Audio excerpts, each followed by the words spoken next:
Board ఏర్పాటు చేస్తాం అధ్యక్ష. సరిపడిన నిధులతో మైనార్టీ సప్లాన్ తీసుకొస్తాం అధ్యక్ష. నిరుపేద హిందూ మరియు మైనార్టీ ఆడపడుచులకు వివాహ సమయంలో ఇచ్చే ₹1,00,000 పాటు ఇందిరమ్మ కానుకగా 1 తులం బంగారం కూడా ఇస్తాం అధ్యక్ష. సింగరేణి సంస్థలో కారుణ్య నియామకాల విధానాన్ని పునఃపరిశీలించి సరళీకృతం చేస్తాం అధ్యక్ష. సింగరేణి సంస్థ ప్రైవేటీకరణకు కాంగ్రెస్ పార్టీ ఎట్టి పరిస్థితులను అనుమతించారు అధ్యక్ష. బీడీ కార్మికులకు జీవిత బీమా ఈఎస్ఐ పరిధిలోకి తీసుకొస్తాం అధ్యక్ష. ప్రమాదవశాత్తు చనిపోయే గీత కార్మికులకు 10 లక్షల వరకు ఎక్స్ గ్రేషియా పెంచుతాం అధ్యక్ష. యాదవ కుర్మలకు దళారీలు లేకుండా నేరుగా 2 లక్షల గొర్రెల పెంపకం అందజేస్తాం అధ్యక్ష. రాజస్థాన్ తరాలో అసంఘటిత కార్మికులకు ఉదాహరణకు భవన నిర్మాణ కార్మికులు, ఆటో డ్రైవర్లు, క్యాబ్ డ్రైవర్లు, స్విగ్గీ జొమాటోలో పనిచేసే వారికి సామాజిక భద్రత కల్పిస్తాం అధ్యక్ష. స్వయం సహాయక బృందాలను పావుల వడ్డీతో పరిమితిని ₹10 లక్షల వరకు రుణ పరిమితిని పెంచుతాం అధ్యక్ష. పుట్టిన ప్రతి బిడ్డకు ఆర్థిక సాయంతో కూడిన బంగారు తల్లి పథకాన్ని పునరుద్ధరిస్తాం అధ్యక్ష. 18 సంవత్సరాల పైబడి చదువుకునే ప్రతి యువతికి ఎలక్ట్రిక్ స్కూటర్ను అందజేస్తాం అధ్యక్ష. అందులో భాగంగానే 200 యూనిట్లు ప్రతి పేద కుటుంబానికి ఉచితంగా ఇస్తున్నాం అధ్యక్ష. దాంట్లో 150 యూనిట్లు సరిపోతాయి అధ్యక్ష.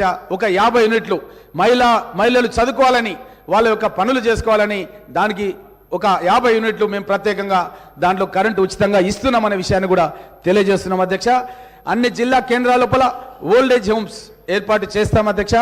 సుదీర్ఘ కాలంలో పెండింగ్లో ఉన్న హైదరాబాద్ జర్నలిస్టుల ఇండ్ల స్థలాల సమస్యను పరిష్కరిస్తాం అధ్యక్ష.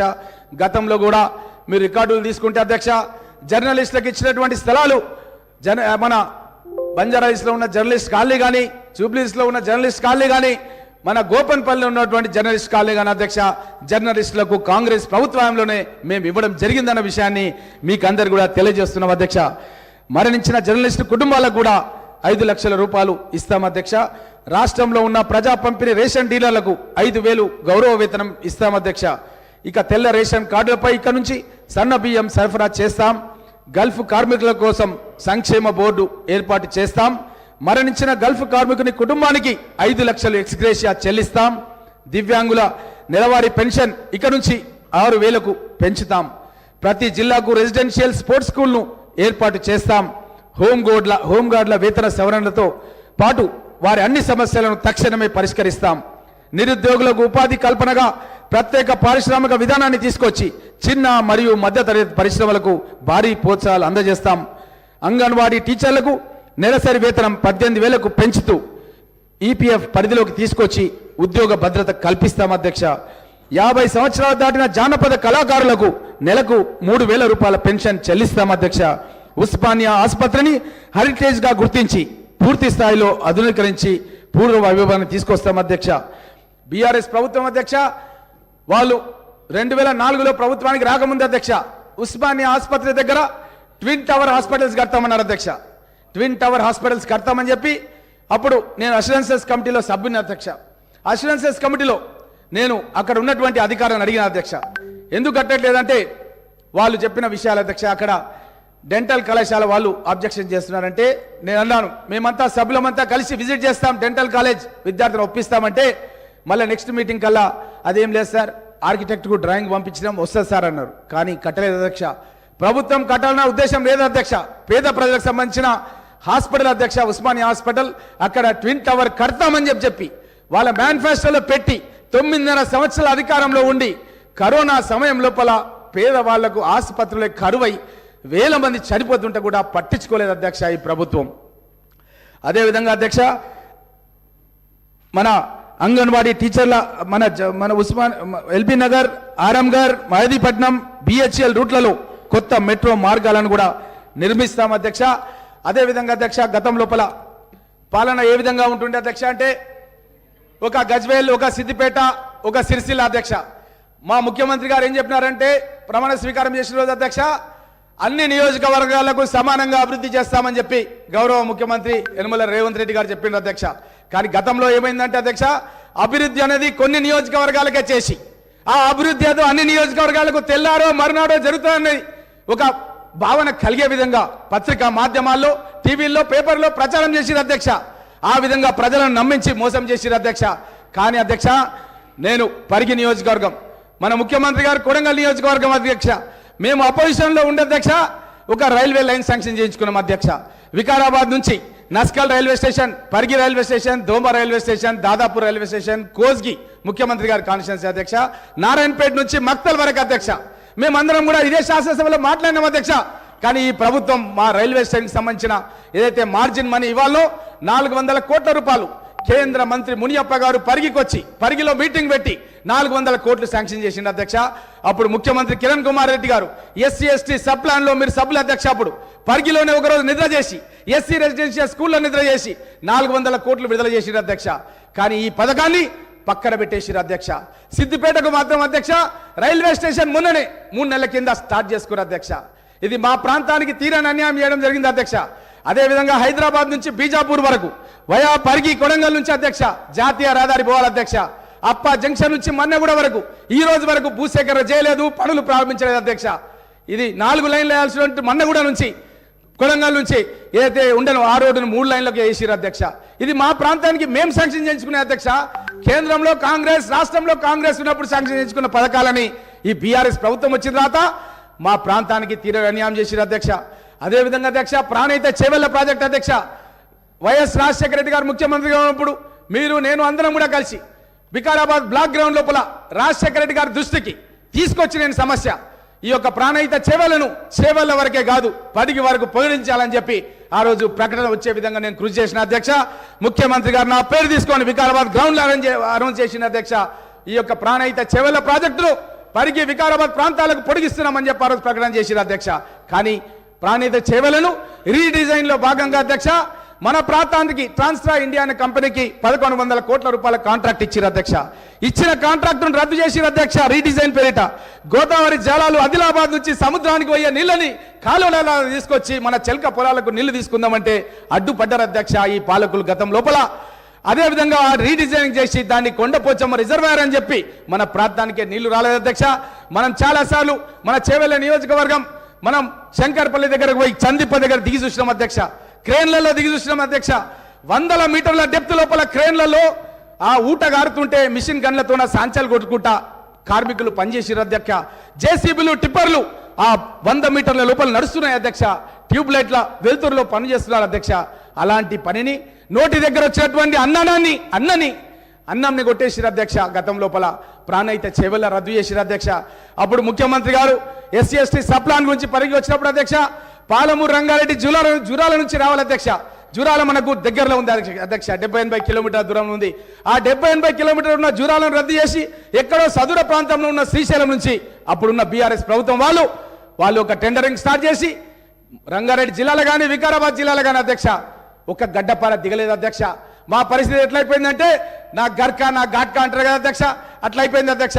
మేము సాధించుకున్న ప్రాణైతే చేవెళ్ల రీడిజైన్ లో రద్దు చేసారు అధ్యక్ష.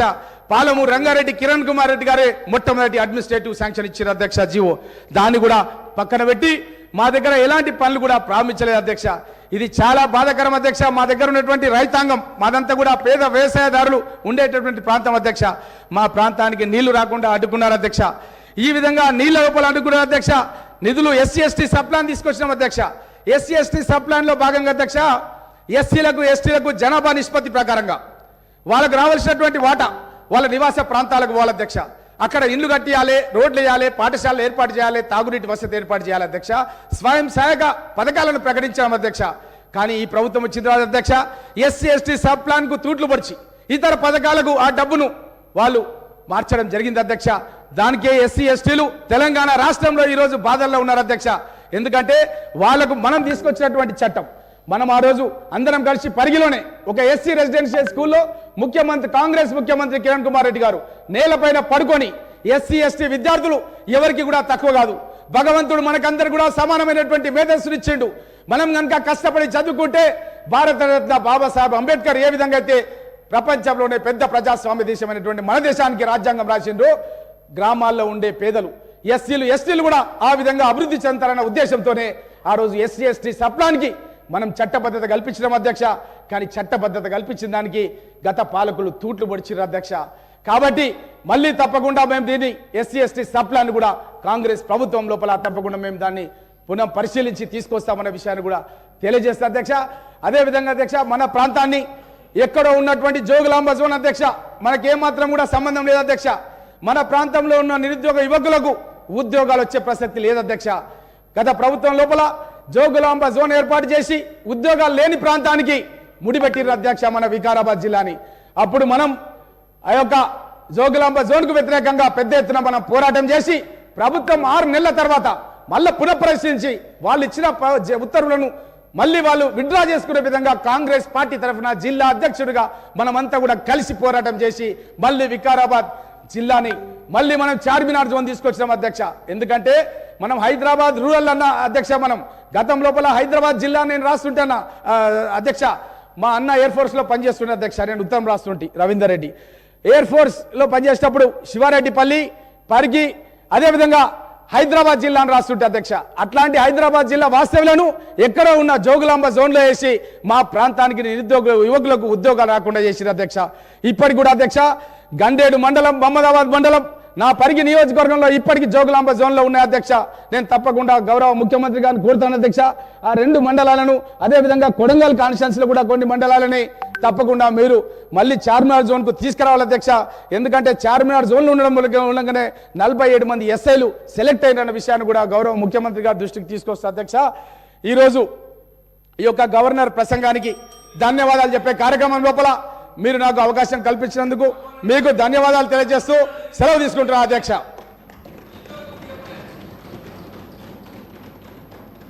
శ్రీ వివేక్ వెంకటస్వామి గారు. అధ్యక్ష, మొట్టమొదటిసారిగా నేను అసెంబ్లీలో మాట్లాడుతున్నాను. నాకు కొంచెం తెలుగు కూడా కష్టంగా ఉంటుంది, కొన్ని లోపాలు ఉంటే మీరు అరే పहले ही बोला अच्छा है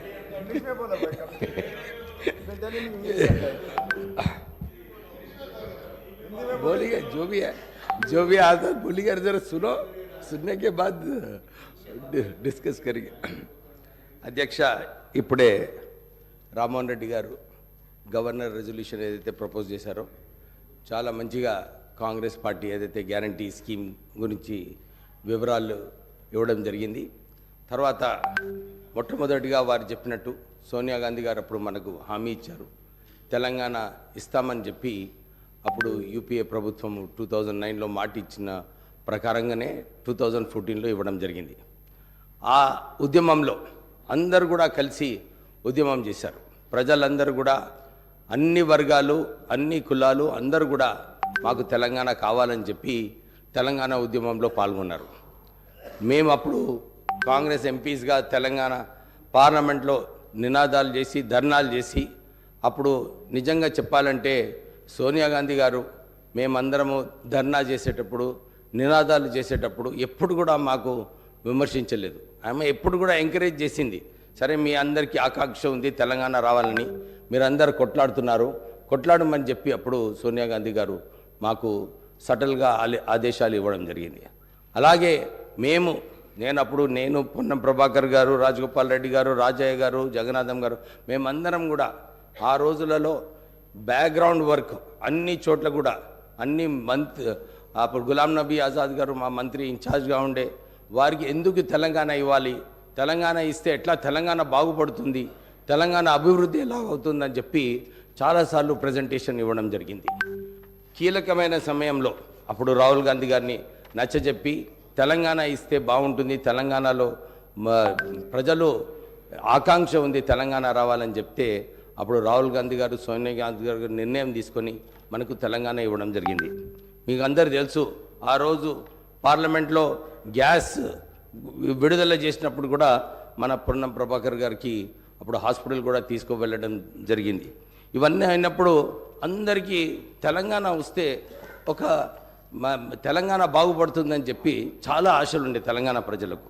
ఈ 10 సంవత్సరాలు ఏదైతే ఈ టీఆర్ఎస్ ప్రభుత్వంలో ఉన్నారో ప్రజలు ఏదైతే అనుకున్నారో, అరే మా బ్రతుకులు బాగవుతాయి, మా భవిష్యత్తు బాగుంటుంది, మాకు ఉద్యోగాలు కల్పిస్తారు, మాకు నీళ్లు ఇస్తారు, నిధులు నియామకాలు ఏదైతే ఆలోచించారో ఈ 3 అంశాలపైన ఈ 10 సంవత్సరాలలో నిజంగా చెప్పాలంటే చాలా లోపాలు ఉన్నాయి అధ్యక్ష. ఇంతకుముందు రామ్మోహన్ రెడ్డి గారు చెప్పినట్టు నీళ్ళ విషయం నేను తర్వాత తీసుకుంటాను, ఎందుకంటే ఆ కాళేశ్వరం ప్రాజెక్ట్ ఆ పెద్ద ప్రాజెక్ట్ అది, దాని గురించి చాలా వివరాలు ఇచ్చే అవసరం ఉంది. రాష్ట్ర ప్రభుత్వం ఆల్రెడీ రేవంత్ రెడ్డి గారు ఒక నిర్ణయం తీసుకున్నారు.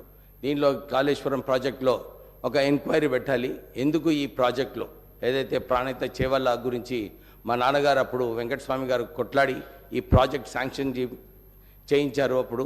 ఎందుకంటే అప్పుడు కేవలం ప్రత్యేకంగా తెలంగాణ ప్రజలకు నీళ్ళు వస్తాయి, 33,000 కోట్ల ప్రాజెక్ట్స్తో ఈ ప్రాణహిత చేవల్ల ఇంప్లిమెంట్ చేస్తే బాగుంటుందని చెప్పి అప్పుడు 11,000 కోట్ల రూపాయలు కూడా ఈ ప్రాణహిత చేవల్ల ఖర్చు పెట్టడం జరిగింది. కానీ కొత్త ప్రభుత్వం వచ్చిన తర్వాత గ్రావిటీతో వచ్చే ప్రాజెక్ట్ని తీసుకెళ్ళి కాళేశ్వరంలో పెట్టడము. ఇప్పుడు ఈరోజు కాళేశ్వరం ప్రాజెక్టులో ఏదైతే 5 సంవత్సరాలలో 1,200 టీఎంసీ నీళ్లు ఏదైతే తెలంగాణ ప్రజలకు రావాలో దాంట్లో కేవలము 40-50 టీఎంసీలు ఇవ్వడం జరిగింది.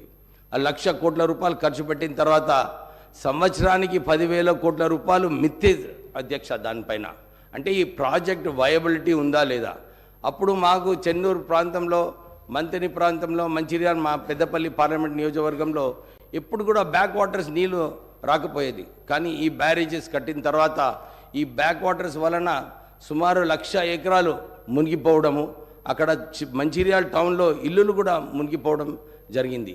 అయితే ఒక మంచి నిర్ణయం మా ముఖ్యమంత్రి గారు తీసుకున్నారు. దీంట్లో ఒక ఎంక్వైరీ పెట్టి నిజంగానే ఈ ప్రాజెక్ట్ ఏదైతే అంతకుముందు మహారాష్ట్రతో ఒప్పందం జరిగిందో ఇది నిజంగా రీడిజైన్ చేస్తూ ఇక్కడ మార్చే అవసరం ఉందా లేదా, దీంట్లో ఇన్ని వేల కోట్ల రూపాయలు ఎట్లా ఖర్చు అయినాయి. కాంట్రాక్టర్ అప్పుడు అందరూ కూడా అనుకున్నారు తెలంగాణ కాంట్రాక్టర్స్కి ఈ ప్రాజెక్ట్ లభిస్తుందని, కానీ మనం ఇచ్చింది ఈ కాంట్రాక్ట్ ఆంధ్ర కాంట్రాక్టర్స్కి. వాళ్ళు లాభం పొందారు, వాళ్ళు ధనవంతులు అయ్యారు, కానీ తెలంగాణ కాంట్రాక్టర్స్ ఎవరు కూడా ధనవంతులు కాలేదు.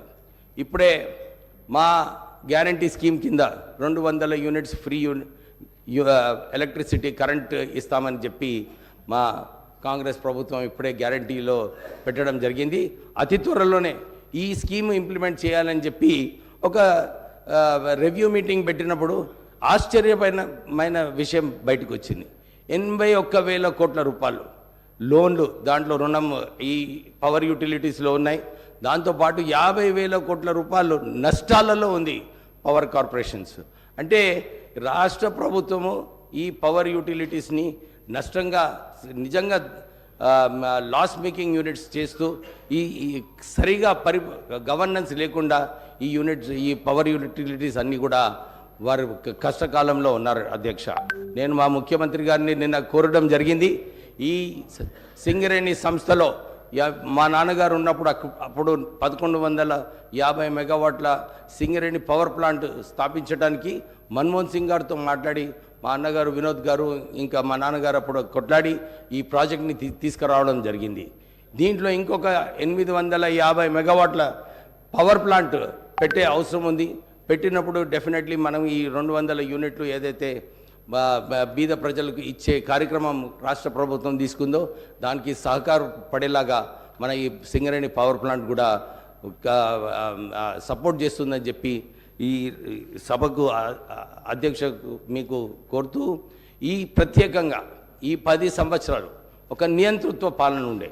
ఇప్పుడే వారు చెప్పినట్టు ఏ ఉద్యమం పోయినా కానీ అందరినీ అరెస్ట్ చేయడము, ఇంట్లో ఒక గంటలాది వాళ్ళందరికీ కూడా పోలీస్ స్టేషన్లో తీసుకెళ్ళి పొద్దున్న నుంచి సాయంత్రం వరకు పోలీస్ స్టేషన్లో పెట్టడము, తప్పుడు కేసులు పెట్టడము, అంటే ఈ నియంతృత్వ పాలన. ఎందుకంటే నేను మొన్న ఎలక్షన్ క్యాంపెయిన్లో పోయినప్పుడు కూడా ఇదే చూశాను. అందరూ కూడా ఇదే చెప్తున్నారు, సార్ ఈ పోలీస్ వ్యవస్థ ఈ టీఆర్ఎస్ నాయకులు ఏదైతే వాడుకున్నారో ఇష్టం వచ్చినట్టు అక్రమ కేసులు పెట్టడము, వారిని ఎస్సీ ఎస్టీ కేసులు పెట్టి రోజు వేధించడము, ఇవన్నీ కూడా ప్రజలందరూ కూడా నచ్చలేదు అధ్యక్ష. ఈ నియంతృత్వ పాలన పోవాలనే ఈసారి ఈ ఎన్నికలలో ప్రజలందరూ కూడా ఒక స్పష్టత ఇచ్చినారు. కాంగ్రెస్ ప్రభుత్వం రావాలి, మళ్ళీ ఒక ప్రజాస్వామిక తెలంగాణ రావాలని చెప్పి ప్రజలందరూ కూడా ఎన్నిక చేయడం జరిగింది. రేవంత్ రెడ్డి గారు ముఖ్యమంత్రి గారు అదే దాని ప్రకారంగా ఏదైతే ప్రజలు ఆశించారో ఒక ప్రజాస్వామిక తెలంగాణ ఉండాలని చెప్పి ఆల్రెడీ ప్రజావాణి కార్యక్రమంలో ఇది ప్రజల ప్రభుత్వం అని చెప్పి ఆల్రెడీ ప్రగతి భవన్ ఏదైతే ఇంప కన్సల్ ఉండేనో ఇవన్నీ కూడా తొలగించి ప్రజలకు అక్కడ యాక్సెస్గా చేయడం జరిగింది. అరే సార్ నైతా అబ్బి తే కాంగ్రెస్ మే కౌశిక్ నువ్వు కూడా ఉన్నావు అప్పుడు అట్లా ఉండే నా నిజంగా చెప్పు ఎప్పుడు లేకుండే సో మీరు మాట్లాడండి. అయితే మనం ఆల్రెడీ ఒక ప్రజాస్వామిక తెలంగాణ రావడం జరిగింది. ప్రజలందరూ కూడా సంతోషిస్తున్నారు. ఇదే అంటున్నారు, మాకు ఇలాంటి ప్రభుత్వం అవసరము, ప్రజల వైపు ఉండాలి. ఇలాంటి ప్రజా దర్బారులు రేవంత్ రెడ్డి గారు కూడా ఇదే ఆలోచించారు. మేము డిస్ట్రిక్ట్స్లో కూడా ఈ ప్రజా దర్బార్లు ప్రారంభించి ప్రజల సమస్యలు ఏమున్నాయి మీరు చూసుకుంటే చాలా చోట్ల కూడా ఇదే ఉంది. ధరణి పోర్టల్లో అవకతవకలు, ధరణి ప్రజలకు మంచినీటి సౌకర్యం, మనం మిషన్ భగీరథి చాలా పెద్దగా చెప్పుకున్నాం. అప్పుడు కాంగ్రెస్ హయాంలో ఆర్డబ్ల్యూఎస్లో 70% వరకు మంచినీటి సౌకర్యం అప్పుడు కల్పించడం జరిగింది. కానీ ఈ మిషన్ భగీరథి వలన చాలా చోట్ల కూడా నా చెన్నూరు నియోజకవర్గం, మంచిర్యాల, ఇక పెద్దపల్లి పార్లమెంట్ నియోజకవర్గంలో నేను ఎన్నిసార్లు వెళ్ళినప్పుడు ఇదే అడిగినాను, అరే మిషన్ భగీరథి నీళ్ళు వస్తున్నాయా లేదా? అప్పుడు టీఆర్ఎస్ ప్రభుత్వం చెప్పినారు, మేము ఇంటింటికి నీళ్ళు ఇవ్వకుంటే మేము మళ్ళీ ఓట్లు అడగామని చెప్పినారు. ఇచ్చినారా లేదని చెప్తే నిజంగానే ఆశ్చర్యపడిపోయినాయి. చాలా చోట్ల కూడా 90% ఏరియాస్లో ఇతర డిస్ట్రిక్ట్స్లలో కూడా మిషన్ భగీరథి ఫెయిల్ అయిపోయింది అధ్యక్ష. అంటే సుమారు 60,000 కోట్ల రూపాయలు ఖర్చు పెట్టినారు. కానీ ఏమైనా ఈ మిషన్ భగీరథి నీళ్ళు మా ప్రత్యేకంగా మొన్న ఎలక్షన్ క్యాంపెయిన్లో చెన్నూరులో చాలామంది అన్ని గ్రామాలలో ఇదే అంశం, మాకు మంచినీటి సౌకర్యం సరిగా లేదని. అంటే ఈ రాష్ట్రం ఏదైతే మిగుల రాష్ట్రం ఉండేనో 60,000 కోట్ల మిగులు బడ్జెట్ ఉన్న రాష్ట్రానికి ఈరోజు సుమారు 6 లక్షల కోట్ల అప్పు అయిందంటే ఎక్కడ ఖర్చు పెట్టారో మాకు నిజంగా అర్థం కావట్లేదు.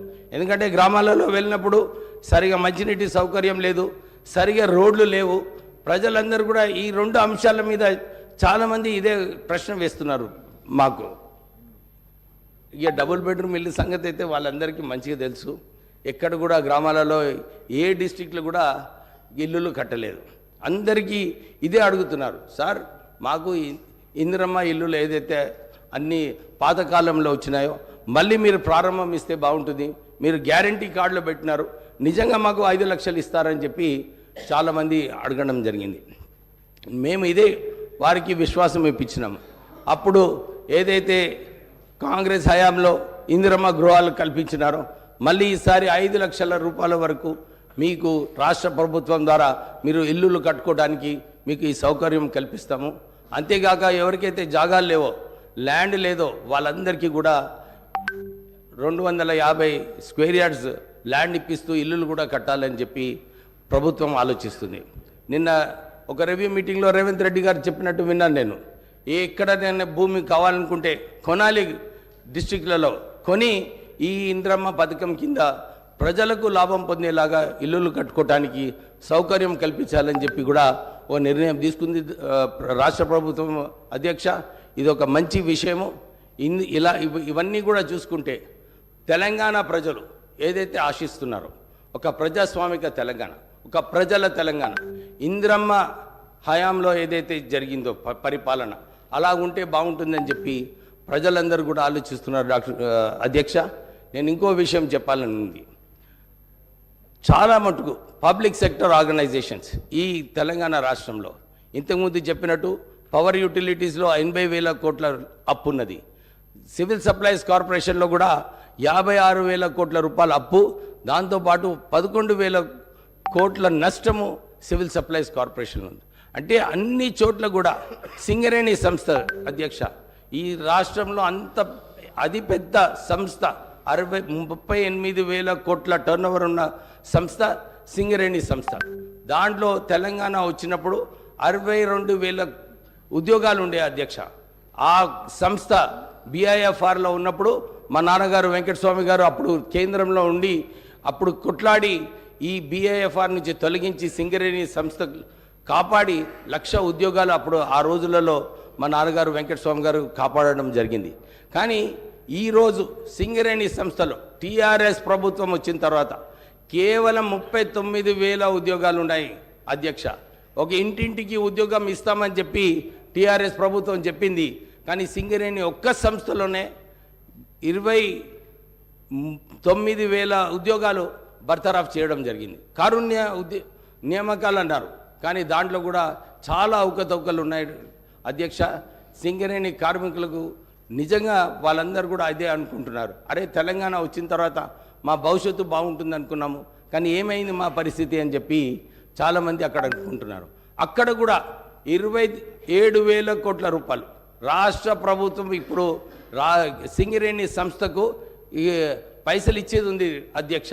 అంటే ఆ సంస్థను కూడా అక్కడ కూడా పాత రాష్ట్ర ప్రభుత్వము అక్కడ కూడా సింగరేణి నుంచి పైసలు తీసుకొని ఇవ్వడం లేదు అధ్యక్ష. అంటే ఈ ఇన్స్టిట్యూషన్స్ ఏదైతే సరిగా నడిచే ఇన్స్టిట్యూషన్స్ ఉన్నాయో అన్నీ కూడా సరిగా నడపకుండా అన్ని లోన్లలో రుణాలలో ఉంచి ఈ రాష్ట్ర ప్రభుత్వం ఏదైతే అప్పుల రాష్ట్రం చేస్తున్నారో ఆ పాత రాష్ట్ర ప్రభుత్వము అప్పుల రాష్ట్రం చేసి నిజంగానే ఒక వైట్ పేపర్ ఏదైతే రేవంత్ రెడ్డి గారు ఆలోచించారో తీసి నిజంగానే ప్రజలకు తెలవాలి. కానీ అప్పుడు మా కేటీ రామారావు గారు అన్నారు, అరే ఇప్పుడు మీకు తెలియదా ఇంతకు ముందు అని చెప్పినారు. కానీ ప్రజలు ఏదైతే అనుకుంటున్నారో ఇంత దురదృష్టమైన సిచ్యువేషన్ ఉంటుందని ఎవరు కూడా ఆలోచించలేదు అధ్యక్ష. దీంట్లో రాష్ట్ర ప్రభుత్వం ఒక మంచి నిర్ణయం తీసుకుంది. ఎక్కడైతే అవకతవకలు అయినాయో అక్కడ దాంట్లో ఎంక్వైరీ పెట్టాలి, సరైన యాక్షన్ తీసుకోవాలి. చాలామంది 300 రిటైర్డ్ ఆఫీసర్స్ని రీఎంప్లాయ్ చేస్తున్నారు అధ్యక్ష. అంటే ఎందుకు అసలు ఉద్యోగాలు లేవు, ప్రజలందరూ కూడా ఉద్యోగాలు కల్పిస్తే బాగుంటుంది అనుకున్నారు.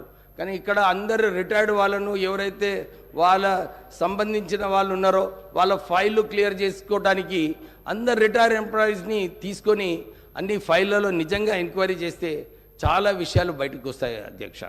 సో నాకు ఈ రెజల్యూషన్ని సెకండ్ చేయడానికి మీరు మా పార్టీ వాళ్ళందరూ కూడా నాకు సెకండ్ చేయమని ఈ అవకాశం ఇచ్చినందుకు వాళ్ళందరికీ కృతజ్ఞతలు చెప్తూ గవర్నర్ అడ్రస్కి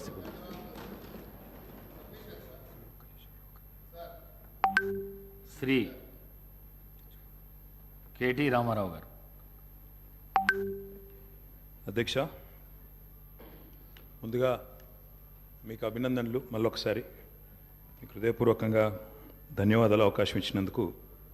అధ్యక్ష, గవర్నర్ ప్రసంగంలో ఒక మాట అన్నారు, మేము నిర్మాణాత్మకమైన సూచనలకు భేషజాలు లేకుండా స్వీకరిస్తాము, మా ప్రభుత్వం సాకల్యంగా అన్ని చర్చించడానికి సిద్ధంగా ఉందన్నారు అధ్యక్ష.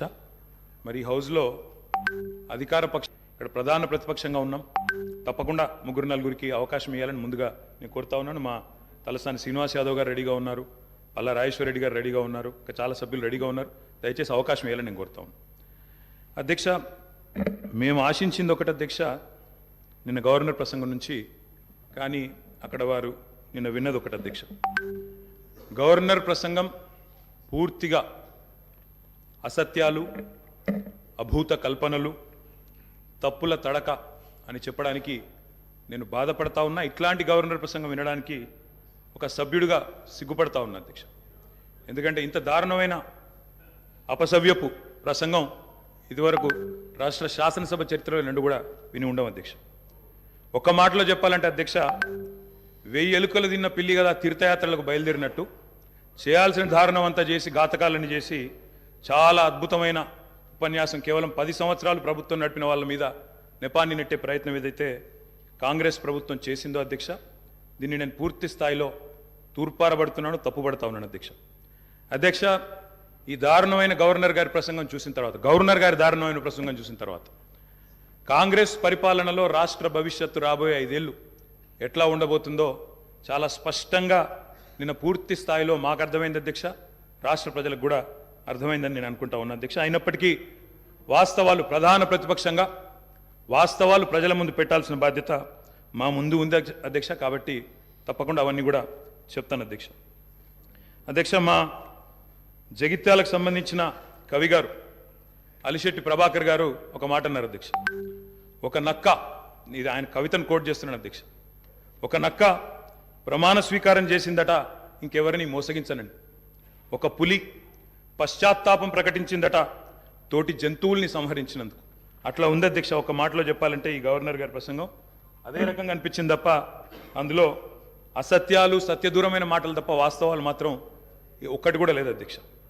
అధ్యక్ష, నిన్న చాలాసార్లు ప్రస్తావన చేసినారు గత ప్రభుత్వం అంటూ. అక్కడున్నా, అక్కడ ఉన్నా, ఇక్కడ ఉన్నా ఎక్కడ ఉన్నా అధ్యక్ష మేము ప్రజాపక్షమే, తప్పకుండా తెలంగాణకు ఎన్నటికీ స్వపక్షమే, కాంగ్రెస్ ప్రభుత్వానికి ఎన్నటికైనా విపక్షమే అధ్యక్ష. తప్పకుండా ప్రజల తరపున గొంతు విప్పుతాం. అందుకే గతంలోని వారి పరిపాలన ఎట్లా ఉందో ఒక్కసారి తప్పకుండా అద్దం చూపెట్టవలసిన బాధ్యత ప్రధాన ప్రతిపక్షంగా మా మీదనే ఉంది అధ్యక్ష. అధ్యక్ష ఎట్లుండే అధ్యక్ష 2014 ముందు తెలంగాణ ఘనత వహించిన వీరి ప్రభుత్వంలో ఎట్లుండే అధ్యక్ష? పడావుబడ్డ భూములు, పాడుబడ్డ ఇండ్లు, ఆకలి కేకలు, ఆత్మహత్యలు. అధ్యక్ష మైక్ ఇవ్వండి అధ్యక్ష, మైక్ ఇవ్వండి అధ్యక్ష, మైక్ ఇవ్వండి. పడావుబడ్డ భూములు అధ్యక్ష, అందుకే కదా తెలంగాణ తెచ్చుకున్నది. తెలంగాణ ఉమ్మడి రాష్ట్రంలో నిర్లక్ష్యమైంది అనే కదా అధ్యక్ష. ఉమ్మడి రాష్ట్రంలో నిర్లక్ష్యమైంది, మన పట్ల వివక్ష ఉందనే తెలంగాణ తెచ్చుకున్నాం. తెలంగాణ వచ్చిన తర్వాత జరిగిన ప్రభుత్వ కార్యక్రమాల గురించి మాట్లాడుకుందాం. గతం గురించి, గత ఉమ్మడి రాష్ట్రంలో జరిగిన అన్యాయం జరిగిందనే కదా మేము కొట్లాడింది, అందరం కొట్లాడింది. అందుకే కదా ఇవాళ మన దాని గురించి ఎందుకు ఇవాళ మాట్లాడితే తెలంగాణ రాష్ట్రంలో తెలంగాణ ప్రభుత్వం ఏం చేసిందో మాట్లాడదాము. తెలంగాణ ప్రభుత్వం ఏం జరిగిందో పైన పటారం, లోన లోటారం, ఉపర్ శర్వాణి, అందరు పరిశాని తప్ప ఏం కనబడతలేదు అధ్యక్ష. అనేక సందర్భాలు మా దగ్గర ఉన్నాయి, మొత్తం ప్రభుత్వం ఏమేం చేసిందో చెప్పడానికి కూడా. కానీ గౌరవ ప్రతిపక్ష సభ్యులుగా మాట్లాడాలి. కానీ 50 సంవత్సరాల కింది చరిత్ర మా తాత మీ చాలా నిమ్మకాయలు పెడితే నడవదు సార్. ఇప్పుడు తెలంగాణ వచ్చిన ఇంకేం జరిగింది చెప్పమనండి అధ్యక్ష. అధ్యక్ష వారు మొదటిసారి ప్రభాకర్ అన్న మొదటిసారి శాసనసభకు వచ్చిండ్రు, మొదటిసారి మంత్రి అయినారు అధ్యక్ష. కాబట్టి కొద్దిగా తొందరపడుతున్నారు. తొందరపడకండి అధ్యక్ష, చరిత్ర చాలా ఉంది. తప్పకుండా మా తాతలు నేతులు దాగిండ్రు, మా మూతుల వాసన చూడండి అంటే కుదరదు. కేవలం క్రెడిట్ మాత్రమే మేము తీసుకుంటాం. మేము నాగార్జున సాగర్ కట్టినాం, శ్రీశైలం కట్టినాం, కానీ మొత్తం మిగతాయి మాత్రం అన్యాయం అంతా వేరే ఖాతాలో దోస్తామంటే కుదరదు అధ్యక్ష. బరాబర్ చెప్తాం, ప్రధాన ప్రతిపక్షంగా ప్రజల తరపున బరాబర్ లెక్కలు చెప్తాం. బరాబర్ కాంగ్రెస్ పార్టీ యొక్క ఏమేమి దురాగతాలు ఉన్నాయో అవన్నీ చెప్పవలసిన బాధ్యత మా మీద ఉన్నది. బరాబర్ చెప్తామని చెప్పి కూడా నేను తెలియజేస్తా ఉన్నా అధ్యక్ష. అధ్యక్ష పడావుబడ్డ భూములు, పాడుబడ్డ ఇండ్లు, ఆకలి కేకలు, ఆత్మహత్యలు, వలసలు, కరువులు, కర్ఫ్యూలు, ఎన్కౌంటర్లు, కరెంటు కోతలు, కటిక చీకెట్లు, నెర్రెలు బారిన నేలలు, నెత్తురు గారిన నేలలు. ఇదే కదా ఆనాటి మీ గొప్ప ఘనత వహించిన ప్రభుత్వంలో ఆనాడు మీరు చూపెట్టిన అద్భుతాలు ఇవే కదా అధ్యక్ష. ఒక్క మాటలో చెప్పాలంటే అధ్యక్ష, వీళ్ళ పాలనలో తాగునీటికి దిక్కులేదు, సాగునీటికి దిక్కులేదు, కరెంట్ అనేది అడ్రస్సే లేదు. ఇక ఇది వీళ్ళ పాలన అధ్యక్ష. 50 ఏళ్ళు పరిపాలించి అధ్యక్ష, ఇక్కడ కూర్చున్న సభ్యులు ఆలోచన చేయాలి అధ్యక్ష. రాజగోపాల్ రెడ్డి గారు చేతున్నారు, నల్లగొండలో ఫ్లోరోసిస్ తప్ప ఏమిచ్చింది అధ్యక్ష? వీళ్ళు నల్లగొండలో ఫ్లోరోసిస్తో 1,50,000 మంది నడుములు వంగరబోతుంటే మునుగోడు నియోజకవర్గంలో ఒక్కసారి నాకు ఒక కాంగ్రెస్ సభ్యుడు మాట్లాడిండు అధ్యక్ష. సబ్జెక్టే మాట్లాడుతున్న అధ్యక్ష. తర్వాత సభ్యుడికి ఇష్టం వచ్చినంత టైం ఇవ్వండి, మాట్లాడినివ్వండి, మాకు అభ్యంతరం. I'm not yielding. అధ్యక్ష, నల్లగొండలో ఫ్లోరైడ్ బాధలు, దేవరకొండలో పసిపిల్లల అమ్మకాలు, పాత బస్తీలో మైనారిటీ తీరని బాలికల వివాహాలు, మహబూబ్ నగర్లో గంజి కేంద్రాలు, పాలమూరు నుంచే 14 లక్షల మంది వలసలు ప్రతి సంవత్సరం. అధ్యక్ష, ముఖ్యమంత్రి రేవంత్ రెడ్డి గారి సొంత నియోజకవర్గం కొడంగల్లో ప్రతిరోజు 2 బస్సులు అధ్యక్ష బొంబాయికి పోయేది. కొడంగల్లో, నారాయణపేటలో, మక్తల్లో ప్రతిరోజులు 2 బస్సులు. అదేవిధంగా అధ్యక్ష, ఆ బస్ స్టాండ్కు పోతే వలసలను చూసి సలసల కాగే కన్నీళ్లను గారుస్తూ ఆ భార్యా పిల్లల ఏడుపులు. అదేవిధంగా 50 ఎకరాలు ఉన్న రైతైనా సరే అధ్యక్ష, తెలంగాణలో ఆనాడు కాంగ్రెస్ పరిపాలన ఎంత గొప్ప పరిపాలన అంటే అధ్యక్ష, మహబూబ్ నగర్లో 50 ఎకరాలు ఉన్న రైతైనా సరే గుంపు మేస్త్రిగా పనిచేసే దుస్థితి అధ్యక్ష. హైదరాబాద్కి వచ్చి కూలీ చేసుకునే దుస్థితి. ఇది వాస్తవం అధ్యక్ష, వారికి కూడా తెలుసు. ఒక్క మాటలో చెప్పాలి అంటే తప్పకుండా చెప్తాం, అన్ని చెప్తాం. గౌరవ అధ్యక్ష కేటీఆర్ గారు చెప్తా. గౌరవ కేటీఆర్ గారు ఒక్క నిమిషం, డిప్యూటీ సీఎం గారు మాట్లాడతారు. ఒక్క నిమిషం అధ్యక్ష. ప్రభుత్వం మారింది, ప్రజలు అత్యంత ప్రజాస్వామ్యయుతంగా తీర్పిచ్చారు. మేము చాలా విషయాల హృదయంతో ప్రభుత్వం తరఫు నుంచి చాలా స్పష్టంగా చెప్పాం. అత్యంత ప్రజాస్వామ్యయుతంగా సభను నడుపుకుందాం, ఉన్నటువంటి విషయాలపైన లోతుగా చర్చిద్దాం, నిర్మాణాత్మకమైనటువంటి సూచనలు మీరు ఏమిచ్చినా మేము తీసుకోవడానికి సిద్ధంగా ఉన్నామని చెప్తా ఉన్నాం.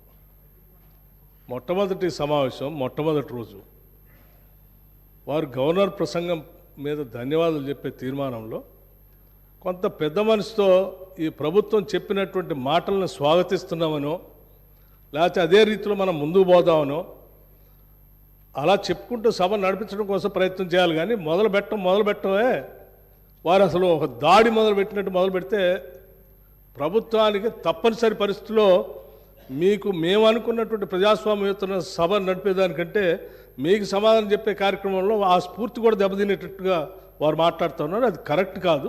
దయచేసి మీరు ఏం చేశారనుకుంటున్నారో చెప్పండి, మేము ఏం చేయాలనుకుంటున్నారో చెప్పండి. దాని ద్వారా రాష్ట్రానికి ఏమైనా చేద్దామనేటువంటి ఆలోచన ఉండాలి తప్ప మీరున్న టైంలో గంజి సెంటర్లు ఉన్నాయి, మీరున్న టైంలో అసలు నీళ్ళే లేవు. నీళ్ళు ఏడలేవండి. ఆర్డబ్ల్యూఎస్ పథకం ద్వారా మొత్తం రాష్ట్రంలో దాదాపు 70 నుంచి 80% నీళ్ళు ఇచ్చారు. మా ఆదిలాబాద్ నుంచి నేను ఖమ్మం వరకు చెప్తాను. నేను ప్రతి ఊరితో సహా లెక్కలతో సహా చెప్తాను. చివరి గోండుగూడెల్లో కూడా మీరు చెప్పినటువంటి ఆర్డబ్ల్యూఎస్ దాదాపు 43,000 కోట్ల రూపాయలతో ఖర్చు పెట్టారు. ఏడాది ఒక్క గ్రామంలో నీళ్ళు వస్తున్నాయండి. ఇప్పటికి కూడా ఐటీడీఏ నీళ్ళే తాగుతూ ఉన్నాం. వేసినటువంటి బోర్లు బావిలో నుంచి నీళ్లు తాగుతున్నామని చెప్తా ఉన్నారు. మళ్ళీ అదేదో పెద్ద గొప్పగా చేసినట్టు చెప్తున్నారు. మీరు వచ్చిన తర్వాతనే నల్గొండలో నీళ్ళు వచ్చినాయి. అంతకుముందు నల్గొండలో నీళ్ళు రాలేదా? ఫ్లోరోసిస్ ఎరాడికేషన్ కాలేదా? మీరు వచ్చిన తర్వాత జరిగిందా? మీకంటే ముందే జరిగింది. మీరు ఇంకా కట్టినటువంటి ఆర్డబ్ల్యూఎస్ పథకం కింద కట్టినటువంటి సంస్థల్ని, వ్యవస్థల్ని, ఆస్తుల్ని అన్నింటినీ కూడా ధ్వంసం చేసి తాళాలు వేసి పనికి రాకుండా చేశారు. వాటి మీద కూడా లెక్కలతో మేము బయటకు తీస్తాం, రివ్యూ చేస్తాం. అధ్యక్ష, దయచేసి మీరు చెప్పండి. ఎస్, మీరు 10 ఏళ్ళు పాలన చేశారు, ప్రజలు తీర్పు ఇచ్చారు. ఈ తీర్పు ఇచ్చినటువంటి తీర్పు ద్వారా రేపొద్దున ఇంకా భవిష్యత్తులో ఈ రాష్ట్రాన్ని ఇంకా ఎంత ముందుకు తీసుకొని పోదాం. మీరు ఏదైనా ఉంటే నిర్మాణ సూచనలు చేయండి. మీరు వినటానికి సిద్ధంగా ఉన్నాం, అమలు చేయడానికి కూడా సిద్ధంగా ఉన్నాం. Thank you. గౌరవ కేటీఆర్ గారు, అధ్యక్ష, సబ్జెక్టే మాట్లాడుతున్నా సార్. నేను ఆ గవర్నర్ ప్రసంగంలో ఏం చెప్పినో దానికే సమాధానం చెప్తున్నా. 10 ఏళ్ళు విధ్వంసం జరిగింది అన్నారు. మరి 10 ఏళ్ల విధ్వంసం గురించి మాట్లాడితే 55 ఏళ్ల విధ్వంసం గురించి మాట్లాడాలన్నా వద్దా? 55 ఏళ్లు కాంగ్రెస్ పరిపాలనలో చేసిన జీవన విధ్వంసం చెప్పాలి. ఇప్పుడు గౌరవ సభ్యులు రామ్మోహన్ రెడ్డి గారు మాట్లాడుతూ రాజశేఖర రెడ్డి గారి పేరు తీసుకున్నారు, గత ముఖ్యమంత్రుల పేర్లు తీసుకున్నారు. పొన్నం ప్రభాకర్ గారేమో ఆంధ్రప్రదేశ్ చరిత్ర మాట్లాడొద్దంటారు.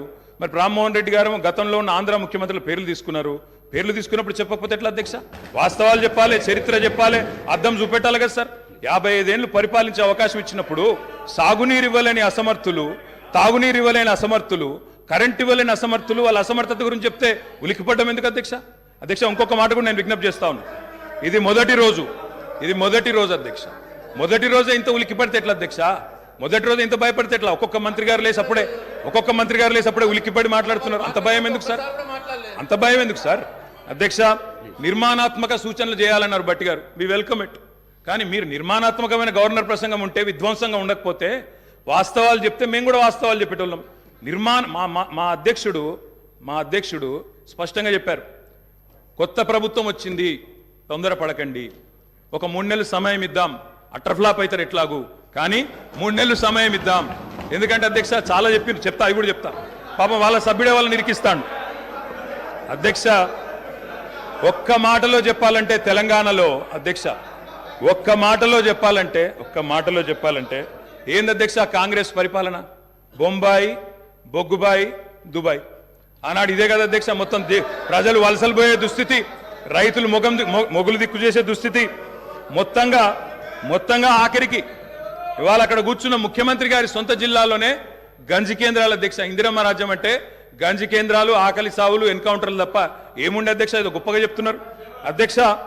ఆ రోజుల్లో ప్రాజెక్టులు కట్టకున్నా, పైసలు తరలించకపోయిన ఆంధ్రాకి మౌనంగా మంగళహారతులు పట్టింది తెలంగాణ కాంగ్రెస్ నాయకులు కాదా అధ్యక్ష?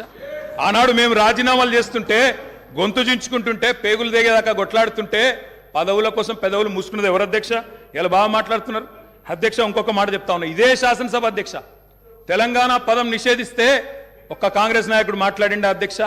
ఇదే శాసనసభలో అధ్యక్ష, అక్కడ కూర్చున్న ముఖ్యమంత్రి కిరణ్ కుమార్ రెడ్డి గారు, మా హరీష్ రావు గారు లేచి మాకు నిధులు ఇవ్వరా అని అడిగితే, ఒక్క పైసా ఇయ్యా, ఏం చేసుకుంటావో చేసుకోపో అన్నప్పుడు ఒక్క కాంగ్రెస్ నాయకుడు మాట్లాడిండా సార్? ఇలా బాగా మాట్లాడుతున్నారు. పదవుల కోసం పెదవులు మూసిన చరిత్ర ఖచ్చితంగా తెలంగాణ కాంగ్రెస్ నాయకులదే. అందులో రెండో అభిప్రాయం కూడా అవసరం లేదు అధ్యక్ష. I'm not yielding sir. ఎందుకంటే మీరు నాకు రెస్క్యూకి రావాలా. మేము ప్రధాన ప్రతిపక్షం 39 మంది ఉన్నాం ఇక్కడ. మాటికి ఒక్కసారి ఇంటర్ఫియర్ చేస్తే మాకు కూడా సమయం ఇవ్వాలా. మీరు మాకు కూడా 4 సభ్యులకు మాట్లాడే అవకాశం ఇవ్వండి. మాటికి మంత్రి గారు చెప్పడం ఏంటండి? సమాధానం చెప్పలేరా అధ్యక్ష? అంత భయం ఎందుకు? సమాధానం చెప్పలేరా అధ్యక్ష? సమాధానం చెప్పలేరా సార్? వీళ్ళు గౌరవ కేటీ గారు తర్వాత చెప్పమనండి సార్. మా రిప్లై అయిపోయిన చెప్పమనండి అధ్యక్ష. గౌరవ సభ్యులు అధ్యక్ష సార్ ఇది ఎందుకంటే వెంకన్న ఒక్క నిమిషం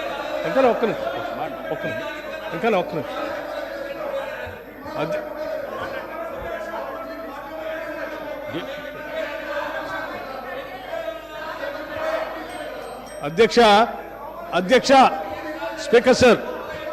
స్పీకర్ సార్ గౌరవ్ కేటీఆర్ గారు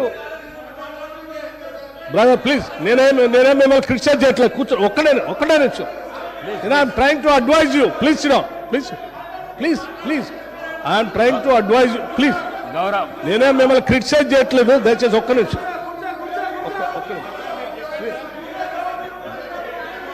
గౌరవ ప్రశాంత్ రెడ్డి గారు అధ్యక్ష కూర్చో. అధ్యక్ష ఒకటే నిమిషం. అధ్యక్ష గౌరవ శాసనసభ్యులు సీనియర్ శాసనసభ్యులే. వారు బాగా తెలుసు సభా వ్యవహారాలు కూడా. మనం గతంలో కూడా ఈ విషయాన్ని చర్చించాము అధ్యక్ష. గత 55 ఏళ్ళలో మీరు ఏం చేశారు అని పదే మాట్లాడుతూ ఉన్నారు. ఇంతలో కూడా మాట్లాడారు. నేనేం చెప్తా ఉన్నానంటే ఆ 55 ఏళ్ళు ఉమ్మడి రాష్ట్రంలో పాలన దానికంటే బాగా చేసుకోవచ్చనే అది వద్దనుకొని మనం ప్రత్యేక రాష్ట్రం తెచ్చుకున్నాం. మనం రిలేటివిటీ ఎప్పటి నుంచి తీసుకుంటామంటే 2014 నుంచే తీసుకుంటాం. కూర్చోండి. ఒక నిమిషం చెప్పలేండి. ఒక్క నిమిషం చెప్పండి. ప్రత్యేక రాష్ట్రం ఏర్పడిన తర్వాత అది బాగలేదని ఈ రాష్ట్ర ప్రజలందరూ కూడా సకల జనం సమ్మె చేస్తే ఇక్కడ ఉన్నటువంటి మంత్రులు కూడా కౌశిక్ రెడ్డి గారు కూర్చోండి. పెద్ద రాష్ట్రంలో మంత్రులు ఉంటే కూడా రాజీనామా చేసి మంత్రులందరూ కూడా తీర్మానం చేసి ఈ సభలో ఉన్నటువంటి కాంగ్రెస్ శాసనసభ్యులు కూడా అందరూ తీర్మానం చేసి ప్రత్యేక రాష్ట్రం కావాలని కేంద్ర నాయకత్వాన్ని ఒప్పించి శ్రీమతి సోనియా గాంధీ గారి దగ్గర కలిసి సభలో సరిపోయేంత బలం లేకపోయినప్పటికీ సభలో ఉన్నటువంటి వాళ్ళందరినీ ఒప్పించి ప్రత్యేక తెలంగాణ రాష్ట్రం ఇచ్చినటువంటి కాంగ్రెస్ పార్టీ ఆ ఆలోచన ఉంది కాబట్టి ఇచ్చింది అధ్యక్ష. కాంగ్రెస్ పార్టీ ఇచ్చిన తర్వాత సంపదతో కూడినటువంటి రాష్ట్రాన్ని మీ చేతిలో పెడితే, మిగులు బడ్జెట్తో ఉన్నటువంటి రాష్ట్రాన్ని మీ చేతిలో పెడితే 10 ఏళ్లు బాగు చేయాల్సింది పోయి 5 లక్షల కోట్ల అప్పు చేసి వాళ్ళ అప్పుల రాష్ట్రంగా మార్చిన మీరు అప్పుడు బాగలేదు ఇప్పుడు బాగలేదు అంటారు. బాగుండాల్సింది 10 ఏళ్ళ నుంచి చేయాల్సింది మీరు. ఆ రోజు గతంలో డిప్యూటీ సీఎం గారు కేసీఆర్ కూడా అందులో మంత్రిగా ఉన్నారు. అవన్నీ బాగలేదని అనుకున్నప్పుడు అందరం కలిసి తీర్మానం చేసి తీసుకొచ్చుకుంటాం. తెచ్చుకున్న తెలంగాణ రాష్ట్రంలో పాలన గురించి అభివృద్ధి గురించి మాట్లాడుకోవాలి. కానీ మాట్లాడితే పాత మాట్లాడుకుంటే మాట్లాడే వీళ్ళందరూ రాజీనామా ఎందుకు చేస్తా అన్నారు. పార్లమెంట్లో వాళ్ళందరూ కొట్లాడుతా అన్నారు. వాళ్ళందరూ పెప్పర్ స్ప్రే తింటారు. మిగతా వాళ్ళు ఎందుకు రాజీనామా చేస్తారు. అది బాగాలేదని కదా తెచ్చుకున్న దాంట్లో మీరెంత బాగా చేశారో చెప్పాలి. కానీ ఏం చేశారు? పట్టుమని ఏమైనా గోదావరిలో ఒక చుక్క నీళ్లు తెచ్చారా? కృష్ణానదిలో ఒక చుక్క నీళ్లు తెచ్చారా? ఏం చేయలేదు కదా. లక్షల కోట్లు వృధా చేశారు. కానీ ఒక్క ఎకరానికైనా అదనంగా ఆయకట్టు నీళ్ళు ఇచ్చారా? ఒక్కడికైనా ఉద్యోగాలు ఇచ్చారా? ఒక్కడికైనా ఒక ఇందిరా ఇల్లు ఇచ్చారా? ఒక్కడికైనా ఏదైనా చేశారా ఈ రాష్ట్రంలో? ఏమి లేదు. అది చెప్పండి. మేము చెప్పింది అదే. ధనంతో కూడిన సంపదతో కూడిన తెలంగాణ రాష్ట్రం ఇస్తే 10 ఏళ్ళు విధ్వంసం చేశారు. ఇవాళ విధ్వంసం చేయడం కాదు, స్వేచ్ఛ లేకుండా చేశారు. ఇవాళనే వాళ్ళకి స్వేచ్ఛ వచ్చినట్టు తీర్పిచ్చారని చెప్పాము. దాని గురించి మాట్లాడిన 10 ఏళ్ళ నుంచి. గౌరవ కేటీఆర్ అధ్యక్ష, మా బట్టన్న కూడా ఇంత ఆవేశపడతాడు అనుకోలేదు అధ్యక్ష. ఎందుకంటే వారికి వాస్తవాలు తెలుసు. వాస్తవాలు తెలిసి కూడా ఇంత ఆవేశపడి అధ్యక్ష గావు కేకలతో పెడబొబ్బలతో నోటికి గొంతు పెంచి అరిస్తే గొంతు పెంచి దాడి చేస్తే మందబలంతో శాసిస్తాననుకుంటే వాస్తవాలు కాకుండా పోవు సార్. పాలమూరులో గంజి కేంద్రాలు వాస్తవం, తెలంగాణలో నెత్తురు బారిన నేలలు వాస్తవం, నెర్రలు బారిన నేలలు వాస్తవం, కరెంటీ అని మాట వాస్తవం, 14 లక్షల వలసలు వాస్తవం. అధ్యక్ష ఇవన్నీ కాంగ్రెస్ పాలనకు తార్కాణాలు అధ్యక్ష, నేను చెప్పడం లేదు అధ్యక్ష ఎవరో కాదు అధ్యక్ష, గౌరవ ముఖ్యమంత్రి రేవంత్ రెడ్డి గారు మాట్లాడిన రికార్డు అసెంబ్లీలో అధ్యక్ష కాంగ్రెస్ పరిపాలన గురించి గౌరవ ముఖ్యమంత్రి రేవంత్ రెడ్డి గారు మాట్లాడిన మాటలు వారి మాటలు చెప్తా అధ్యక్ష వారు చెప్పినారు రేవంత్ రెడ్డి గారు, ఇది 2014 25 జూన్ అధ్యక్ష, వారి మాటలు నేను కోట్ చేస్తా ఉన్నా, అసెంబ్లీ రికార్డు అధ్యక్ష. నేను చదువుకోవడానికి హైదరాబాద్లో ఉంటే నా తండ్రి గారు చనిపోతే మా గ్రామానికి పోయినాను. పద్ధతి ప్రకారం దాన సంస్కారాలు అయిన తర్వాత స్నానం చేసి ఇంటికి పోవాలి. ఎండాకాలం వస్తే ఏ బావిలో కూడా రోజుల తరబడి ఈత కొట్టినామో ఆ బావి ఎండిపోయింది. బోర్ దగ్గర పోయి స్నానం చేద్దాం అనుకుంటే కరెంట్ లేదు. నాకున్న పరిచయాలతో కరెంటే ఇస్తే బోర్ల నుంచి నీళ్ళు వస్తలేవు. స్నానం చేయవలసిన సమయంలో నెత్తి మీద నీళ్లు చల్లుకొని ఇంటికి వచ్చినాం అధ్యక్ష. తెలంగాణ ప్రాంతం నిర్లక్ష్యం కావడానికి కారణం కాంగ్రెస్ పాలకులన్న విషయం ఇప్పుడు అర్థమైంది అధ్యక్ష. ఇది నేను కాదు అధ్యక్ష, రేవంత్ రెడ్డి గారు చెప్పిన మాట, మీ ముఖ్యమంత్రి గారే చెప్పినారు అధ్యక్ష, నేను చెప్పడం కాదు. నేనేమంటున్నా అధ్యక్ష, మీరు దాచేస్తే దాగని సత్యాలు చరిత్ర అధ్యక్ష. ఇట్లా నిమిషానికి ఒకసారి ఇంటరప్ట్ చేస్తే ఎట్లా అధ్యక్ష? ఇంత ఆవేశం ఎందుకు? బట్టన్నా అధ్యక్ష, ముఖ్యమంత్రి గారు మాట్లాడతారు తర్వాత, మీకెందుకు బాధ? బట్టి గారు ఇంత బాధపడితే కష్టం. ఇందిరమ్మ పాలన గురించి రేవంత్ రెడ్డి గారు చెప్పిన మాట ఇది. ఇంకా చాలున్నాయి రేవంత్ రెడ్డి గారు చెప్పిన మాటలు, చెప్పమని చెప్తా అధ్యక్ష. This is not right sir అధ్యక్ష, you have to come to my rescue. This is not right అధ్యక్ష. ఇదేం అధ్యక్ష? సీఎం గారు సమాధానం చెప్తారు అధ్యక్ష. గౌరవ కేటీఆర్ గారు ఎన్నిసార్లు ఇస్తారు సార్? మరి మేము కూడా లెక్క చూడాలా? 39 మందికి అధ్యక్ష, మనం తెలంగాణ రాష్ట్ర శాసనసభలో మాట్లాడుతూ ఉన్నాం. ఆనాటి ఉమ్మడి ఆంధ్రప్రదేశ్ శాసనసభ వ్యవహారాలు కాదు, ఆనాటి ఉమ్మడి ఆంధ్రప్రదేశ్ శాసనసభ కాదు. ఇది ప్రత్యేక తెలంగాణ రాష్ట్ర శాసనసభ. ఈ శాసనసభ ఈ రాష్ట్రానికి సంబంధించి 2014 జూన్ 2 నుంచి మొదలైంది. ఈ 2014 నుంచి ఈ రాష్ట్రంలో తీసుకున్న చర్యలు, జరిగిన ఖర్చులు, చేసిన అభివృద్ధి, రాష్ట్ర ప్రజల ఆకాంక్షలు, వాటి గురించి మనం మాట్లాడుకోవాలి. గతం అంతా బాగాలేదనే కదా అందరు కలిసి కొట్లాడి ఏకగ్రంగా తీర్మానం చేసి తెలంగాణ రాష్ట్రం ఇంకా అది చూపించి నేను వాళ్ళతో పోటీ పడతా అంటే నువ్వు కూడా వాళ్ళతో పోటీ పడితే నువ్వు కూడా అట్టే పో. మరి ఏడెందుకు తెలంగాణ రాష్ట్రం గురించి మాట్లాడండి సార్.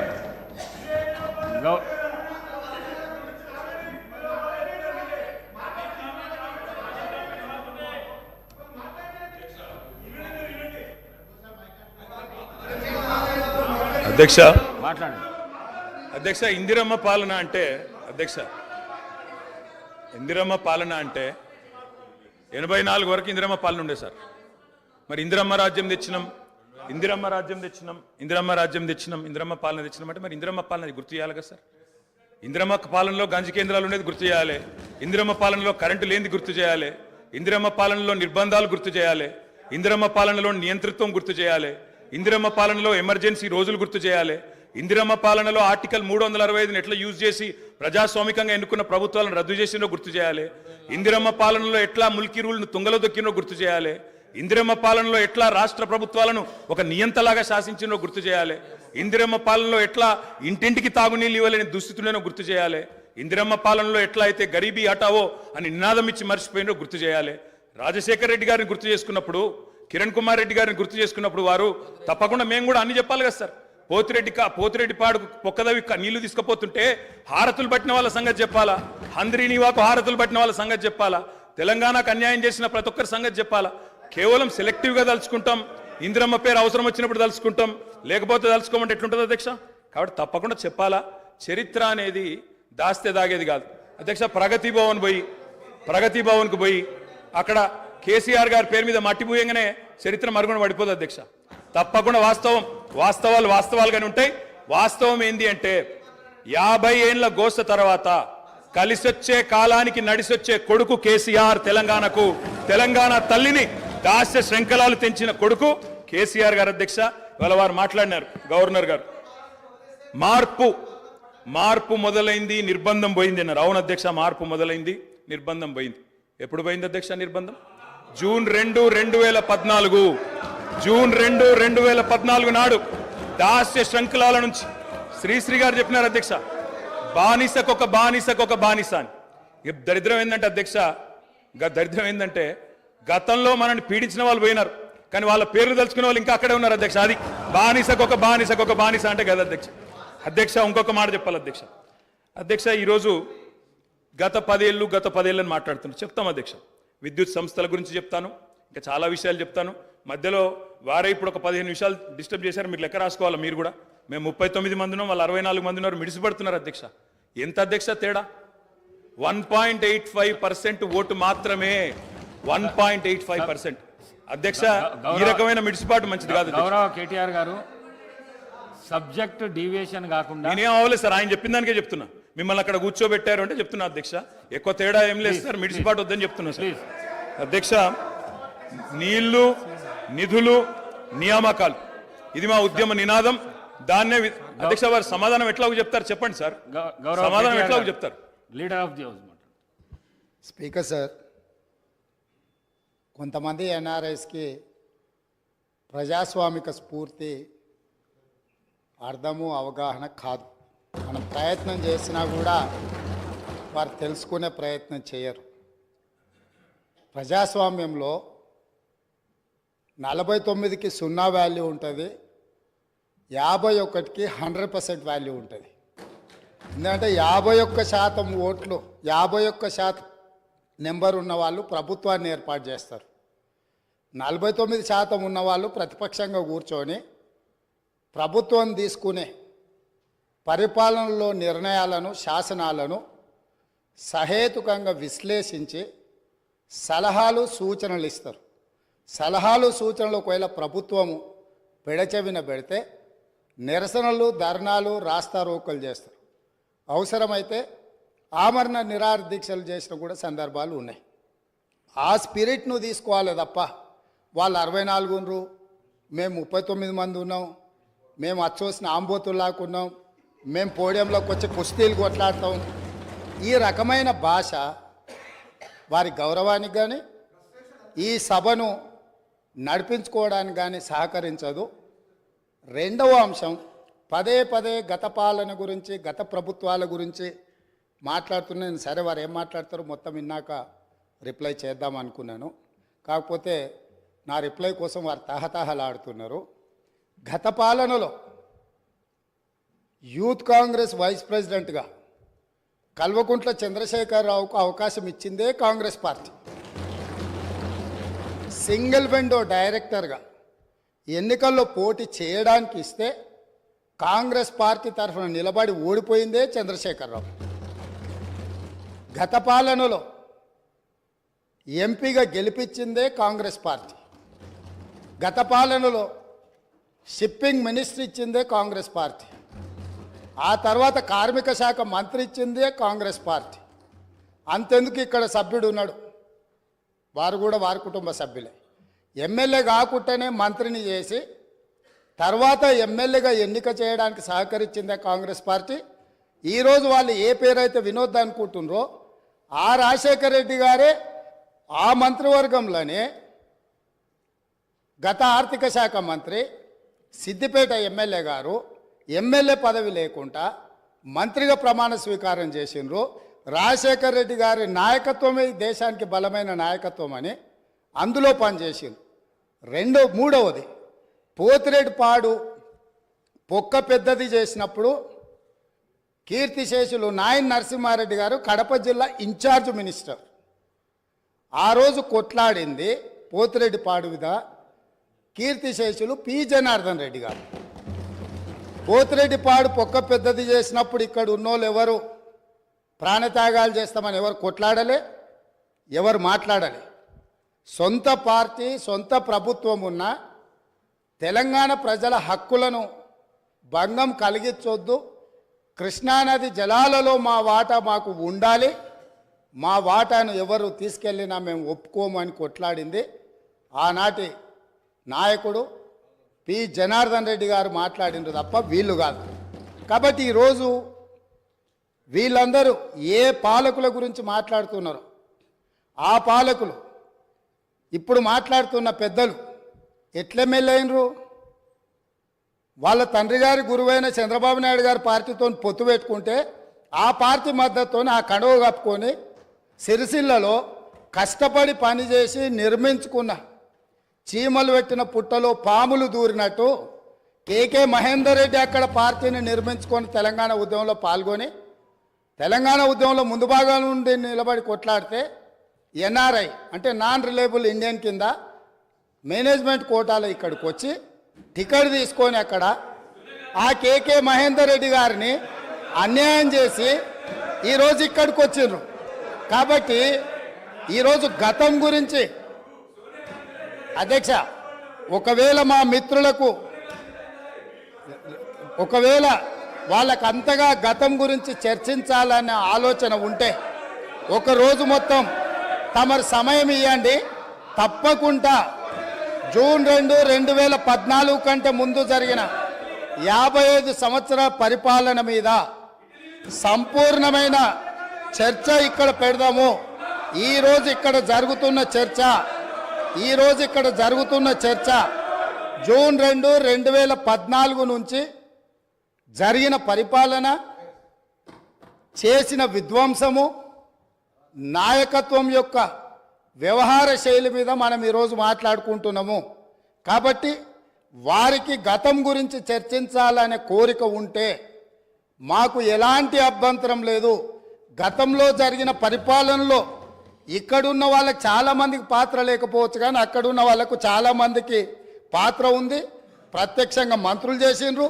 అక్కడున్న నాగేందర్ గారు, ఆ పక్కనున్న శ్రీనివాస్ యాదవ్ గారు, ఆ పక్కనున్న హరీష్ రావు గారు, అక్కడున్న కడియం శ్రీహరి గారు, ఆ పక్కనున్న పోచారం శ్రీనివాసరెడ్డి గారు, ఆ పక్కనున్న గంగుల కమలాకర్ గారు, అన్ని పేర్లు మొత్తం అన్ని లిస్టు చదువుతా. వీళ్ళందరూ కూడా ఈరోజు వారు ఏదైతే పాపాలు జరిగినాయి అంటుండ్రో ఆ పాపాలలో సంపూర్ణమైన భాగస్వామ్యం వాళ్ళదే ఉన్నది. వరంగల్ ప్రాంతంలో జరిగిన ఎన్కౌంటర్లకు ఎవరి కారణమని చర్చ ఉంది అధ్యక్ష? ఈరోజు వారే మాట్లాడుతున్నారు.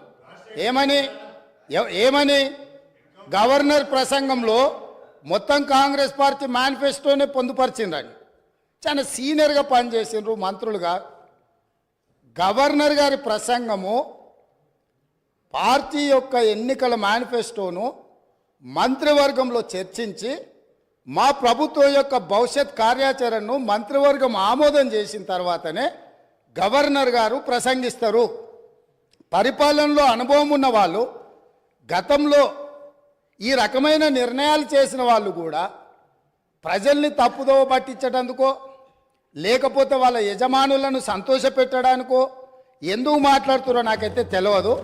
నేను సభ్యుడికి సూచన చేస్తున్నా. నేను చాలా విషయాలు ప్రస్తావించిన, తప్పకుండా సావధానంగా 5 సంవత్సరాల సమయం ఉంది. సంపూర్ణంగా ఎక్స్రే తీసినట్టుగా ఎక్కడెక్కడ ఏమేమి ఉన్నాయో అన్నిటిని వివరిస్తాం. మా ఆర్థిక మంత్రి గారు, డిప్యూటీ సీఎం గారు జరిగిన విధ్వంసం ఏంది, ఆర్థిక నేరమేంది, అన్ని విషయాలు ఈ సభలోనే తమరి అనుమతి తీసుకొని చర్చకు పెట్టి వాటన్నిటిని విశ్లేషిద్దాం. మేము సిద్ధంగా ఉన్నాం. సంవయనం పాటించి ఈరోజు గవర్నర్ గారి ప్రసంగానికి సంబంధించిన మీకు మనసు ఉంటే, తెలంగాణను అభివృద్ధి చేసుకోవాలన్న ఆలోచన ఉంటే అభినందిస్తూ మీరు ముందుకు రండి. లేదు మేము ఇట్లనే ఉంటామంటే పిల్లి శాపనార్థాలకు ఉట్లు తెగిపడవు. ఈ శాపనార్థాలు పెడుతూనే ఉంటారు జీవితకాలం. కాబట్టి దయచేసి ప్రతిపక్షానికి నేను సూచన చేస్తున్నా, మేం పాలకపక్షంగా మా విజన్ డాక్యుమెంటుని సభలో పెడుతున్నాం. మీరు సలహాలు సూచనలు ఇవ్వండి. సహేతుకమైన సలహాలు సూచనలకు ఎప్పుడు మేము సిద్ధంగా ఉన్నాము. ఎందుకంటే ప్రతిపక్షాలను గౌరవించడం అనే సాంప్రదాయం కాంగ్రెస్ పార్టీకి మొదటి నుంచి ఉంది, ఇప్పుడు కూడా ఉంది. ఆ సాంప్రదాయాన్ని కొనసాగిస్తామని మీ ద్వారా వారికి తెలియజేయదలుచుకున్నాం.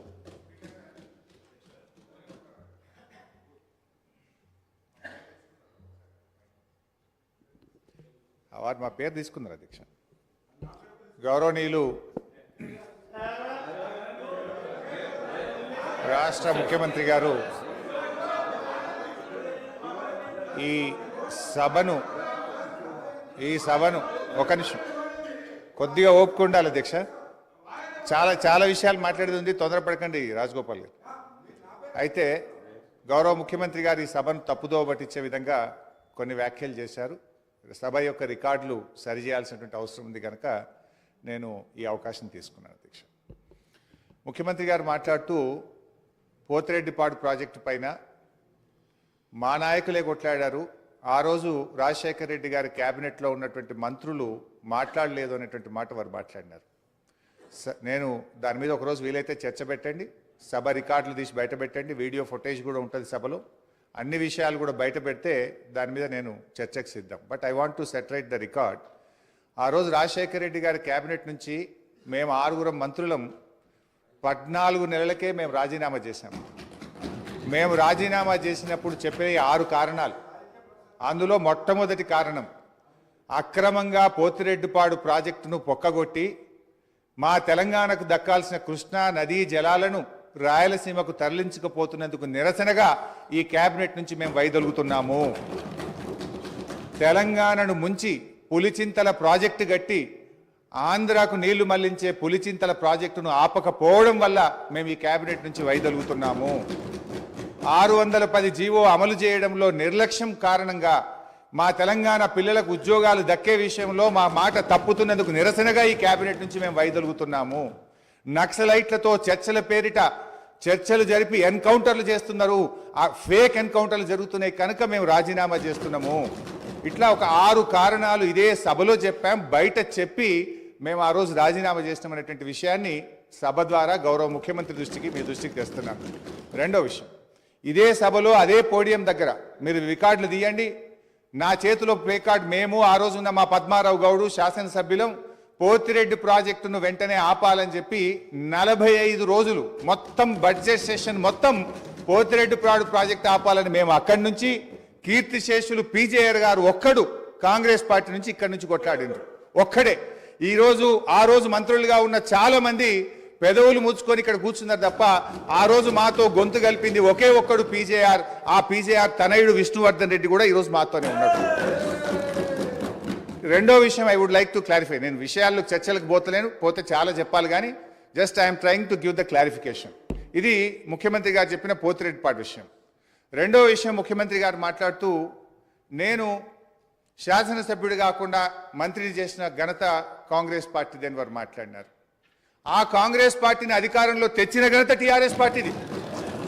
ఆ రోజు చంద్రబాబు నాయుడు గారు తెలుగుదేశం హయాంలో వీరు ఓడిపోయి కనీసం ప్రతిపక్ష హోదా దక్కకుండా పూర్తిగా దిగజారిపోయినటువంటి కాంగ్రెస్ పార్టీకి జీవం పోసింది కేసీఆర్ గారు, టీఆర్ఎస్ పార్టీ. ఎందుకంటే నేను ఆ రోజు ప్రణబ్ ముఖర్జీ గారితో హిమాచల్ భవన్లో చర్చలు జరిగినప్పుడు కీర్తిశేషులు వెంకటస్వామి గారు, గౌరవనీయులు మాజీ ఎంపీ సురేందర్ రెడ్డి గారు, కేసీఆర్ గారు, ఆలే నరేంద్ర గారు, నేను ఆ చర్చల్లో ఉన్నాను. కేసీఆర్ గారు ఆ రోజు మాట్లాడుతూ ఆ అలయన్స్ చర్చలు జరిగినప్పుడు తప్పకుండా ఈ రాష్ట్రంలో కాంగ్రెస్ పార్టీ అధికారంలోకి తెస్తాం, దేశంలో కూడా అధికారంలోకి వస్తుందంటే ఆ రోజు ప్రణబ్ ముఖర్జీ గారు మాజీ రాష్ట్రపతి గారు అన్న మాట I was part of the discussion. Chandrashekar గారు మీరు అన్నట్టు నిజంగా కాంగ్రెస్ పార్టీ అధికారంలోకి వస్తే నువ్వు నా ఇంట్లో కూర్చొని తెలంగాణ రాష్ట్రం తీసుకొని పో, నిజంగా అధికారంలోకి వస్తుందా అని ఆయన అన్నారు. ఆ రోజు మేం పొత్తు పెట్టుకోవడం వల్లనే ఆ రోజు కాంగ్రెస్ పార్టీ అధికారంలోకి వచ్చింది తప్ప మీరేదో గెలిస్తే మాకు పదవులు ఇచ్చారు కాదు. మేము కాంగ్రెస్ పార్టీకి భిక్ష పెట్టినాం, మేము కాంగ్రెస్ పార్టీని అధికారంలో తేవడానికి ఆ రోజు సహకరించమనే విషయాన్ని గుర్తు చేస్తా ఉన్నా. అధ్యక్ష, కేసీఆర్ గారి గురించి కూడా వారు మాట్లాడినారు. Just I'm trying to set right the record. నేను స్పీచ్ ఇవ్వడం లేదు, స్పీచ్ ఇచ్చినప్పుడు నేను ఇంకా చాలా విషయాలు చెప్తా, ఓన్లీ రికార్డ్ సెట్ రైట్ చేసే ప్రయత్నం చేస్తున్నా. వారు ఏం మాట్లాడినారంటే కేసీఆర్ గారిని మేము ఎంపీ చేసినామని చెప్పి మాట్లాడుతున్నారు. కేసీఆర్ ఆ రోజు కాంగ్రెస్ పార్టీతో పొత్తు పెట్టుకున్నప్పుడు కేసీఆర్ గారి గురించి ఒకటే విషయం చెప్పి నేను ముగిస్తా అధ్యక్ష. ఓన్లీ వన్ మినిట్ అధ్యక్ష, 1 minute అధ్యక్ష. ఆ రోజు 1 minute అధ్యక్ష. Only I'm trying to set right the record. నేను స్పీచ్ ఇవ్వట్లేదు, రికార్డు కరెక్షన్ మాత్రం. ఒక్కటే నిమిషం అధ్యక్ష, సీనియర్ శాసనసభ్యులు ఒక్కటే నిమిషం అధ్యక్ష. I will take only 1 minute. I will take only 1 minute అధ్యక్ష. ఆ రోజు నిజంగానే కేంద్రంలో ఆ రోజు కాంగ్రెస్ పార్టీ అధికారంలోకి వచ్చినప్పుడు సోనియా గాంధీ గారి అధ్యక్షంలో యూపీఏ సమావేశం జరిగింది. ఆ యూపీఏ సమావేశంలో సోనియా గాంధీ గారు కేంద్ర మంత్రివర్గంలో కేసీఆర్ గారిని చేరమన్నప్పుడు కేసీఆర్ గారు ఒక మాట చెప్పారు, కామన్ మినిమం ప్రోగ్రాంలో తెలంగాణ అంశం పెడితేనే నేను క్యాబినెట్లో చేరతా, నేను పదవుల కోసం రాలేదు, తెలంగాణ కోసం ఢిల్లీకి వచ్చినా అని చెప్పిండు కేసీఆర్ గారు. ఆ రోజు కామన్ మినిమం ప్రోగ్రాంలో పెట్టి ఉభయ సభలను రాష్ట్రపతి గారు ఉద్దేశించిన సభలో రాష్ట్రపతి గారు తెలంగాణ రాష్ట్ర ఏర్పాటును సంప్రదింపుల ద్వారా చేస్తామని చెప్పించింది కేసీఆర్ గారు. ఆ రోజు షిప్పింగ్ పోర్ట్ఫోలియో ఇస్తే అధ్యక్ష, షిప్పింగ్ పోర్ట్ఫోలియో ఇస్తే అధ్యక్ష, ఒక్కటే నిమిషం, ఆ రోజు డిఎంకే పార్టీ మాకు షిప్పింగ్ పోర్ట్ఫోలియోగా శ్రీధర్ బాబు గారు, నేను గౌరవ మంత్రి ప్లీజ్ సార్, గౌరవ మాజీ మంత్రి గారికి, ఎందుకంటే వారికి కూడా శాసనసభ వ్యవహారాలకు సంబంధించిన మంత్రి గారు, ఈ డిస్కషన్కి సంబంధించి, ఈ చర్చకు సంబంధించి ఇంతకుముందు గౌరవ ముఖ్యమంత్రి గారు చెప్పినట్టు చర్చకు, ఈ విధమైన లఘు చర్చకు మీరు అనుమతిస్తే రేపు కానీ ఎల్లుండి కానీ ఆవలెల్లుండి కానీ మనం బయలుపెడుతూ ఉంటాం. అధ్యక్ష, వారికి నేను ఈ విధంగా మీరు అందరికీ మరి అవకాశం ఇస్తే సమయం సరిపోదు సార్. నేను గౌరవ ప్రతిపక్ష సభ్యులను కూడా కోరుతా ఉన్నాను, గవర్నర్ ప్రసంగాన్పై ధన్యవాద తీర్మానం విషయంలో స్పష్టంగా మీరు చెప్పే అనేక అంశాల విషయంలో 50 సంవత్సరాల చరిత్ర గురించి కానీ చెప్పండి. మీరు 10 సంవత్సరాల కాలం పాటు, నేను దాంట్లో 5 సంవత్సరాలు ఉన్నాను, అదే చెప్తూ వచ్చారు. ప్రజలు అందరూ కూడా వింటూ వచ్చారు. ఆఖరుకు తీర్పు ఏ విధంగా ఇచ్చారో ఇప్పటికైనా మీరు దయచేసి రియలైజ్ కావాలని కోరుతా ఉన్నారు. ఇందిరమ్మ రాజ్యం రావాలే. పెద్దలు కేటీఆర్ గారు చెప్పారు ఇందిరమ్మ రాజ్యం అంటే ఏ విధంగా ఉంటుందని. సరే, ప్రజలందరికీ తెలిసి ఈరోజు అందరూ కూడా చదువుకున్నవారు, అందరూ కూడా అవగాహన ఉన్న వ్యక్తులు. అయినా కానీ ఇందిరమ్మ రాజ్యంలోనే సామాజిక న్యాయం జరిగింది, ఇందిరమ్మ రాజ్యంలోనే పేదవారికి న్యాయం జరిగింది, ఇందిరమ్మ రాజ్యంలోనే ఇల్లు వచ్చినాయి, ఇందిరమ్మ రాజ్యంలోనే భూములు వచ్చినాయి, ఇందిరమ్మ రాజ్యంలోనే పోడు భూములు వచ్చినాయి. ఈరోజు ఆ విధమైన మరొక్కసారి ప్రభుత్వం రావాలనే ఆలోచనతోనే తీర్పిచ్చారు కనుక, ఆ క్రమంలో కొత్త ప్రభుత్వం ఏర్పాటైన తర్వాత మీరు ఏదైనా మీ ఆలోచనలు ఇస్తే తప్పకుండా మేము ఒక కన్స్ట్రక్టివ్ క్రిటిసిజం చేయండి, we will try to accept it. కానీ పదే మళ్ళా 50 సంవత్సరాలకు అంతపూర్వకం పెద్దలు హరీష్ రావు గారు చెప్పారు, మేం చేయబట్టి కాంగ్రెస్ పార్టీ అధికారంలోకి వచ్చిందని. మేము 91 మంది ఉన్నాము, 95 మేము ఉన్నాము, మీరు ఉన్నది ఎంతమంది? దాని తర్వాత ఎన్ని సీట్లు మీరు నిలబడ్డారు, ఎంతమంది గెలిచారు? దాని తదుపరి జరిగిన 2000 ఎన్నికల్లో ఎంతమంది మీరు నిలబడ్డారు, ఎంతమంది గెలిచారు? ఇవన్నీ కూడా బేరీజ్ చేసుకోవడానికి మరొకసారి ఒక చర్చ పెట్టండి అధ్యక్ష. కానీ నేను దయచేసి గౌరవ సభ్యులందరినీ కూడా కోరుతా ఉన్నాను, ఈరోజు గవర్నర్ గారి ప్రసంగంపై ఈరోజు వారి పేరు తీశారనుకో వారు మాట్లాడుతూ అంటారు, వీరి పేరు తీశారనుకో వీరు మాట్లాడుతూ అంటారు. దయచేసి నేను గౌరవ శాసనసభాపతి గారిని కోరుతా ఉన్నాను, ధన్యవాద తీర్మానంపై గౌరవ సభ్యులు మాట్లాడితే సభ అర్థవంతంగా ముందుకు సాగే విధంగా మీరందరూ కూడా సహకరించాలని కోరుతా ఉన్నాను. గౌరవ కేటీఆర్ గారు,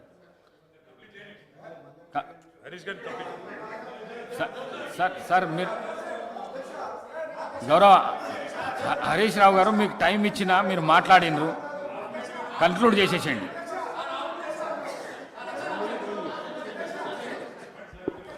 స్పీకర్ సార్, ఇప్పుడు నేను లేవాలని కానీ మాట్లాడాలని అనుకోలేదు. గౌరవ ముఖ్యమంత్రి గారు మాట్లాడుతూ సభను తప్పుదోవిచ్చే విధంగా ఆయన మాట్లాడినప్పుడు సభ యొక్క రికార్డును రెక్టిఫై చేయడం నా బాధ్యత. బికాస్ నేనేదో ప్రశ్నకు సమాధానం చెప్పాలనో విమర్శ చేయాలనో నేను మాట్లాడే ప్రయత్నం చేస్తలేను. వారు మాట్లాడినారు కనుక మేము డెఫినెట్గా దాన్ని క్లారిఫై చేయడం మా బాధ్యత అధ్యక్ష. అయితే అధ్యక్ష, ఆ రోజు కామన్ మినిమం ప్రోగ్రాంలో కేసీఆర్ గారు పెట్టించడమే కాదు, షిప్పింగ్ పోర్ట్ఫోలియో అడగకుండానే ఇచ్చారు. ఆ రోజు డిఎంకే పార్టీ నాకు షిప్పింగ్ పోర్ట్ఫోలియో ఇవ్వకపోతే మేము యూపీఐ నుంచి బయటకు పోతామంటే, నేను మంత్రి పదవి కోసం ఢిల్లీ రాలేదు, నాకు ఈ పోర్ట్ఫోలియో అక్కర్లేదు, వారికి ఇచ్చేయండి, నేను వచ్చింది తెలంగాణ కోసమని షిప్పింగ్ పోర్ట్ఫోలియోను స్వచ్ఛందంగా వదులుకున్నటువంటి చరిత్ర కేసీఆర్ గారిది, టీఆర్ఎస్ పార్టీది అధ్యక్ష. ఈరోజు రేవంత్ రెడ్డి గారు మాట్లాడుతూ మేమేదో పదవులు ఇచ్చామని, పదవులను గడ్డిపోచల్లాగా త్యజించిన చరిత్ర ఈ దేశంలో ఎవరికన్నా ఉందంటే అది కేసీఆర్కు టీఆర్ఎస్ పార్టీకి ఉంది. త్యాగాల పునాదుల మీద తెలంగాణ తెచ్చిన చరిత్ర ఉంది అధ్యక్ష. అనవసరంగా మేమేదో పదవులు ఇచ్చినామని, మేమేదో పదవుల కోసం పాకులాడినామనేటువంటి విధంగా వారు మాట్లాడద్దు. ఆ విషయానికి వస్తే రేవంత్ రెడ్డి గారు ఏబీవీపీలో షురువు అయిండు, టీఆర్ఎస్లో పనిచేసిండు, తెలుగుదేశంలో వేయండు, కాంగ్రెస్లో వేయండు, మరి రేపు ఉంటాడో. పార్టీలు మారిన చరిత్రలు మీకున్నాయి, కానీ మాకు అట్లాంటిది ఏం లేదు అధ్యక్ష. ఇకపోతే మా శ్రీధర్ బాబు గారు లేచి మళ్ళీ నన్ను ఆయన గెలికే ప్రయత్నం చేసిండు, లేకపోతే నేను ఆయన గురించి మాట్లాడాల్సిన అవసరం లేదు అధ్యక్ష. ఆ రోజు ఇదే శాసనసభలో కిరణ్ కుమార్ రెడ్డి గారు ముఖ్యమంత్రిగా ఉన్నప్పుడు నీ తెలంగాణకు నీకు ₹1 అన్నాడు. పేగులు దిగదాకా కొట్లాడింది ఎవరు, పెదవులు మూసింది ఎవరో కూడా ఈ రాష్ట్ర ప్రజలకు గుర్తున్నది అధ్యక్ష. ఉన్నారు ఇవాళ ఇక్కడ చాలా మంది, ఆ రోజు ఉన్న వాళ్ళు కూడా ఇక్కడ ఉన్నారు. ఆ రోజు మేము పేగులు దిగదాకా పోడియంలోకి పోయి కొట్లాడినాము, ఆ రోజు మీరు పెదవులు మూసుకొని మాట్లాడినటువంటి చరిత్ర కూడా కాంగ్రెస్ పార్టీకి ఉంది అధ్యక్ష. నేను అనేది మాకు ఒప్పుకున్నది అధ్యక్ష. దయచేసి మీరు మా మీద విమర్శలు మాని, ప్రజలు మీకు అధికారం ఇచ్చారు, మీకు అవకాశం ఇచ్చారు, మీరు ప్రజలకిచ్చిన ఆ గ్యారంటీలు ఎలా అమలు చేస్తారో దాని మీద దృష్టి పెట్టే ప్రయత్నం చేయండి. దానికి నిర్మాణాత్మకమైన ప్రతిపక్షంగా మేము సహకరిస్తాం, సూచనలు ఇస్తాం. కానీ ఎంతసేపు మీరు మా మీద నేపాలు నెట్టో, మా మీద బురద జల్లేటువంటి ప్రయత్నం మాని ప్రజలకు మీద ఇచ్చిన హామీల అమలు మీద, పరిపాలన మీద దృష్టి పెట్టండి అని మీ ద్వారా వారికి హితవు పలుకుతాం. గౌరవ కేటీఆర్ గారు. అధ్యక్ష, గౌరవ ముఖ్యమంత్రి గారు మరి ముఖ్యమంత్రి అయిన తర్వాతనన్నా కొద్దిగా మర్యాదకరంగా మాట్లాడతారేమో అనుకున్నా అధ్యక్ష. కానీ కొన్ని ఊహించలేము అధ్యక్ష, కొన్ని ఊహించలేము. ఎందుకంటే కొంతమందికి అది సాధ్యం కాదు. ఎందుకంటే వారికి అర్థమైంది అధ్యక్ష. ఎందుకంటే తెలంగాణ తెచ్చిన నాయకుడిని పట్టుకొని కల్వకుంట్ల చంద్రశేఖర్ రావు అని ఏకవచనంతో మాట్లాడతారు. తెలంగాణను వ్యతిరేకించిన వాళ్ళనేమో గారు గారు అని మాట్లాడినప్పుడే అర్థమైంది అధ్యక్ష వారి సంస్కారం ఏందో, వారి పరిజ్ఞానం ఏందో అర్థమైంది అధ్యక్ష. అచ్చోసిన ఆంబోతు, ఇది ఒక ముఖ్యమంత్రి మాట్లాడిన మాట, అచ్చోసిన ఆంబోతు. అధ్యక్ష, ఎవరు అధ్యక్ష అచ్చోసిన ఆంబోతు? చీమలు పెట్టిన పుట్టలో దూరిన పాము అధ్యక్ష. కాంగ్రెస్ అనే పార్టీలో పాపం మా బట్టన్న, మా శ్రీధర్ అన్న, మా దామోదర్ అన్న, మా ప్రభాకర్ అన్న, అదేవిధంగా మా ఉత్తమన్న, మా కోమటిరెడ్డి వెంకటరెడ్డి అన్న, మా దామోదర్ అన్న, వీళ్ళందరూ కలిసి పెట్టిన పార్టీలో ఇవాళ దూరి ముఖ్యమంత్రి పదవి తీసుకుని ఆయన చీమలు పెట్టిన పుట్టలో పాముల గురించి మాట్లాడితే చాలా చండాలంగా ఉంటుంది సార్. దయచేసి ఇంకొక మాట అధ్యక్ష. ఎన్ఆర్ఐలు నాన్ రిలయబుల్ అన్నారు అధ్యక్ష. ఎన్ఆర్ఐలు నాన్ రిలయబుల్ ఇండియన్స్ అన్నారు. నాన్ రిలయబుల్ ఇండియన్ అంటే అధ్యక్ష నేను అడుగుతున్నా, ఎవరు అధ్యక్ష ఎన్ఆర్ఐలకు టికెట్లు అమ్ముకున్నది? ఎవరు అధ్యక్ష ఎన్ఆర్ఐలకు టికెట్లు అమ్ముకున్నది? ఎవరికి తెలియదు అధ్యక్ష ఇది? అధ్యక్ష నేను ఇంకొక మాట కూడా అధ్యక్ష, పేర్లు అధ్యక్ష అధ్యక్ష please please please please please అధ్యక్ష ఇప్పుడు అధ్యక్ష గౌరవ శాసనసభ్యులు హరీష్ రావు గారు నా పేరు తీసిండ్రంటే నేను అవకాశం ఇచ్చిన. మంత్రి గారు పేరు తీసిండ్రు, మంత్రి గారికి అవకాశం ఇద్దాం మనం. Please please please please please please sir, నేను ఎక్కువ మాట్లాడాను సార్. 2 అంశాలు మీరు ప్రస్తావించారు. నా పేరే కానీ, బట్టి గారి పేరే కానీ, వీళ్ళందరి పేరు ప్రస్తావిస్తూ వీళ్ళందరినీ కాదని చెప్పి గౌరవ రేవంత్ రెడ్డి గారు ముఖ్యమంత్రి అని చెప్పి. కాంగ్రెస్ పార్టీకి ఒక చరిత్ర ఉంది అధ్యక్ష. చరిత్ర ఏంది అంటే, ప్రభుత్వం పార్టీలో మెజారిటీ ఉన్నప్పుడు మేము ఎప్పుడు కూడా హైకమాండ్కి అప్పచెప్తాము. హైకమాండ్ ఒక నిర్ణయం తీసుకుంటే ఆ నిర్ణయానికి మేము శిరసా వహిస్తాము, అది మేము పాటిస్తాము అధ్యక్ష. ధన్యవాదాలు. గౌరవ కేటీఆర్ గారు. మేం చెప్పింది అదే అధ్యక్ష, మేం చెప్పింది అదే. తెలంగాణ ప్రజలు ఎన్నుకున్న ముఖ్యమంత్రి కాదు, ఢిల్లీ నామినేట్ చేసిన ముఖ్యమంత్రి అని చెప్తున్నాను. నేను కూడా కదే చెప్పిన. నేను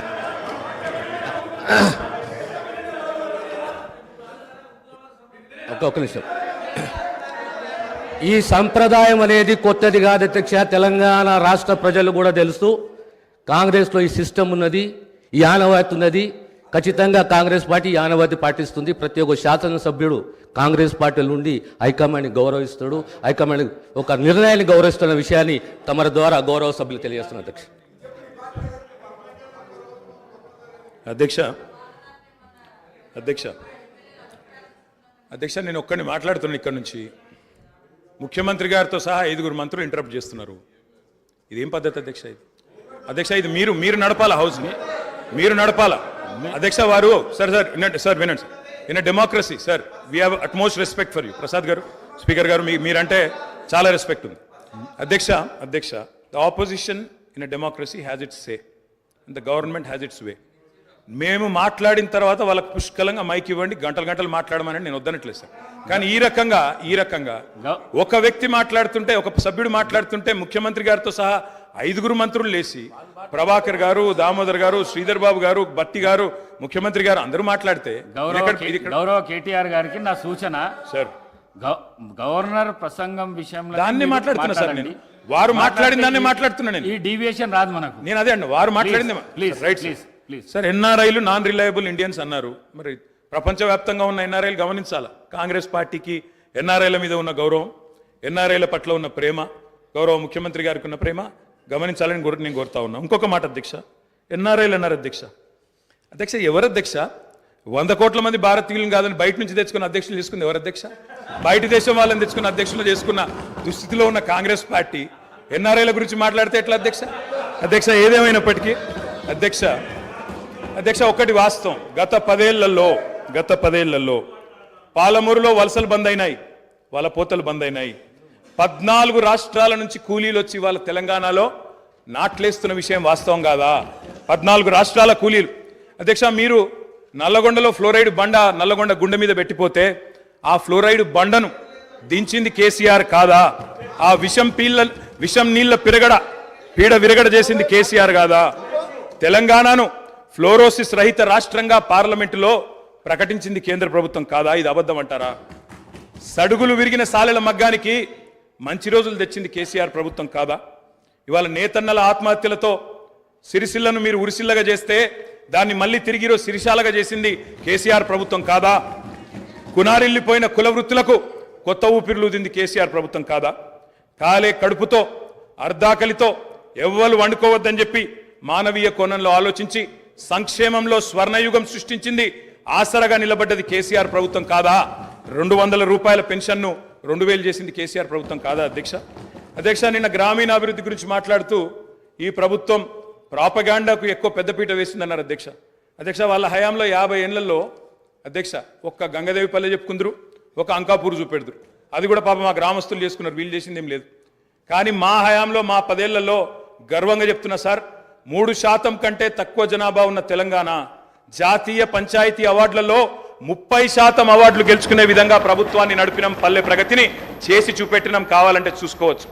ఏ పల్లెకు పోయినా ట్రాక్టర్లు, ట్యాంకర్లు, ఏ పల్లెకు పోయినా ట్రాలీలు, ఏ పల్లెకు పోయినా డంపింగ్ యార్డులు, ఏ పల్లెకు పోయినా ఇంటి ముంగడయ్యాల నీళ్లు, బ్రహ్మాండంగా చెట్లు. ఇవి వాస్తవాలు కాదా అధ్యక్ష?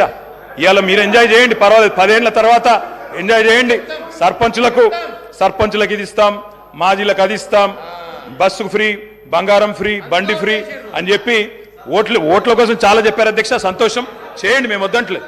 నిర్మాణాత్మకమైన సూచనలు చేయమన్నారు, తప్పకుండా చేయండి.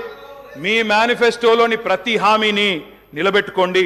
వి welcome it, we will support you. తప్పకుండా సపోర్ట్ చేస్తాం అధ్యక్ష.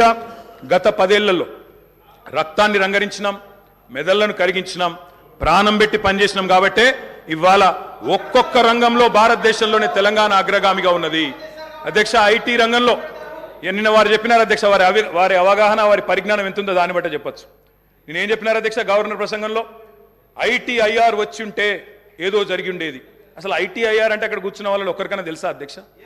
అసలు అది ఏందో తెలియదు అధ్యక్ష. నేను అడుగుతా ఉన్నా, ఇన్ఫర్మేషన్ టెక్నాలజీ ఇన్వెస్ట్మెంట్ రీజన్ ఏం చెప్పిన అధ్యక్ష? అందులో ఇన్ఫర్మేషన్ టెక్నాలజీ ఇన్వెస్ట్మెంట్ రీజన్ ప్రపోజల్లో 2013లో ఆనాడు యూపీఏ ప్రభుత్వం పెట్టినప్పుడు ఏం చెప్పారు అధ్యక్ష? అందులో ఐటీఐఆర్ అనేది కనుక వస్తే 2035వ సంవత్సరం కల్లా, 2035 అంటే ఇంకా 11 ఏళ్ల తర్వాత, 12 ఏళ్ల తర్వాత మనం అంటే ఉమ్మడి ఆంధ్రప్రదేశ్, ఆ రోజు ఇంకా తెలంగాణ అన్న మాట లేదు 2013లో, ఉమ్మడి ఆంధ్రప్రదేశ్గా మనం 2,09,000 కోట్ల ఎగుమతులకు చేరుకుంటాం 2035 కల్లా అని చెప్పారు ఐటీఐఆర్ ప్రపోజల్లో. కానీ అధ్యక్ష మా ప్రభుత్వ పనితీరు వల్ల, మా గౌరవ పెద్దలు కేసీఆర్ గారి పనితీరు వల్ల 2022-23 సంవత్సరానికే 2,41,000 కోట్లకు ఐటీ ఎగుమతులను చేర్చింది మా ప్రభుత్వం అధ్యక్ష. ఐటీఐఆర్ లేకున్నా కేంద్రంలో ఉన్న బీజేపీ మోకాలు అడ్డం పెట్టినా అడుగుతా ఉన్న అధ్యక్ష ఈ ప్రభుత్వాన్ని, మాకు దృఢమైన చిత్తం ఉంది. మోటార్లకు మీటర్లు పెట్టం అని తెగేసి చెప్పినాం.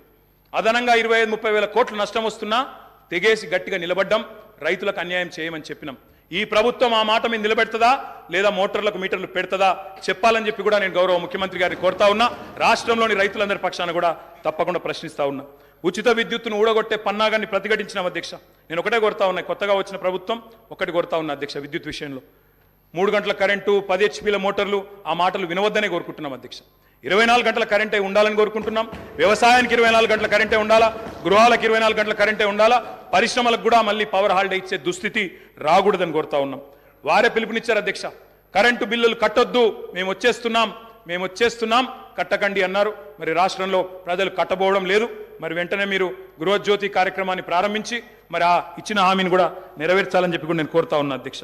వ్యవసాయం విషయానికి వస్తే అధ్యక్ష, ఆనాడు మీకు తెలుసు అధ్యక్ష, ఎండిన చెరువులు, ప్రాజెక్టులు కట్టలేదు, రకరకాల అవస్థలు. ఒక్కొక్క ప్రాజెక్టు ఎస్ఆర్ఎస్పి కానీ అప్పర్ మానేరు, నా కాన్స్టిట్యున్సీ అధ్యక్ష, అప్పర్ మానేరు అధ్యక్ష 12 ఏళ్ళకి ఒకసారి నిండేది. కుడెల్లి వాగులో, మంజీరాలో నీళ్ళే వచ్చేది కాదు అధ్యక్ష. ఆనాడు ఎన్నడూ ప్రాజెక్టుల విషయంలో పెద్దగా పట్టించుకోలేదు అధ్యక్ష. మరి ఇక నేను మళ్ళీ ఎక్కువ మాట్లాడినాను అంటారు అధ్యక్ష, నేను దాని జోలికి పోను.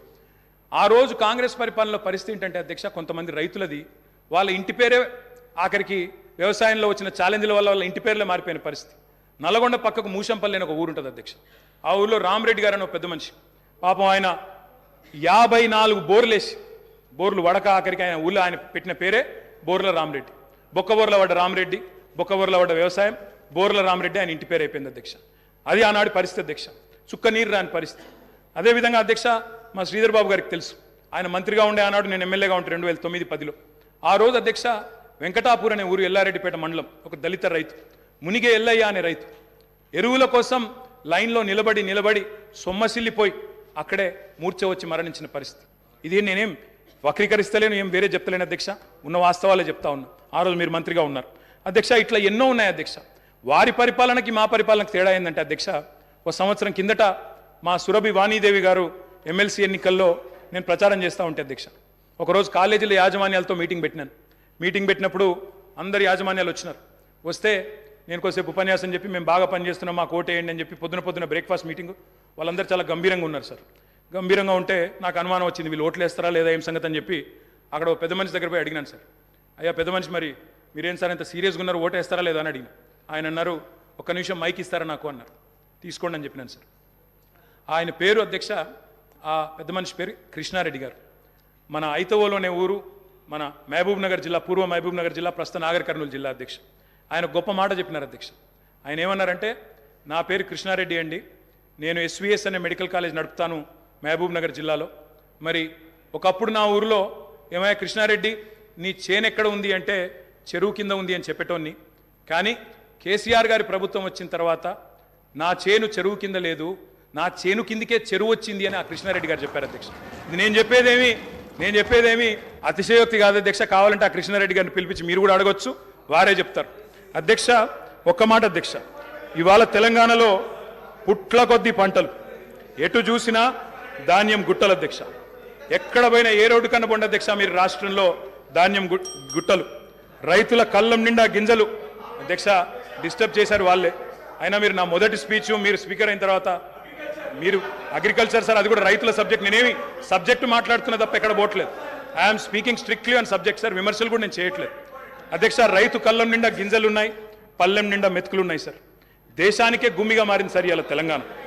అన్నమో రామచంద్ర అని ఏడ్చిన తెలంగాణ అధ్యక్ష ఇవాళ దేశానికి అన్నం పెట్టే స్థాయికి వచ్చింది. ఒక మాటలో చెప్తా అధ్యక్ష, 2014లో ఆనాడు మొత్తం ప్రభుత్వం సేకరించిన ధాన్యం, సివిల్ సప్లైస్ కార్పొరేషన్ ద్వారా ఆనాడు ప్రభుత్వం సేకరించిన ధాన్యం, వరి ధాన్యం అధ్యక్ష 2014లో 2 పంటలు కలిపి, వానాకాలం యాసంగి కలిపి 24 లక్షల మెట్రిక్ టన్నులు సార్. పోయిన సంవత్సరం అధ్యక్ష 2022-23లో మరి మా ప్రభుత్వం వచ్చిన తర్వాత 10 ఏళ్ళు మేము తీసుకున్న చర్యల వల్ల మరి 1,30,00,000 మెట్రిక్ టన్నుల ధాన్యాన్ని సేకరించే స్థాయికి సివిల్ సప్లైస్ కార్పొరేషన్ ఎదిగింది అధ్యక్ష. 9 ఏళ్లలో రైతుల నుంచి 1,30,000 కోట్ల విలువ చేసే ధాన్యాన్ని కొనుగోలు చేసినాం. పంటల విస్తీర్ణాన్ని 1,31,00,000 ఎకరాల నుంచి 2,68,00,000 ఎకరాలకు చేర్చింది కేసీఆర్ గారి ప్రభుత్వం అధ్యక్ష. ఎట్లా సాధ్యమైంది అధ్యక్ష ఇది? కడుపు నిండా కరెంటు, 2 పంటలకు పెట్టుబడి, 31,000 కోట్ల రుణమాఫీ, మిషన్ కాకతీయ, ఇంకా చెప్పాలంటే చాలా ఉన్నాయి అధ్యక్ష. కొత్త గోడౌన్లు, కొత్తగా ఎన్నో కార్యక్రమాలు ఉన్నాయి. నేను అనేది ఒకటే అధ్యక్ష, మీరు మాట ఇచ్చారు, రైతు భరోసా అన్నారు. డిసెంబర్ 9 నాడే 15,000 ఇస్తాం, ఒక 4 రోజుల తర్వాత ఆగితే 10,000 కాదు 15,000 పడతాయన్నారు. కేసీఆర్ ఓడిపోతే 15,000 వస్తాయన్నారు. మరి రైతులు ఎదురు చూస్తున్నారు, వేయాలనే కోరుతా ఉన్నాం. అదేవిధంగా మీరు చెప్పారు 2 లక్షల రుణమాఫీ ఏకకాలంలో సింగిల్ స్ట్రోక్ చేస్తామన్నారు. 24 గంటలు అన్నారు, 24 రోజుల్లోనే చేయమని చెప్పి రాష్ట్రంలోని లక్షలాది మంది రైతుల తరపున కోరుతా ఉన్నారు. అదేవిధంగా అప్పు లేకపోతే అర్జెంటుగా బ్యాంకుకు పోండి, 2 లక్షల వరకు లోన్ తెచ్చుకోండి అని స్వయంగా ముఖ్యమంత్రి గారు ఆనాటి పిసిసి అధ్యక్షుడు వారే పిలుపునిచ్చినారు. ఆయన పిలుపుని అందుకొని స్ఫూర్తి తీసుకొని రైతులు లోన్లు తెచ్చుకున్నారు, ఎదురు చూస్తున్నారు.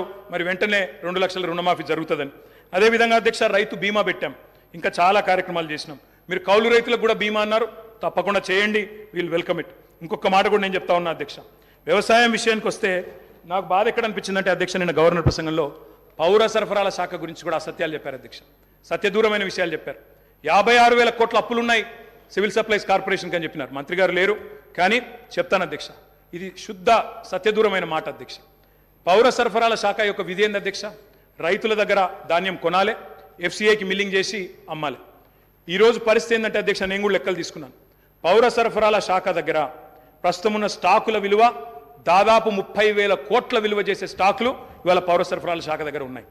రిసీవబుల్స్ అంటే కేంద్రానికి మనం ఆల్రెడీ ఇచ్చిన ధాన్యానికి విరుద్ధంగా మనకు రావాల్సిన డబ్బులు అధ్యక్ష దాదాపు 17,000 కోట్లు ఉన్నాయి. అంటే 2 కలిపితేనే 47,000 కోట్ల రూపాయలు అయితే స్టాక్ల రూపంలో లేదా రిసీవబుల్స్ రూపంలో మీ దగ్గర ఉన్నాయి. కానీ మీరేం చేస్తున్నారు అధ్యక్ష, ఆ వీటిని చూపెట్టకుండా, రిసీవబుల్స్ని చూపెట్టకుండా, స్టాక్ యొక్క మార్కెట్ వాల్యూ చెప్పకుండా 56,000 కోట్ల అప్పులు అని చెప్తా ఉన్నారు అధ్యక్ష. అప్పులు కూడా ఎక్కడ ఉంటాయి అధ్యక్ష సివిల్ సప్లైస్ కార్పొరేషన్కి? రైతు దగ్గర మనం పంట కొంటాం, కొన్న తర్వాత వాళ్ళకి పైసలు ఇవ్వాలి, మనం మిల్లింగ్ చేసి మళ్ళీ ఎఫ్సిఐకి ఇవ్వాలి. ఎఫ్సిఐ నుంచి పైసలు వచ్చే వరకు 4-5 నెలలు అవుతుంది సార్, అప్పుడప్పుడు 6-7 నెలలు కూడా అవుతుంది. ఆ ఇంటరిమ్ పీరియడ్లో రైతుకు మనమే పైసలు ఇస్తాం కాబట్టి ఆ మిత్ ఏదైతే జరుగుతుందో దాని మీద వచ్చిన దాన్ని కూడా అప్పు కింద చూపెట్టే పరిస్థితి చేసినారు అధ్యక్ష. అంటే 7-8 వేల కోట్ల అప్పు లేదా 9,000 కోట్ల అప్పు ఉంటే అది కూడా ఎందుకు వచ్చింది అధ్యక్ష, రైతుకు మిత్తి దాకొద్దు, రైతుకు సకాలంలో పేమెంట్ ఇవ్వాలని చెప్పి మేము చేసిన ప్రయత్నాన్ని అభినందించకపోగా ఇవాళ ఈ రకంగా బట్టగాల్చి మీదేసే ప్రయత్నం ఏదైతే చేస్తూ ఉన్నారో ఇది కరెక్ట్ కాదు అధ్యక్ష. ఇంకొక మాట అధ్యక్ష, అప్పుల గురించి చెప్పారు, ఇంకొక మాట అన్నారు అధ్యక్ష, చాలా బాధాకరం. ఏమన్నారు అధ్యక్ష, ఎంత దారుణమైన మాట అంటే, ఇందాక దారుణమైన ప్రసంగం ఎందుకన్నా అంటే ఎంత మాట అన్నారు అధ్యక్ష, రాష్ట్రం దివాలా తీసింది అన్నారు అధ్యక్ష. దివాలా తీసింది రాష్ట్రం కాదు అధ్యక్ష, దివాలా తీసింది మీ రాజకీయ ప్రసంగం అధ్యక్ష, దివాలా కోరు ప్రసంగం అది. ఎందుకంటున్నా అధ్యక్ష అంటే ఇట్స్ పొలిటికలీ ఇంటెలెక్చువలీ బ్రాంక్రప్ట్ స్పీచ్ అది అధ్యక్ష. నేను ఒక్క మాట చెప్తాను అధ్యక్ష, ఎట్లుందంటే తెలంగాణలో సామెత ఉంటుంది సార్, గుమ్మి నిండా వడ్లు ఉండాలి, గూటం వల్ల పిల్లలు ఉండాలన్నట. గుమ్మి నిండా వడ్లు అట్లే ఉండాలి భద్రంగా, పిల్లలు మాత్రం గూటాలు లెక్క తయారు కావాలన్నట. అవుతుందా సార్? గుమ్మిలో వడ్లు కొంత తీస్తేనే కదా పిల్లలకు కొంత పెట్టగలిగేది. అందుకే అంటా ఉన్నా అధ్యక్ష, నేను ఇవాళ తెలంగాణ తన ఆర్థిక పరపతిని వినియోగించుకొని బ్రహ్మాండంగా భవిష్యత్తు మీద పెట్టుబడి పెట్టింది, క్యాపిటల్ ఎక్స్పెండిచర్ చేసింది. మేము ఇవాళ చేసిన ప్రయత్నం వల్ల ఏం జరిగింది అధ్యక్ష, బ్రహ్మాండంగా ఈరోజు 1-2 కాదు అధ్యక్ష, కేంద్ర ప్రభుత్వ సంస్థలే చెప్తా ఉన్నాయి Telangana per capital income highest in the country అనే మాట స్వయంగా రిజర్వ్ బ్యాంక్ ఆఫ్ ఇండియా చెప్తా ఉంది. ఏ స్టేట్లో లేని పర్ క్యాపిటల్ తలసరి ఆదాయం తెలంగాణదని చెప్తా ఉంది అధ్యక్ష.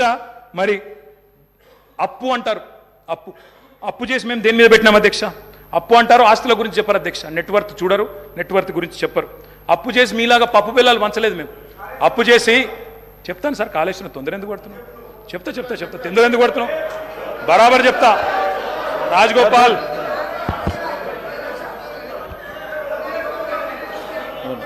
1 సెకండ్ సార్. అధ్యక్ష గౌరవ సభ్యులు కేటీఆర్ గారు దాదాపు 60 నిమిషాల నుంచి సుదీర్ఘంగా సరే మా దగ్గర మొత్తం ఉంది sir.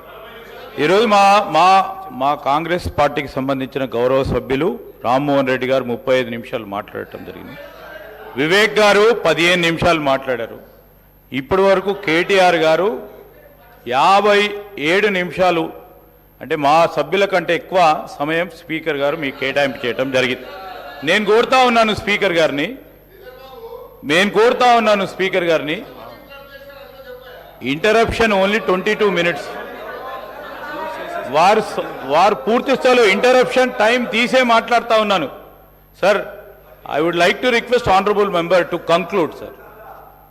There are other members to take part in this discussion. I would like to request the honorable member to conclude. ఒక్క నిమిషం గౌరవ కేటీఆర్ గారు, ఒక్క నిమిషం, ఒక చిన్న అనౌన్స్మెంట్ ఉంది.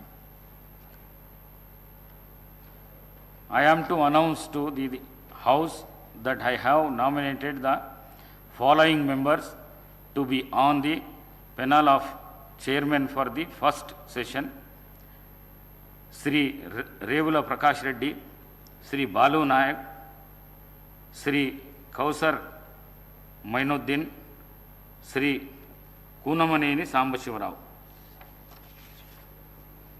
Sir, KTR garu. Speaker sir 55 నిమిషాలు మాట్లాడానన్నారు అధ్యక్ష. 50 నిమిషాలు వారే మాట్లాడారు అధ్యక్ష. 5 మంత్రులు 50 నిమిషాలు తీసుకున్నారు. నేను కేవలం 5-10 నిమిషాలే మాట్లాడాను సార్. అసలు అయినా ఇంకోటి సార్, మేము 6 శాసనసభ్యులు ఇక్కడ బట్టన్న శ్రీధర్ అని ఇక్కడ ఉంటే 6 ఉంటే కూడా గంటన్నర మాట్లాడింది సార్ మా బట్టన్న ఆ రోజు అద్భుతంగా ప్రసంగించినారు కాబట్టి ఇవాళ మీరు అధికారంలోకి వచ్చారు. మీరు ముఖ్యమంత్రి ఉంటారు అనుకున్నాను, లేరు మీరు కానీ, బట్ మీరు అద్భుతంగా మాట్లాడినారు ఆ రోజు. మీ పర్ఫార్మెన్స్ బాగుండే బట్టన్న, అందుకే వచ్చినారు.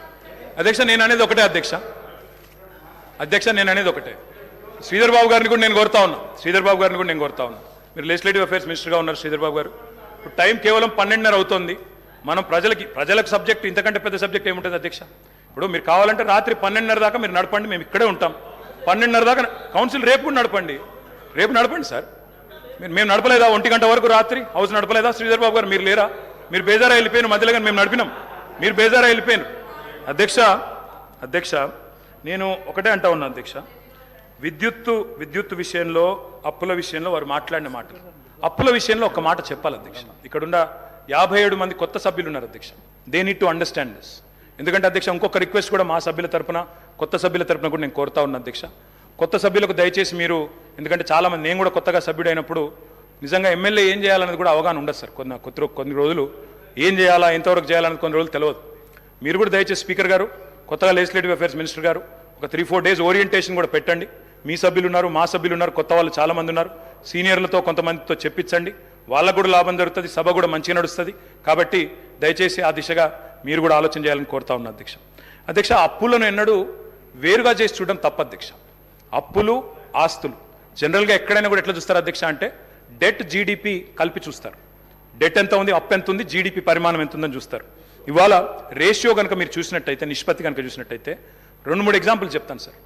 ప్రపంచంలోనే అగ్రరాజ్యం మరి అమెరికా అధ్యక్ష, మనందరికీ తెలుసు. అమెరికా యొక్క డెట్ జీడిపి రేషియో అధ్యక్ష 123%, 123%. Japan is the second largest economy in the world sir. Japan యొక్క డెట్ జీడిపి రేషియో 215%. భారత ప్రభుత్వం యొక్క డెట్ జీడిపి రేషియో 57%. తెలంగాణ యొక్క debt GSDP ratio 27.8% only. I humbly request all of you, దయచేసి మనం ఎంత రాజకీయంగా ఎన్ని మాటలని అనుకోవచ్చు, కానీ ఇవాళ నేను చెప్పేది నా సొంత కవిత్వం కాదు అధ్యక్ష. This is the latest RBI report. I'm happy to furnish it to all the honourable members sir. మీరు నిన్నగాక మొన్న రిలీజ్ చేశారు. Highest GSDP in the country 5,05,000 కోట్ల నుంచి 13,27,000 కోట్లకు పెరిగింది అని గొప్పగా మా బట్టన్న తర్వాత ముఖ్యమంత్రి గారు ఫోటో పెట్టి నిన్నగాక మొన్ననే రిలీజ్ చేసినారు. పర్ఫార్మెన్స్ మాది, ఫోటోలు వాళ్ళవి, పర్వాలేదు సార్, ఏం ఇబ్బంది లేదు. కానీ నెంబరే కదా సార్ అధ్యక్ష. ఇంకొక మాట అధ్యక్ష, లయబిలిటీస్ చూసుకుంటే, డెట్ చూసుకుంటే, అప్పు చూసుకుంటే అధ్యక్ష, కింది నుంచి 28 రాష్ట్రాలు సార్ దేశంలో. 28 రాష్ట్రాల్లో ఇవాళ అప్పుల్లో ఎక్కడుంది తెలంగాణ అంటే 24వ ర్యాంకులో ఉంది సార్. 24వ ర్యాంక్. ఆర్థిక మంత్రి గారు ఇక్కడే ఉన్నారు. నేను తప్పు చెప్తే వారు సరి చేయవచ్చు. ఆర్బీఐ రిపోర్ట్ వారికి కూడా పంపిస్తాను. ఇది ఆర్బీఐ రిపోర్ట్ పంపిస్తాను ఆర్థిక మంత్రి గారికి, స్పీకర్ గారి ద్వారా. దయచేసి చూడాలని చెప్పి నేను కోరుతా ఉన్నాను అధ్యక్ష. ఇవాళ లేనిది ఉన్నట్టు, ఉన్నది లేనట్టు, రాష్ట్రం అప్పుల పాలైపోయిందని మాట్లాడుతూ ఉన్నారు అధ్యక్ష. ఇది కరెక్ట్ కాదు అధ్యక్ష. అదే అధికారులు, మీ కొత్త అధికారులు ఎవరు లేరు, అదే ఐఏఎస్ అధికారులు, నిన్నటిదాకా మాతో పనిచేసిన వాళ్ళు, రామకృష్ణారావు గారు, శ్రీదేవి గారు, రొనాల్డ్ రాజు గారు, వాళ్ళే మీకు అదే చెప్తారు, కొత్తదేం చెప్పలేరు అధ్యక్ష. ఇప్పుడు వడ్డీల భారం కూడా మీరు తీసుకుంటే, వడ్డీల చెల్లింపు కూడా ఇతర రాష్ట్రాలతో పోలిస్తే మనకు చాలా తక్కువ. అర్థవంతమైన అప్పు కాబట్టే, డెట్ సస్టైనబిలిటీ ఇండికేటర్స్ కూడా కీలకం కాబట్టే ఆర్బీఐ కూడా రాష్ట్రాలన్నిటి మీద విశ్లేషణ చేసింది అధ్యక్ష. చేసి ఇది ఆర్బీఐ రిపోర్ట్ అధ్యక్ష. I would like to request the honourable finance minister, deputy chief minister గారు to pay attention to this అధ్యక్ష. స్టేట్ ఓన్డ్ ట్యాక్స్ రెవెన్యూస్ అంటే రాష్ట్రం కేంద్రం మీద ఆధారపడకుండా సొంత పరపతి ద్వారా సంపాదించుకునే పైసలను ఎస్ఓటీఆర్ అంటారు, స్టేట్ ఓన్డ్ ట్యాక్స్ రెవెన్యూస్ అధ్యక్ష. స్టేట్ ఓన్డ్ ట్యాక్స్ రెవెన్యూస్ 2015-16లో 76.4% ఉండేది, అంటే మీరు అప్పచెప్పిపోయినాడు. కానీ మేము సరిగ్గా నడిపినాం కాబట్టే కోవిడ్ తర్వాత కూడా భారతదేశంలో ఇవాళ second highest in the entire country 84.2%తో స్టేట్ ఓన్డ్ ట్యాక్స్ రెవెన్యూస్లో భారతదేశంలో 2వ స్థానంలో తెలంగాణ ఉన్నది. అధ్యక్ష, కేవలం డెట్టు ఇది మాత్రమే కాదు అధ్యక్ష. తెలంగాణ ఎన్ని విజయాలు సాధించిందంటే మల్టీ డైమెన్షనల్ పావర్టీ, బహుముఖ పేదరికాన్ని తగ్గించే దానిలో భారతదేశంలో అత్యంత ప్రభావవంతంగా పనిచేసింది తెలంగాణ అని. రాజకీయాల కోసం మమ్మల్ని విమర్శ చేయాలంటే చేయండి, కానీ రాష్ట్రాన్ని దయచేసి అబాస్పాలు చేయవద్దని చెప్పి నేను గౌరవ అధికార పార్టీ సభ్యులను కోరుతా ఉన్నా, అధికారంలో ఉన్న మంత్రులను కూడా కోరుతా ఉన్నా. అధ్యక్ష, రైతుల ఆత్మహత్యలు ఇది నేను చెప్తున్న మాట కాదు అధ్యక్ష, ఇది కూడా NCRB data, national crime records bureau. పూర్తి స్థాయిలో రైతుల ఆత్మహత్యలు ఇవాళ దాదాపుగా 0 అయింది. ఎక్కడ అంటే ఇదిగోండి అధ్యక్ష, ఇది తెలంగాణ రాష్ట్రం అని చెప్పి స్వయంగా ఎన్సీఆర్బీ చెప్తుంది అధ్యక్ష, నాది కాదు అధ్యక్ష. మీరు అన్ఎంప్లాయ్మెంట్ గురించి బాగా మాట్లాడినారు. అన్ఎంప్లాయ్మెంట్ ద్వారా వచ్చిన సూసైడ్స్లో ఇవాళ లోయెస్ట్ ఎక్కడ ఉంది అంటే అధ్యక్ష 2020 సంవత్సరంలో 23 మంది ఆత్మహత్య చేసుకున్నారు తెలంగాణలో, 23లో 28 మంది, 22లో 28 మంది, అదేవిధంగా ఇంకొకటి చూస్తే 6 మాత్రమే. అధ్యక్ష, you said sir I will conclude in 5 minutes sir, please give me 5 minutes. అధ్యక్ష, అప్పుల విషయానికి వస్తే అధ్యక్ష, ఆర్బీఐ చెప్పిన లెక్కలే ప్రామాణికం. ఆయన ఇంకోటి సార్ శ్వేతపత్రాలు అంటున్నారు అధ్యక్ష. నేనేమంటున్నా అధ్యక్ష, every year controller and auditor general మీకు ప్రతి సంవత్సరం బట్టి గారు ఉన్నారు, శ్రీధరన్ ఉన్నారు ఇదే హౌస్లో, మీకు ఎవ్రీ ఇయర్ బడ్జెట్లో మీకు బ్రహ్మాండంగా ఇచ్చాము, ఎవ్రీ ఇయర్ ఆడిటెడ్ రిపోర్ట్స్ ఇచ్చాము. అవి కాదా శ్వేతపత్రాలు? కొత్త శ్వేతపత్రాలు ఎడికెళ్ళి వస్తే మీరు కొత్తగా ఏం కనిపెడతారు? ఇంకా నాకు తెలియక అడుగుతా అధ్యక్ష, డిస్కమ్ల రిపోర్ట్లు ఎవ్రీ ఇయర్ ఇచ్చాము, ప్రతి సంస్థ ప్రతి corporation report every year we have tabled year. కాదంటారా చెప్పండి, legislative affairs minister should tell us. అధ్యక్ష, ఇది ఏది జరగనట్టు 9 ఏళ్ళు మేమంతా దాచిపెట్టినట్టు, మీరేదో బయట పెడుతున్నట్టు వెలికి తీసి అధ్యక్ష, మీరు అల్టిమేట్గా చేసేది ఏంటంటే కొండను దవ్వి ఎలుకని పడతారు తప్ప ఏముండదు అలా. కొండను దవ్వి ఎలుకని కూడా పట్టే పరిస్థితి ఉండదు, ఏమి జరగదు. Sir I'm strictly speaking on the subject. అధ్యక్ష, నేను ఒక మాట సహనం ఉండాలా. ప్రతిపక్షాలు మాట్లాడితే, ప్రజల తరపున మాట్లాడితే వినే ఓపిక సహనం ఉండాలా. మేము కూడా తక్కువ లేము, మేము 39 మంది ఉన్నాం. మొత్తంగా చూస్తే ప్రతిపక్షంలో 54 మంది ఉన్నాం, మీరు 65 మంది ఉన్నారు. కాబట్టి దయచేసి ఓపిక ఉండాలా, వినాలా. అధ్యక్ష, మేము కేంద్రం గ్రాంట్ల మీద కూడా మేము ఆధారపడలేదు అధ్యక్ష, ఎందుకంటే వాళ్ళు ఎట్లా వివరం తెలుసు. జీఎస్టీ పరిహారం కూడా అత్యంత తక్కువ తీసుకున్న రాష్ట్రం ఏదంటే Telangana.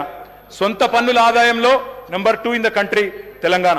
Per capita expenditure highest in the country, capital expenditure highest in the country. Asset క్రియేషన్లో ఖర్చు పెట్టేది తెలంగాణ. ఆర్థిక వనరులను సమీకరించుకునే వెసులుబాటు ఉన్నప్పుడు తప్పకుండా వినియోగించుకోవాలి, వినియోగించుకోకపోతే తప్పవుతుంది. అధ్యక్ష, నేను ఇంకొక మాట అంటున్నా, ప్రభుత్వ పెట్టుబడితో సార్ కంప్లీట్ చేయండి, కంక్లూడింగ్ సార్, ఇంత అసహనం ఎందుకు sir? Come to our rescue sir. Sir నేను సబ్జెక్ట్ మాట్లాడుతున్నాను సార్, నేనేం వేరే మాట్లాడుతున్నారు. మీకు ఇచ్చిన సమయం కూడా అయిపోతుంది సార్. ఎట్లా సార్, మేము 39 మంది ఉన్నాం, ఒక్కనే సభ్యుని మాట్లాడుతున్నాం, అందుకే మీకు చాలా సమయం ఇచ్చినాం. వాళ్ళ 5 మంత్రులు డిస్టర్బ్ చేశారు సార్. ఏం పద్ధతి సార్? ఆ డిస్టర్బెన్స్ సబ్జెక్ట్ కూడా కానీ కంప్లీట్ చేయండి సార్. మీ ఇష్టం సార్, కూర్చోమంటే కూర్చుంటాం సార్, మానేమంటే మానేస్తాం, వెళ్ళిపోమంటే వెళ్ళిపోతాం సార్ బయటికి. కంక్లూడ్ చేయండి. ఏం సార్ ఇది? కంప్లీట్ చేయండి sir. Investment into productive sector is not debt sir. అధ్యక్ష, ఒక్క మాటలో చెప్పాలంటే ఏం క్రియేట్ చేశారు? అసెట్స్ ఏం క్రియేట్ చేశారు? అధ్యక్ష, మీరు కూర్చున్న కొత్త సచివాలయం కట్టిందే కేసీఆర్ గారు, మీరు పేరు మార్చిన ప్రగతి భవన్ కట్టిందే కేసీఆర్ గారు, ప్రతి జిల్లాలో కొత్త జిల్లాలో కొలువు తీరిన కలెక్టరేట్లు కేసీఆర్ గారు కట్టిందే, కమాండ్ కంట్రోల్ సెంటర్లు కట్టింది, కేబుల్ బ్రిడ్జ్లు, కొత్త రోడ్లు, ఫ్లైఓవర్లు, అండర్ పాస్లు హైదరాబాద్లో మీరు తిరుగుతున్నాయి. ఇవన్నీ తరగని ఆస్తులు, మీకోసం రాష్ట్ర ప్రజల కోసం ఇచ్చిన ఆస్తులు. యాదాద్రి ఆలయం నుంచి మొదలు పెడితే అంబేద్కర్ సచివాలయం దాకా మొత్తం కట్టిందే కేసీఆర్ గారి ప్రభుత్వం. అదేవిధంగా అధ్యక్ష, 33 జిల్లాలుంటే అధ్యక్ష, ఉత్తమని నవ్వుతున్నారు అధ్యక్ష. వారు ఉన్నప్పుడు మంత్రిగా సూర్యాపేటలో మెడికల్ కాలేజ్ లేదు అధ్యక్ష, కానీ సూర్యాపేటలో మెడికల్ కాలేజ్ పెట్టింది ఎవరు అధ్యక్ష? కేసీఆర్ ప్రభుత్వం కాదా? నల్లగొండలో మెడికల్ కాలేజ్ పెట్టింది ఎవరు అధ్యక్ష? కేసీఆర్ ప్రభుత్వం కాదా? వికారాబాద్ జిల్లా చేసింది ఎవరు అధ్యక్ష? కేసీఆర్ ప్రభుత్వం కాదా? అధ్యక్ష, ఇవన్నీ వాస్తవాలు, ప్రజలు వింటున్నారు. అధ్యక్ష, మేము మిషన్ భగీరథ అనే కార్యక్రమం తీసుకున్నాం, ఇంటింటికి నీళ్ళు ఇచ్చాం, దానికోసం అప్పు చేశాం. అది తప్పంటారా? భవిష్యత్తు మీద పెట్టుబడి అంటారా? కరువును శాశ్వతంగా తరిమికొట్టే కాళేశ్వరం ప్రాజెక్టు కట్టాం, పాలమూరు రంగారెడ్డి ఎత్తిపోతల పథకం కట్టాం, దానికోసం అప్పు చేశాం, రాష్ట్ర ప్రజల కోసం చేసినాం. అది అప్ప పెట్టుబడా? ప్రజలు ఆలోచించాలా. కొత్తగా మెడికల్ కాలేజీలు, కొత్తగా హాస్పిటళ్ళు, అదేవిధంగా జిల్లాలలో హైదరాబాద్లో టిమ్స్, ఇవన్నీ కట్టాం. ఇవి అప్పు చేసి కడితే ప్రజలకు శాశ్వత ఇన్ఫ్రాస్ట్రక్చర్ క్రియేట్ చేస్తే అది తప్ప మంచిదా? ప్రజలు ఆలోచించాలి. 24 గంటల కరెంట్ ఇవ్వడానికి, కరెంటు వెలుగుల కోసం వెలుగు జిలుగులో తెలంగాణ ఉండాలని చెప్పి విద్యుత్ ఉత్పత్తి కేంద్రాలు కట్టాం, దానికి అప్పు చేశాం. క్యాపిటల్ ఎక్స్పెండిచర్ మీద పెట్టాం చెప్ప ఇంకోటి చేయలేదు అధ్యక్ష. ఇంకొక మాట, ఎందుకంటే వారు అక్కడ ఉన్నారు, కేంద్రంలో కూడా వాళ్ళకి పార్లమెంట్ సభ్యులు ఉన్నారు అధ్యక్ష. కేంద్ర ప్రభుత్వం మాత్రం చాలా దుర్మార్గంగా వ్యవహరిస్తుంది. We will also work with you. మేము will come to your rescue. మీతో కలిసి పనిచేస్తాం. కేంద్రంలో ఉండే బీజేపీ ప్రభుత్వం ఈరోజు తన అప్పులు నియంత్రించుకోవడం చేతగాక కేటీఆర్ గారు కంప్లీట్ వారికి అనుకూలంగా మాట్లాడుతున్నా సార్. అదన్న వినండి సార్. కంక్లూడ్ చేస్తున్నా సార్. వారికి అనుకూలంగానే మాట్లాడుతున్నా. అరే కేంద్రం వాళ్ళ మీద కత్తి కడుతుంది, వాళ్ళకి ఇబ్బంది అవుతుందని చెప్తున్నా సార్. నేనేమంటున్నా sir, we'll come to their rescue sir. But అన్న మీకోసమే చెప్తున్నా, మీకు ఇంకా తెలియదు ఆ విషయం. అధ్యక్ష కొత్తగా వచ్చిన సభ్యులు కొంతమంది తొందరపాటులో ఉన్నారు అధ్యక్ష. ఇంకా చెప్పాలంటే ఇంకా చాలా ఉంది అధ్యక్ష. కానీ నేను 2-3 విషయాలు చెప్పి ముగిస్తాను అధ్యక్ష. హెల్త్ గురించి మాట్లాడారు. ఎవరి హయాంలో అధ్యక్ష? నేను బోను బిడ్డో సర్కారు దవాఖానకని పాటలు రాసింది మీ హయాంలో కదా. ఇవాళ తెలంగాణ ప్రభుత్వం వచ్చిన తర్వాత ఎక్కడి నుంచి ఎక్కడికి వచ్చినాం అధ్యక్ష? 10 ఏళ్లలో ఏమేం చేసినాం అధ్యక్ష? తలసరి ఆరోగ్య బడ్జెట్ ఆనాడు 925 కోట్లుంటే మేము దాన్ని 3,532 కోట్లు చేసినాం. ఆసుపత్రి పడకలు ఆనాడు 17,000 ఉంటే మా ప్రభుత్వం వచ్చిన తర్వాత 34,000 చేసినాం. ఆక్సిజన్ పడకలు 1,400 ఉంటే మొత్తం 100% బెడ్స్కి 34,000 బెడ్స్కి పూర్తి స్థాయిలో ఆక్సిజన్ అందజేసినాం. మొత్తం ఆనాడు 2014 వరకు మెడికల్ కాలేజీలు ఉన్నాయే 5 అధ్యక్ష, 5 గవర్నమెంట్ సెక్టర్లో. ఈరోజు అధ్యక్ష మొత్తం 33 జిల్లాల్లో 33 మెడికల్ కళాశాలలు ఇచ్చిన ఘనత కేసీఆర్ గారి ప్రభుత్వం కాదా? ఒక్కసారి గుండె మీద చేసుకుని ఆలోచించాలి అధ్యక్ష. నర్సింగ్ కళాశాలలు అధ్యక్ష 5 ఉండేది, ఈరోజు 26 అయినాయి. MBBS seat, I'm only speaking subject sir. Subject కానీ అమరావు గారు చాలా సమయం sir. I'm purely speaking subject. ఇంత అసహనం ఎందుకు సార్? కంప్లీట్ చేయండి sir. I'm concluding sir. MBBS సీట్లు 2,850 ఉండేది. ఇక్కడ సభలో 15-16 మంది డాక్టర్లు ఉన్నారు సార్. అదేవిధంగా 8,515కు తీసుకొని పోయినాం. పోస్ట్ గ్రాడ్యుయేట్ సీట్లు 1,183 ఉండే 2,890 చేర్చినాం. అదేవిధంగా ప్రభుత్వ ఎంబీబీఎస్ సీట్లు 850 ఉంటే 3,690 సీట్లకు చేర్చుకొని పోయినాం. దానివల్ల ఎస్సీల్లో, ఎస్టీల్లో, బీసీల్లో, మైనారిటీలో ఉన్న పిల్లలకి ఇవాళ ప్రభుత్వ మెడికల్ కళాశాలల్లో అడ్మిషన్లు దొరికే పరిస్థితి. అధ్యక్ష, నీతి ఆయోగ్ హెల్త్ ఇండెక్స్లో మీరు మాకు వదిలిపెట్టిపోయినాడు తెలంగాణ ర్యాంకు 11వ స్థానం. మరి ఈరోజు Telangana is rank number 3 in the country after Kerala and Tamil Nadu. ఇది వాస్తవమా కాదా? నీతి ఆయోగ్ రిపోర్ట్ తెప్పించుకొని కంక్లూడింగ్ సార్. అధ్యక్ష వీళ్ళున్న నాడు కంక్లూడ్ చేస్తున్నాను సార్. డయాలసిస్ పేషెంట్లకు ఆనాడు వీళ్ళెన్నడూ పెన్షన్ ఇవ్వలేదు, ఎన్నడూ పట్టించుకోలేదు, ట్రీట్మెంట్ కూడా ఇవ్వలేదు. అధ్యక్ష ఆనాడు డయాలసిస్ కేంద్రాలు లేవు రాష్ట్రంలో. 3 డయాలసిస్ కేంద్రాల నుండే ఈరోజు 103 చేసినాం. అమ్మ ఒడి వాహనాలు 0, ఈరోజు 300 చేసినాం. బస్తీ దవాఖానాలు 0, 370 పెట్టాం. వరంగల్లో హెల్త్ మినిస్టర్ గారు పోయి ప్రారంభించవచ్చు. వరంగల్లో రెడీ అవుతా ఉంది సార్. 24 స్టోరీస్లో 1,100 కోట్ల రూపాయలతో బ్రహ్మాండంగా Telangana's largest hospital is in Warangal. మా దామన్న ఓపెన్ చేయాలని చెప్పి నేను మనస్ఫూర్తిగా కోరుతా ఉన్నాను సార్. అధ్యక్ష అదేవిధంగా అధ్యక్ష జిల్లాకు ఒక మెడికల్ కాలేజ్, నిమ్స్ విస్తరణ, టిమ్స్ హాస్పిటల్స్ 370 బస్తీ దవాఖానాలు, మహిళల కోసం ప్రత్యేకంగా ఇవన్నీ ఉన్నాయి సార్. ఇంకా ఇన్స్టిట్యూషనల్ డెలివరీస్ సార్. సార్ మీది దేవరకొండ, మీది తమరిది దేవరకొండ. దేవరకొండలో ఒకనాడున్న పరిస్థితి ఏంటి సార్? ఇవాళ ఉన్న పరిస్థితి ఏంటి సార్? ఒకనాడు పసిపిల్లల అమ్మకాలను చదివేది, ఇవాళ మాతా శిశు మరణాలు తగ్గినాయి సార్. మాతా శిశు మరణాలు ఎట్లా తగ్గినాయి సార్ అంటే ఇన్స్టిట్యూషనల్ డెలివరీస్ ప్రోత్సహించడం వల్ల. శిశు మరణాలు ఆనాడు 2014లో 1039 ఉంటే ఈరోజు 19 అయినాయి సార్. ప్రసూతి మరణాలు ఆనాడు 2014లో 91 ఉంటే ఈరోజు 40 అయినాయి. ఇన్స్టిట్యూషనల్ డెలివరీస్ బ్రహ్మాండంగా పెరిగినాయి. ఇంకా చెప్పాలంటే చాలా ఉంది అధ్యక్ష. నేను ముగిస్తా ఉన్నాను అధ్యక్ష. ముగించే ముందు నేను ఈ ప్రభుత్వానికి చెప్పేది ఒకటే అధ్యక్ష. మీరు కూడా మాలాగా ప్రగతిశీలమైన అభ్యుదయమైన ఆలోచనలతో ముందుకొస్తే తప్పకుండా నిర్మాణాత్మకమైన ప్రతిపక్షంగా తప్పకుండా వెల్కమ్ చెప్తాం అధ్యక్ష. కానీ తిరోగమన నిర్ణయాలు తీసుకుంటే మాత్రం ప్రజల పక్షాన నిలదీస్తాం. మేము హైదరాబాద్ ఫార్మా సిటీని కట్టాలి. హైదరాబాద్కున్న ఒక ప్రత్యేకత, మరి లక్షలాది మందికి 40% ఇవాళ ఫార్మస్యూటికల్స్ ఉత్పత్తి చేసే నగరం హైదరాబాద్. వ్యాక్సిన్లకు ప్రపంచంలోనే రాజధాని హైదరాబాద్. అట్లాంటి హైదరాబాద్లో మొత్తం కన్సాలిడేట్ చేసి ఒక సూపర్ పవర్గా హైదరాబాద్ను ఇంటర్నేషనల్ ఇంపార్టెన్స్ ఉన్న ప్రాజెక్ట్ అధ్యక్ష. నిన్ననే పేపర్లో చూశాను, ముఖ్యమంత్రి గారు రివ్యూ చేశారు, క్యాన్సిల్ చేశారు. కానీ ఆ రివ్యూలో పరిశ్రమల మంత్రి లేరు, పరిశ్రమల కార్యదర్శి లేరు. మరి ఇది మంచిది కాదు అధ్యక్ష. ఇది రాష్ట్రానికి మంచిది. మా మీద కక్షతో ఒక మంచి ప్రాజెక్ట్ రాష్ట్రానికి దూరం చేయకండి సార్. కంప్లీట్ చేయండి సార్. మీకు ఇంత సమయం ఇచ్చా, 3 సార్లు ఇచ్చినది మీకు సమయం. మీరు అడుగుతున్నా కూడా కంప్లీట్ చేయమని చెప్పాను. ముగియండి మీరు, కంప్లీట్ చేయండి. Concluding sir. 1 minute sir. Subject అయింది సమయం. హైదరాబాద్ ఫార్మా సిటీ లాంటి జాతీయ అంతర్జాతీయ ప్రాముఖ్యత ఉన్న ఒక ప్రాజెక్టును రద్దు చేసే ముందు పునరాలోచించాలని చెప్పి నేను కోరుతా ఉన్నాను అధ్యక్ష. కట్టడము నిలబెట్టడమే మాకు తెలిసిన పని, పడగొట్టడం కులగొట్టడం మా పని కాదు, మేము చేయము. అధికారంలో నిర్మాణాత్మకంగా పనిచేసినాం, ప్రతిపక్షంలో చేస్తాం. మీ మేనిఫెస్టోను మీరు మర్చిపోయినా మేము మర్చిపోము, ప్రజల తరపున క్వశ్చన్ చేస్తాం. ప్రజా ప్రయోజనాల పరిరక్షణ కోసం ఖచ్చితంగా నిలబడతాం. మాది తెలంగాణ కోసమే పుట్టిన పార్టీ, తెలంగాణ కోసమే నిలబడే ఏకైక పార్టీ. అందుకే మేము చెప్తా ఉన్నా అధ్యక్ష, ప్రజాకవి కాళోజీ చెప్పారు, ముగిస్తున్నాను సార్, ముగియండి. ప్రజాకవి కాళోజీ చెప్పారు సార్. ఏలేటి మహేశ్వర రెడ్డి గారు ముగియండి సార్, మరి కంక్లూడ్ చేయండి. మీరు ఎన్నిసార్లు సమయం ఇచ్చినా మీరు చేయకపోతే ఎట్లా? ముగియండి, ముగియండి, కంప్లీట్ చేయండి. తెలంగాణనే ఆశగా, శ్వాసగా, తెలంగాణ ప్రజల ప్రయోజనాలే పరమావిధిగా ప్రతిక్షణం పరితపించే పార్టీ మాది. పరపీడన వదిలించిన వాళ్ళం, పరాయి పెత్తనాన్ని సహించబోము. ఢిల్లీ నుంచో కర్ణాటక నుంచో రిమోట్లతో కంట్రోల్ చేయాలని చూస్తే ఊరుకోము. ప్రజాకవి కాళోజీ గారు చెప్పిన అయిపోయింది సార్. ఏలేటి మహేశ్వర రెడ్డి గారు, మీరు ఇంత సమయం ఇచ్చినా మీరు రాజకీయ ప్రసంగం చేస్తున్నారు ఎట్లా సార్? మీకు ఇన్నిసార్లు సమయం ఇచ్చినా మీరు మళ్ళీ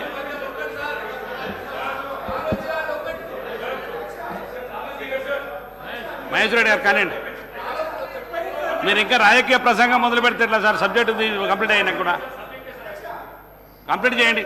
1 minute, 1 minute కంప్లీట్. అధ్యక్ష, వారు ఉటంకించారు దాశరథి గారిని. నేను ప్రజాకవి కాళోజీ గారు చెప్పిన మాట చెప్తా ఉన్నాను సార్. ఇది లాస్ట్ పారాగ్రాఫ్ సార్, వదిలేస్తాను సార్, తర్వాత మీరు వారికి అవకాశం ఇవ్వండి, నో ప్రాబ్లం. ప్రజాకవి కాళోజీ గారు చెప్పినారు సార్, ప్రాంతేతరుడు ద్రోహం చేస్తే, మోసం చేస్తే ప్రాంతం పొలిమేరల వరకు తరిమి కొడతాం. ప్రాంతం వాడు మోసం చేస్తే ప్రాంతం లోపలే పాత పెడతాం. ఇదే కమిట్మెంట్తో పనిచేస్తాం. జై తెలంగాణ, జై కేసీఆర్. మహేశ్వర రెడ్డి గారు,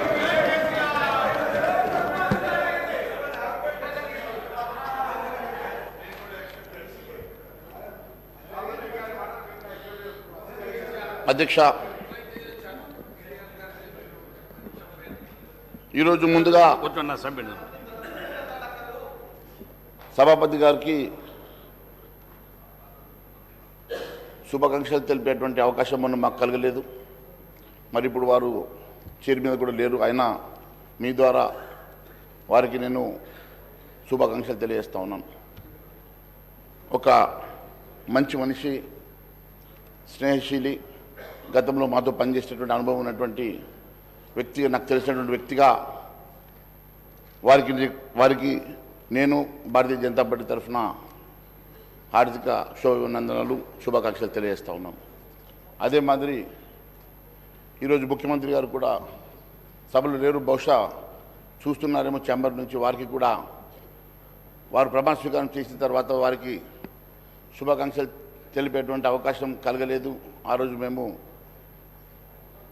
ఊర్లో లేని కారణంగా మరి ఈరోజు మీ ద్వారా వారు మిత్రులు గౌరవనీయులు రేవంత్ రెడ్డి గారు ముఖ్యమంత్రిగా ప్రమాణ స్వీకారం చేసి సభాధ్యక్షులకు ఎన్నికైనందుకు కూడా వారికి కూడా భారతీయ జనతా పార్టీ తరఫున శుభాకాంక్షలు తెలియజేస్తా ఉన్నాను. మిత్రుల అధ్యక్ష, నిన్న జరిగినటువంటి గవర్నర్ గారి ప్రసంగం కేవలం కాంగ్రెస్ పార్టీ మేనిఫెస్టో చదివినట్టుగానే ఉన్నది. హామీలు వారు చదివారు కానీ దాని ఇంప్లిమెంటేషన్ కానీ కార్యాచరణ కానీ ఏమి చెప్పకపోవడం కొంచెం బాధాకరంగా ఉన్నది. కార్యాచరణ చెప్పి ఉంటే బాగుండేదని చెప్పి మేము భావిస్తూ ఉన్నాం. కేవలం మేనిఫెస్టోకు చట్టబద్ధత లేకుంటే ఆ మేనిఫెస్టోకు విలువ ఉండదు. చట్టబద్ధత కోసం ముఖ్యమంత్రి గారు సంతకం చేశారు. బహుశా అధికారులు దాని మీద కసరత్తు చేస్తున్నారేమో. కానీ ఎంతసేపు 6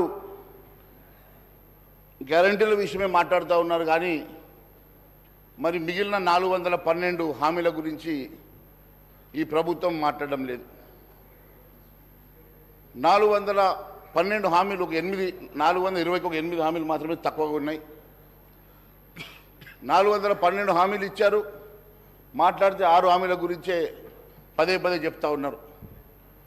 మరి చట్టబద్ధత ఎప్పటికల్లా చేస్తారు? మరి ఈ సభలోనే చట్టబద్ధత తీసుకొస్తే బాగుంటుందని చెప్పి మేము భావిస్తూ ఉన్నాం. కేవలం ఈ సెషన్లోనే దాన్ని పెట్టి ఆమోదించాలని చెప్పి మేము కోరుతా ఉన్నాం. ప్రజావాణి పరిష్కార వేదిక కావాలి కానీ కేవలం పబ్లిసిటీ షో కోసం కాదని చెప్పి మేము తెలియజేస్తూ ఉన్నాం. ప్రజావాణి పేరు మీద కేవలం పబ్లిసిటీ చేసుకోవాలని ప్రయత్నం చేస్తే భారతీయ జనతా పార్టీ తరఫున ఊరుకునే సమస్య లేదు. మీరు పదే పదే ప్రజల తమ కష్టాలు, సమస్యలు, బాధలు, ఆవేదనలు చెప్పుకునేందుకు ప్రజావాణి కార్యక్రమాన్ని ఆర్భాటంగా మొదలుపెట్టినామని చెప్పుకున్నటువంటి ముఖ్యమంత్రి గారు సీఎం క్యాంప్ ఆఫీసులో ప్రజా దర్బారుని ప్రతిరోజు నడిపిస్తారని చెప్పుకున్నారు. ప్రతిరోజు దర్బారు నడిపిస్తామని చెప్పి ఈరోజు కేవలం వారానికి 2 రోజులు మాత్రమే మరి ప్రజా దర్బారు అని చెప్పి మళ్ళీ మాట మార్చారు. ప్రతిరోజు నడిపిస్తామని చెప్పారు. మరి అదే ప్రజావాణి ఈరోజు నడుస్తున్నటువంటి 2 రోజుల ప్రజావాణి రేపు మరి సీఎం గారు కొత్త క్యాంప్ ఆఫీసులో వేరుగా పెడతారా, ఇక ఇదే ప్రజావాణిని వారు నడిపిస్తారా? మరి ఈ ప్రజావాణి నడిపిస్తే మరి ముఖ్యమంత్రి గారు వారి మంత్రివర్యులందరూ కూడా రోజు కూర్చొని అర్జీలు తీసుకుంటారా, అధికారులతో సహా కూర్చొని వెంటనే పరిష్కారం చేస్తారా? దాని మీద కూడా మరి ప్రజలకు స్పష్టత ఇవ్వాల్సినటువంటి అవసరం ఉందని తెలియజేస్తా ఉన్నాను. ఇప్పుడు రూపొందించిన కార్యక్రమం వారం రోజులకు బదులుగా 2 రోజులు అనడం నిజంగా ప్రజల్ని తప్పుదో పట్టించడంగానే మేము భావిస్తూ ఉన్నాం. మా ఎమ్మెల్యేలందరూ నియోజకవర్గాల్లో ప్రతిరోజు ప్రజా దర్బారులో ఉంటారని చెప్పారు. ఇప్పటికీ కూడా అవి ఎక్కడ కూడా మొదలైన దాఖలాలు కనబడడం లేదు. మహేశ్వర రెడ్డి గారు ప్రగతి భవన్ పేరుకే గవర్నర్ ధన్యవాదాలు. దాని మీద ఇవన్నీ అదే మాట్లాడుతున్నానండి. గవర్నర్ ప్రసంగంలో మాట్లాడిన అధ్యక్ష గవర్నర్ ప్రసంగంలో మాట్లాడించిన నేను చెప్తా ఉన్నాను. ప్రగతి భవన్ ప్రజాభవన్గా మారింది, ప్రజల వినియోగంకి మాత్రం రాలేదు. ఈరోజు ప్రగతి భవన్లో మీరు గతంలో ముఖ్యమంత్రి గారు చెప్పినట్టుగా ప్రగతి భవన్ హాస్పిటల్గా మారుస్తామన్నారు. అదే మాదిరిగా ప్రగతి భవన్ని స్టడీ సర్కిల్ చేస్తాము, అక్కడి నుంచి ఐఏఎస్ ఐపీఎస్ ఆఫీసర్ ప్రొడ్యూస్ చేస్తాము, అక్కడి నుంచి విద్యావంతులు ప్రొడ్యూస్ చేస్తాము, భారతదేశానికి వర్ణ తెచ్చేటువంటి వాళ్ళను ప్రొడ్యూస్ చేస్తామని చెప్పి ఆ రోజు మరి పిసిసి అధ్యక్షుడు ఉన్నటువంటి ఈరోజు ముఖ్యమంత్రి గారు చెప్పారు.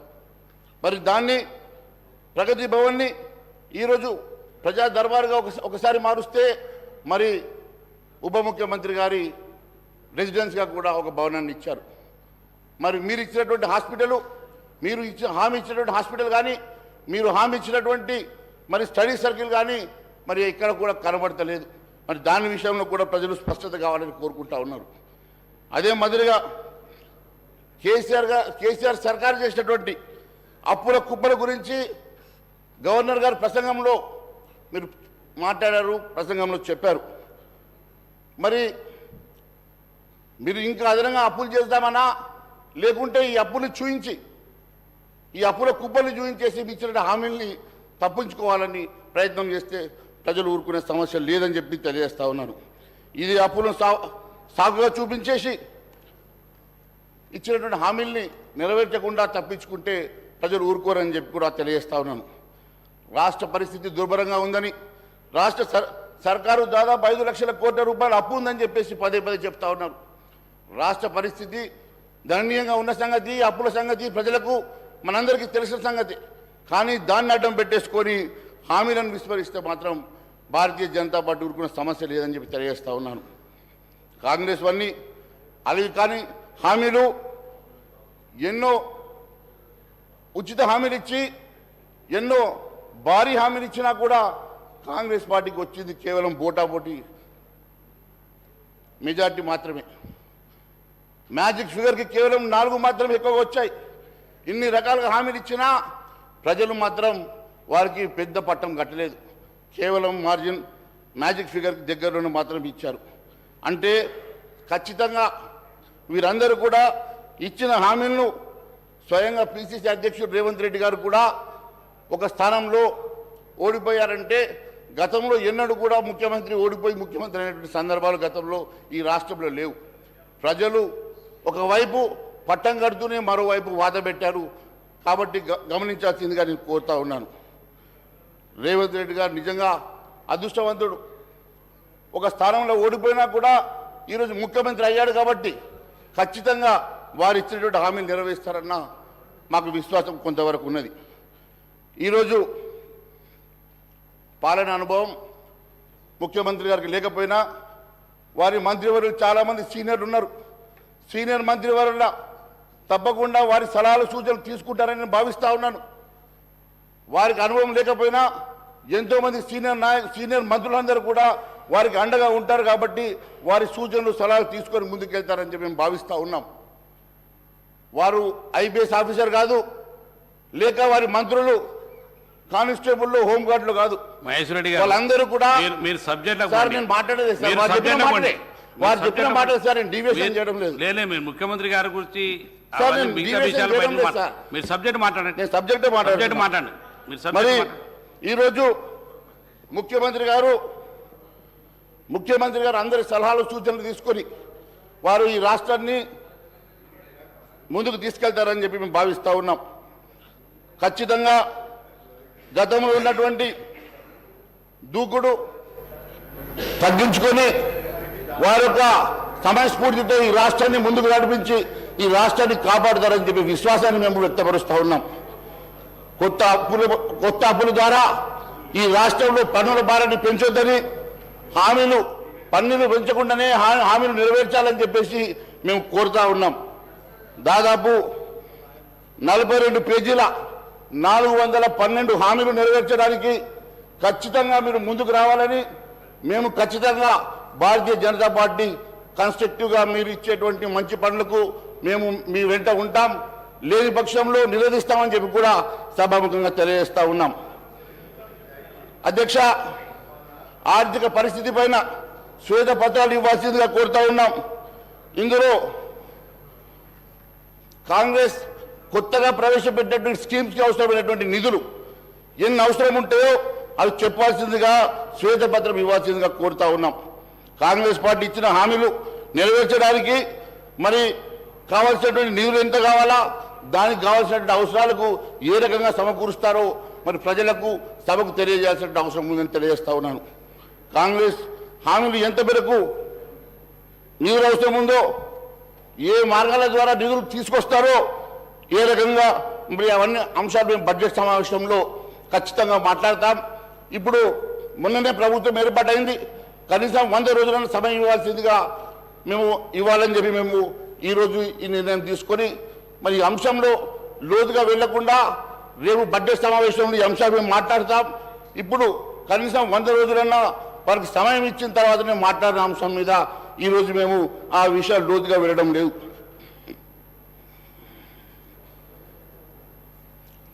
ఉచితాలు రాష్ట్రాన్ని ఇంకా అప్పుల ఊబిలోకి నెట్టే పరిస్థితి ప్రమాదం ఉన్నది. చేపలను ఇవ్వడం కాదు, చేపల్ని పట్టించడం నేర్పడం అవసరం అని చెప్పి వారికి కావాల్సినటువంటి మరి ఉపాధి కల్పించడమే తప్ప ఈ రకంగా ఉచితాల వల్ల మరి పెద్దగా ఉపయోగం లేదని చెప్పి కూడా మేము తెలియజేస్తా ఉన్నాం. భారతీయ జనతా పార్టీ ఇలాంటి హామీలు ఎట్టి పరిస్థితుల్లో సాధ్యం కాదు. ఈ బడ్జెట్కి ఇప్పుడున్నటువంటి బడ్జెట్కి సరిపోదని చెప్పి మాతో పాటు ఎంతోమంది మేధావులు కానీ ఎంతోమంది విశ్లేషకులు చెప్పినప్పటికీ కూడా అవేమి పట్టనట్టుగా మీరు కేవలం అధికారంలో రావాలనే ఆకాంక్షతోటి మాత్రమే ఇష్టానుసారంగా హామీలు ఇచ్చినట్టు కనబడతా ఉంది. మరి ఈ హామీలు ఎంతవరకు నెరవేరుస్తారు, ఈ హామీలు ఎంతవరకు పూర్తి చేస్తారో అని ప్రజలు కూడా ఎదురు చూస్తున్నారని చెప్పి కూడా తెలియజేస్తారు. మహేశ్వర రెడ్డి గారు గౌరవ శాసనసభ్యులు గతంలో ఈ రాష్ట్రం బాగుండాలి, అందరికీ ఇళ్ళు రావాలి, అందరికీ ఉద్యోగాలు రావాలి, ఈ రాష్ట్రంలో ఉన్నటువంటి నదీ జలాలన్నీ కూడా రాష్ట్రానికి పారాలి, పంటలు బాగా పండాలి అని మనం అందరం అనుకున్నదే. మేము ఈరోజు ఇచ్చినటువంటి హామీలు కూడా ఈ రాష్ట్రంలో ఉన్నటువంటి నిరుద్యోగ యువకులందరికీ ఉద్యోగాలు ఇవ్వాలని, ఇల్లు లేని ప్రతి పేదవాడికి ఇల్లు ఇవ్వాలని, ఇంటి స్థలం లేకపోతే కనీసం ఇంటి స్థలం కూడా ఇవ్వాలని, ఆర్థికంగా మహిళలంతా కూడా తలెత్తుకొని ఆత్మగౌరవంతో బతకడానికి కావాల్సినటువంటి కొంత ఆర్థిక సహాయాన్ని వారికి ప్రతి నెల అందించాలని, ఇవన్నీ కూడా ఈ సమాజం తెలంగాణ రాష్ట్రంలో ఉన్నటువంటి అన్ని వర్గాల ప్రజల అభ్యున్నతి కోసం మేము ప్రకటించి మా కమిట్మెంట్తో మేము ఇచ్చినటువంటి హామీలు. ఈ హామీలన్నీ నెరవేరటం కోసం మేమొక్కడే కాదు, ఈ సభలో ఉన్నటువంటి అన్ని రాజకీయ పార్టీలు కూడా కోరుకోవాలి, దానికి కావాల్సినటువంటి సహాయ సహకారాలు అందించాలి. కేంద్రంలో ఉన్నటువంటి భారతీయ జనతా పార్టీ కూడా తెలంగాణ రాష్ట్ర అభివృద్ధి కోసం, తెలంగాణ రాష్ట్ర యువతీ యువకుల కోసం, తెలంగాణలో ఉన్నటువంటి ఇల్లు లేనటువంటి పేదవాళ్ళ కోసం కావలసినటువంటి ఆర్థిక సహాయాన్ని కేంద్ర ప్రభుత్వం నుంచి అందించి ఈ రాష్ట్ర ప్రభుత్వ ప్రజల ఆకాంక్షలు నెరవేర్చడం కోసం మీ ప్రయత్నం కూడా మీరు సహకరించాలని కొనసాగించాలని కోరుతూ ఆ దిశలో మీరు ఏమేమి చేయగలరో సభకి వాటికి చెప్పవలసిందిగా విజ్ఞప్తి చేస్తాం. Thank you. ఈరోజు నాగేంద్ర గారు మీ వారి సబ్జెక్టు వారు మాట్లాడుతున్నారు, మీరు మధ్యాహ్నం వచ్చేసరిలా మీరు కూర్చోండి, తర్వాత మాట్లాడుతురు. కానీ నాగేంద్ర గారు కూర్చోండి, తర్వాత మీరు తర్వాత మీకు సమయం వచ్చినప్పుడు మాట్లాడుతారు. కూర్చోండి, మీకు అవకాశం వచ్చినప్పుడు మాట్లాడుతారు. కూర్చోండి, మీకు అవకాశం వచ్చినప్పుడు మాట్లాడుతారు. కూర్చోండి, మీరు కూర్చోండి, కూర్చోండి ప్లీజ్, కూర్చోండి బ్రహ్మ. మహేశ్వరి గారు మీరు కంటిన్యూ చేయండి. మీరు కూర్చోండి, గౌరవ సభ్యులు మాట్లాడుతున్నాడు, మీరు మధ్యాహ్నం ఇంటర్ఫియర్ అవుతున్నారు. కూర్చోండి ప్లీజ్, కూర్చో. కానీ మహేశ్వరి గారు కానివ్వండి, మహేశ్వరి గారు కానివ్వండి. ఇవ్వలేదండి. కానివ్వండి అధ్యక్ష మీరు కూర్చోండి, మీరు కూర్చోండి, ఈ రకంగా కూర్చోండి ప్లీజ్, కూర్చోండి. మహేశ్వరి గారు కానివ్వండి. అదే మాదిరిగా ఇప్పుడే పెద్దలు ఉప ముఖ్యమంత్రి బట్టి విక్రమార్క గారు మాట్లాడుతూ వారిచ్చిన 412లో కేవలం 2-3 అంశాలు మాత్రమే ప్రస్తావిస్తూ ఉన్నారు. అసలైనటువంటి అంశాలు ఎందుకు ప్రస్తావించడం లేదు? మరి బడ్జెట్కి భారమైనటువంటి అంశాలు మరి మొన్ననే మరి మీరు ఇచ్చినటువంటి హామీలలో రైతు బంధు 15,000 రూపాయలు ఇస్తామని చెప్పి కేవలం 5,000 రూపాయలు ఇచ్చి మాత్రం చేతులు దులుపుకున్నారు. మరి అది ఇస్తారా? ఎన్నికలకు ముందు అది టీఆర్ఎస్ ప్రభుత్వం జమ చేస్తూ ఉంటే మీరు అవి తీసుకోండి, ఎన్నికల తర్వాత మిగిలితే మేము ఇస్తామని చెప్పి ముఖ్యమంత్రి గారు చెప్పినట్టు నేను చూశాను. మరి ఇప్పుడు 5,000 ఇచ్చారు, మిగిలిన 5,000 ఎప్పటికల్లా ఇస్తారో మరి అది ఇవ్వాల్సిందిగా కోరుతా ఉన్నాను. నేను ఒకటే అడుగుతా ఉన్నాను, మీరు ఇచ్చినటువంటి హామీలు నెరవేర్చడానికి ఏ రకంగా నిధులు సమకూర్చుకుంటారు, ఏ రకంగా నిధుల్ని మరి జమ చేసేసి ఈ రాష్ట్రాన్ని నడిపిస్తారు, ఏ రకంగా మీరు ఇచ్చినటువంటి 412 హామీలు నెరవేరుస్తారో శ్వేతపత్రం ఇవ్వాల్సిందిగా గౌరవ ముఖ్యమంత్రి గారిని కోరుతా ఉన్నాను మీ ద్వారా. అదే మాదిరి ఇందాక మాట్లాడుతూ తెలంగాణ నిన్న గవర్నర్ గారి ప్రసంగంలో కూడా తెలంగాణ రాష్ట్రం కేవలం సోనియా గాంధీ వల్లనే వచ్చిందని అంటా ఉన్నారు. అధ్యక్ష, మీకు తెలుసు ఆ రోజు భారతీయ జనతా పార్టీ లేకుంటే తెలంగాణ రాష్ట్రం సాధ్యమయ్యేది కాదు. ఆ విషయంలో సుష్మా స్వరాజ్ గారిని మర్చిపోవడం చాలా బాధాకరంగా ఉన్నది. ఆ రోజు రాజ్యసభలో కూడా భారతీయ జనతా పార్టీ ఇచ్చినటువంటి సహకారాన్ని కూడా మర్చిపోవడం బాధాకరంగా ఉన్నది. మరి ఖచ్చితంగా భారతీయ జనతా పార్టీ లేకుంటే ఈ తెలంగాణ సాధ్యమయ్యేది కాదు. అలాంటి సుష్మా స్వరాజ్ గారిని భారతీయ జనతా పార్టీని మరి పూర్తిగా విస్మరించడం నిజంగా బాధాకరంగా ఉంది. ఇది ఏ సోనియా గాంధీ గారితో కేసీఆర్ గారితో కాదు, సకల జనుల సమ్మె వల్ల ప్రజలు కోరుకోవడం వల్ల తెలంగాణ రాష్ట్రం సాధించుకోగలిగినాం అనేది మరొకసారి నేను తెలియజేస్తా ఉన్నాను. ఆ రోజు రాజకీయ అనివార్యత వల్లనే తెలంగాణ సాధ్యమైందని చెప్పి కూడా మరోసారి మీ ద్వారా తెలియజేస్తా ఉన్నాను. మరి ఇప్పుడే గౌరవ సభ్యులు కేటీఆర్ గారు మాట్లాడుతూ కేంద్రాన్ని మీరు నిందించే ముందు కేంద్రం మీకు ఇచ్చినట్టు సహకారాన్ని పదే మెడికల్ కళాశాలలు మీవని చెప్పుకుంటా ఉన్నారు. మెడికల్ కళాశాలలు పర్మిషన్ ఇచ్చింది కేంద్ర ప్రభుత్వము. మెడికల్ కళాశాలకి నిధులు కేటాయించింది కేంద్ర ప్రభుత్వము. నిధులు కేటాయించింది లోన్గా తీసుకున్నారు. మళ్ళీ అంతేకాకుండా ఇప్పటివరకు మాట్లాడిన కేటీఆర్ గారు మళ్ళీ కేంద్రంలో ఏదైనా అంశం వస్తే మీకు వాళ్ళ సంగతి తెలియదు, రెస్క్యూకి వస్తా అంటున్నారు. అంటే వారి రెస్క్యూ మరి వారికి అవసరమా లేదా వారు తెలుసుకోవాలా?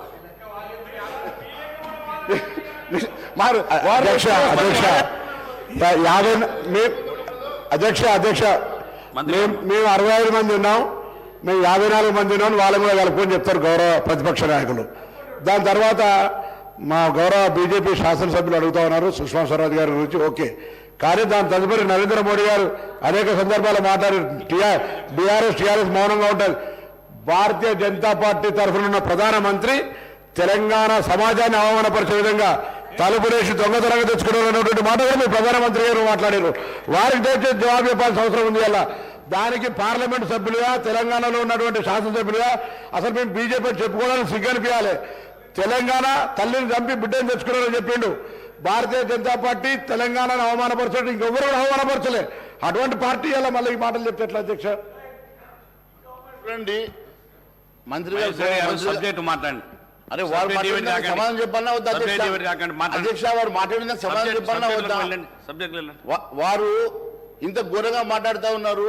ఆ రోజు నిజంగా కూడా భారతీయ జనతా పార్టీ లేకుంటే ఈరోజు తెలంగాణ రాష్ట్రం సాధ్యమయ్యేదా?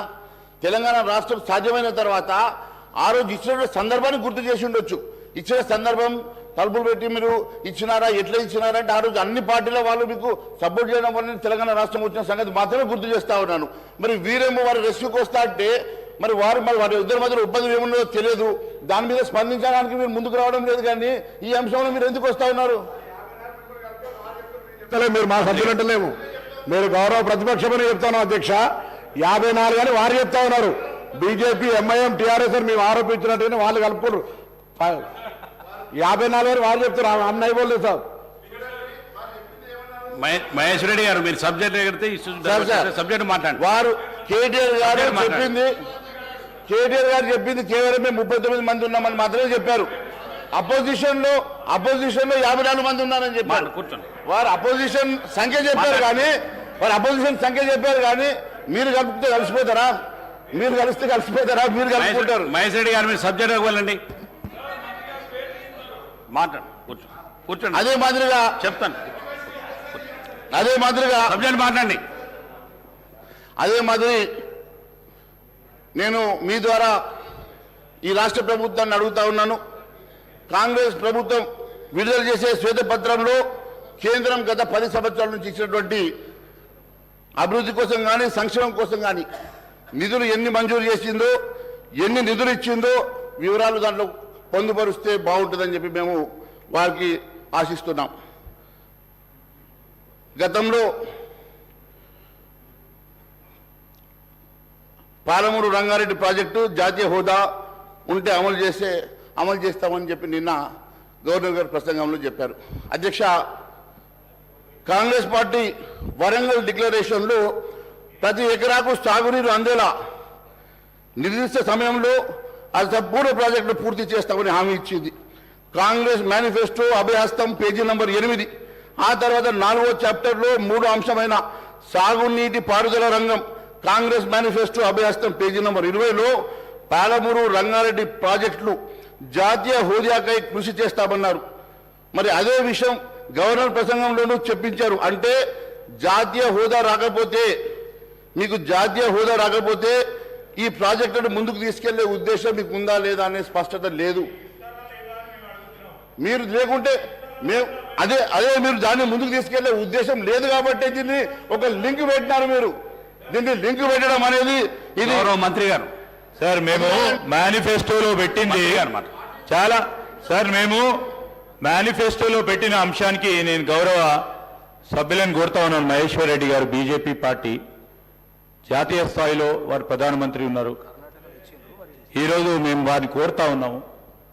ఈరోజు తెలంగాణ రాష్ట్ర ప్రజలకు సంబంధించిన అంశం విషయంలో వారు ముందు నిలబడి జాతీయ హోదాను ఇప్పించే ప్రయత్నం చేయాలని కోరుతా ఉన్నాను.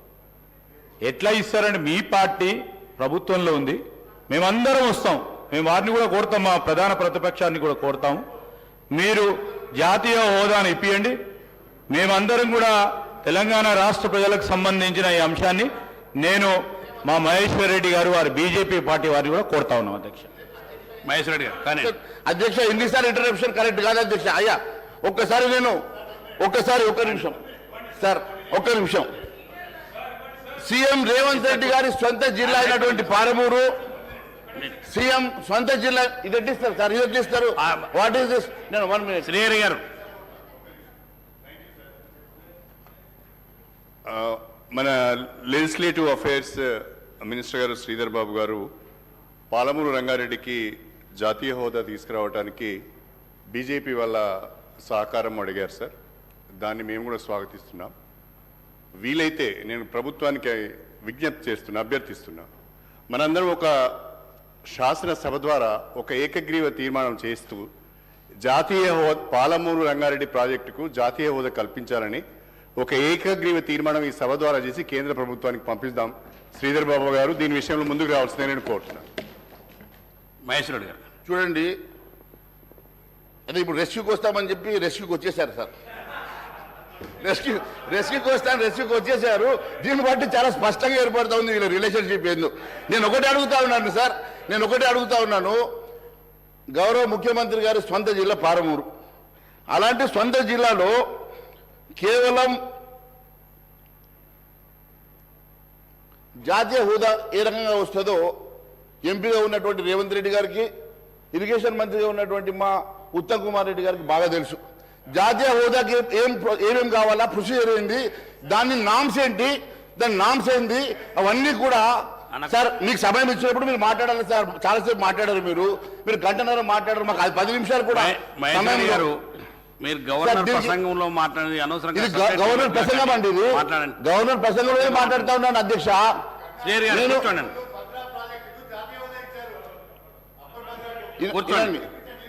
ఇప్పుడు ఒక జాతీయ హోదా రావాలంటే దానికి ఉన్నటువంటి నామ్స్ ఏంది, దానికి ఉన్నటువంటి ప్రొసీజర్ ఏందో గౌరవ ఎంపీగా ఉన్నటువంటి ముఖ్యమంత్రి గారికి కానీ ఉత్తమ్ కుమార్ రెడ్డి గారికి తెలుసు, ఇరిగేషన్ మంత్రిగా ఉన్నటువంటి వారు. మరి వారికి తెలియదా ప్రొసీజర్ ఏందో? దాన్ని మీరు కేవలం మా మీద పెట్టి ఎట్లా తప్పించుకోవాలని ప్రయత్నం చేసినట్టుగా ఉంది తప్ప, నిజంగా మీరు ఒక ప్రణాళిక ఏర్పాటు చేసుకొని ఇది ఎట్లా కంప్లీట్ చేస్తారని ఒక ముందు మాత్రం చెప్పడం లేదు. ఇది చాలా శోచనీయం. అది సొంతగా మరి ముఖ్యమంత్రి గారు జిల్లా సంగతిని తెలియజేస్తా ఉన్నాను. అన్నిటికన్నా కేసీఆర్ సర్కార్ మాదిరిగానే కాంగ్రెస్ ప్రభుత్వం కూడా మరి నిరుద్యోగ భృతి విషయంలో విస్మరించాలనే ఆలోచన ఉందా? మరి ఎందుకు నిన్న గవర్నర్ ప్రసంగంలో దాన్ని మనం మాట్లాడలేదని చెప్పి అడుగుతా ఉన్నాను. దాదాపుగా 35 లక్షల మంది నిరుద్యోగులు ఈరోజు మీరు ఇచ్చినటువంటి హామీకి 4,000 రూపాయలు ప్రతి నెల వస్తాయన్న హామీకి వాళ్ళందరూ కూడా ఈరోజు మరి ఎదురు చూస్తూ ఉంటే మీరు దాన్ని విస్మరించి పూర్తిగా ఏ రకంగా ఎగ్గొట్టే ఆలోచన చేస్తున్నట్టుగా ఉంది. ఇది ప్రజలు, నిరుద్యోగ యువత మిమ్మల్ని నమ్ముకొని ఓటేసినట్టు నిరుద్యోగ యువత 1000 కళ్ళతో ఎదురు చూస్తూ ఉంది మీరు ఏ రకంగా నిరుద్యోగ భృతిని ఇవ్వబోతున్నారు అని. దాదాపు దానికి కావాల్సింది ప్రతి నెల 1,400 కోట్ల రూపాయలు. అంటే దాదాపుగా మీరు 20,000 కోట్ల రూపాయలు ప్రతి సంవత్సరం మీరు అదనంగా మీరు దీన్ని సమకూర్చుకోవాల్సిన అవసరం ఉంది. ఇది మీరు హామీ ఇచ్చే ముందు ఆలోచన చేశారా? ఆలోచన లేకుండా కేవలం అధికారంలో రావడానికి మాత్రమే ఈ హామీ ఇచ్చారనే సంగతి మరి దయచేసి చెప్పాలని చెప్పి కోరుతా ఉన్నాను. అదే మాదిరిగా ఈ నెల 9వ తారీఖు రోజు 2 లక్షల రూపాయల రుణమాఫీ చేస్తామన్నారు. మరి 9వ తారీఖు అయిపోయింది అధ్యక్ష. మీరు 2 లక్షల రుణమాఫీ ఏ తారీఖుల్లో చేస్తారు? ఇప్పటికే మాట తప్పారు. 9వ తారీఖు దాటింది. మరి మొన్ననే ప్రభుత్వంలోకి వచ్చాం కాబట్టి మేము దాన్ని లోతుగా మిమ్మల్ని ప్రశ్నిస్తలేము. కానీ ఖచ్చితంగా 2 లక్షల రూపాయల రుణమాఫీ చేసే వరకు మేము వెంట పడతాం. ఖచ్చితంగా ప్రజా గొంతుకై మేము దీని మీద మాట్లాడతామని తెలియజేస్తా ఉన్నాను. మహిళలకు 2,500 రూపాయలు ప్రతి నెల ఇస్తామన్నారు. ఇంకా దాని మీద పూర్తి మరి వివరణ కానీ ఇచ్చేటువంటి మరి ప్రొసీజర్ కానీ ఇంకా మీరు దాని మీద ఏమి మాట్లాడకపోవడం నిజంగా శోచనీయమని తెలియజేస్తా ఉన్నాను. అంతేకాదు అధ్యక్ష, ఎంతో ఉత్సాహంతో ఈరోజు అందరూ కూడా కాంగ్రెస్ ప్రభుత్వం ఏర్పాటు చేసుకొని మీరు కేవలం 64 మంది మెంబర్స్ తోటి మాత్రమే మీరు ఈరోజు అధికారంలో ఉండి అధికారం తెచ్చుకొని ప్రజలు మీకు 2/3 మెజార్టీ ఇవ్వలేదు. ఎన్ని పెద్ద హామీలు ఇచ్చినా, నెరవేర్చలేని హామీలు ఇచ్చినా మీకు ప్రజలు కట్టబెట్టింది కేవలం 64 సీట్లు మాత్రమే. కాబట్టి నేను మిమ్మల్ని ఒకటే కోరుతా ఉన్నాను, దయచేసి ప్రజలు మీ మీద పెట్టుకున్నటువంటి ఎన్నో ఆశల్ని వమ్ము చేయకుండా మీరు ఇస్తామని ఒప్పుకున్నటువంటి హామీలను నెరవేర్చాల్సినది. ప్రజలు మీకు సంపూర్ణ విశ్వాసంతో మీ మీద పట్టం కట్టినందుకు మీరందరూ కూడా మరి ముఖ్యమంత్రి గారికి సహచార మంత్రులందరూ కూడా మీరు సపోర్ట్ చేసి ఖచ్చితంగా మీరు ఇచ్చినటువంటి 412 హామీలు నెరవేర్చాల్సిందిగా కోరుకుంటూ ఈ అవకాశం ఇచ్చినందుకు ధన్యవాదాలు తెలియజేస్తున్నాను. భారత్ మాతాకి జై. శ్రీ అక్బరుద్దీన్ ఓవైసీ గారు. Honorable panel speaker, sir. Sir, at the outset, I welcome the new government that has assumed office after the assembly elections. We respect the people's mandate, and as it is their will that has prevailed, in the assembly elections. The Congress party has secured the people's confidence on the basis of the promises that the party has made and its Please All manifesto. I would like to point out here that our party, MIM, will play the role of constructive opposition in the state. We will voice the aspirations and grievances of the people, offer our advice and suggestions, and also point out the acts of omission and commission of the government.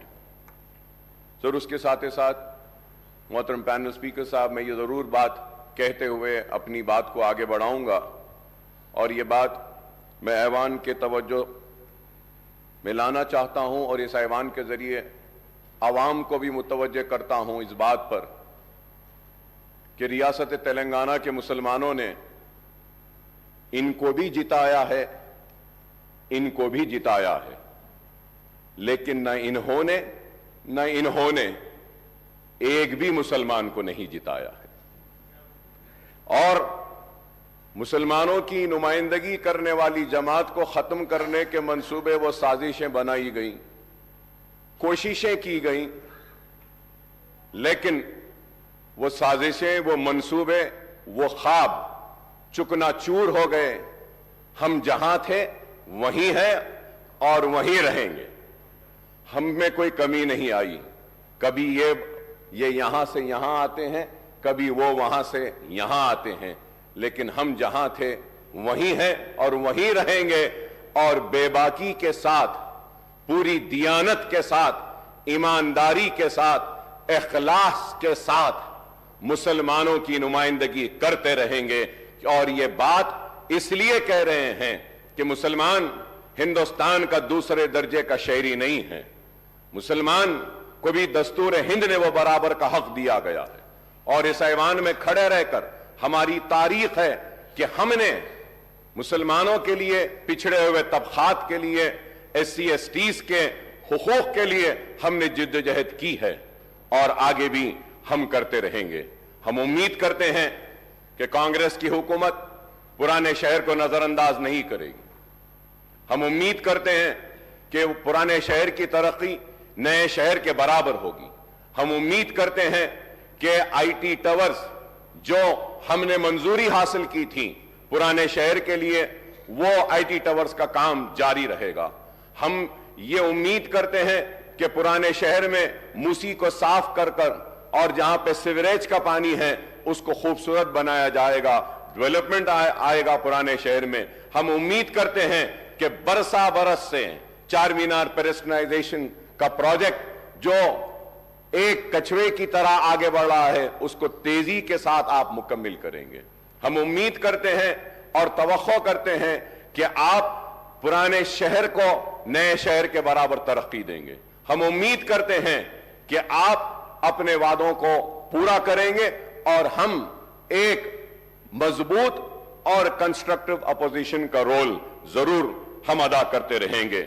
हम ये भी तवक्को करेंगे कि आप minorities के issues जो हैं, जैसा MTF है, RTF है या फिर ओवरसीज स्कॉलरशिप है, उसके बहुत सारे अमाउंट्स ड्यू हैं, उसको भी आप क्लियर करेंगे। और मुसलमान और माइनॉरिटी बच्चे जो तालीम हासिल कर रहे हैं, जिसकी वजह से स्कॉलरशिप्स रिलीज नहीं होने की वजह से जो रुकावटें आ रही हैं, उसको आप दूर करेंगे। हम उम्मीद करते हैं कि अनीसुल गुरबा की इमारत जो तामीर हुई है, उस अनीसुल गुरबा की इमारत में सरगर्मियों का आगाज करेंगे, यतीम बच्चों को वहां रखेंगे और उनको मौका देंगे। हम उम्मीद करते हैं कि आप एक मुस्लिम डेलीगेशन को बुलाकर आप उनसे बैठकर बात कर मदरसा बोर्ड जो दूसरे रियासतों में हैं, उस तरीके से आप उनको एतमाद में लेकर, भरोसे में लेकर, उनसे बातचीत कर एक मदरसा बोर्ड के जरिए आप उनकी मदद करेंगे। हम ये भी उम्मीद करते हैं कि 17,000 अइम्मा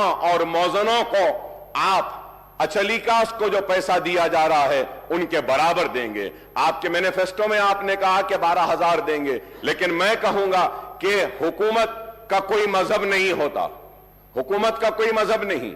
जब अचलीकास पुजारीस को आप 25,000 दे रहे हैं तो हुकूमत की जिम्मेदारी है कि वो मुस्लिम अइम्मा और मौजनों को भी उन्हीं के बराबर दें। मैं उम्मीद करता हूं कि शादी मुबारक की स्कीम को जो मजलिस के नुमाइंदगी पर ग्रीन चैनल में डाला गया था, आप उसको जारी रखेंगे ग्रीन चैनल में, और उसके जरिए शादी मुबारक के सारे जितने भी पेंडिंग दरखास्तें हैं उसको क्लियर करेंगे। मैं ये भी उम्मीद करता हूं कि 1 लाख रुपए का जो लोन मुसलमानों को देने का वादा किया गया था उसको दिया गया था।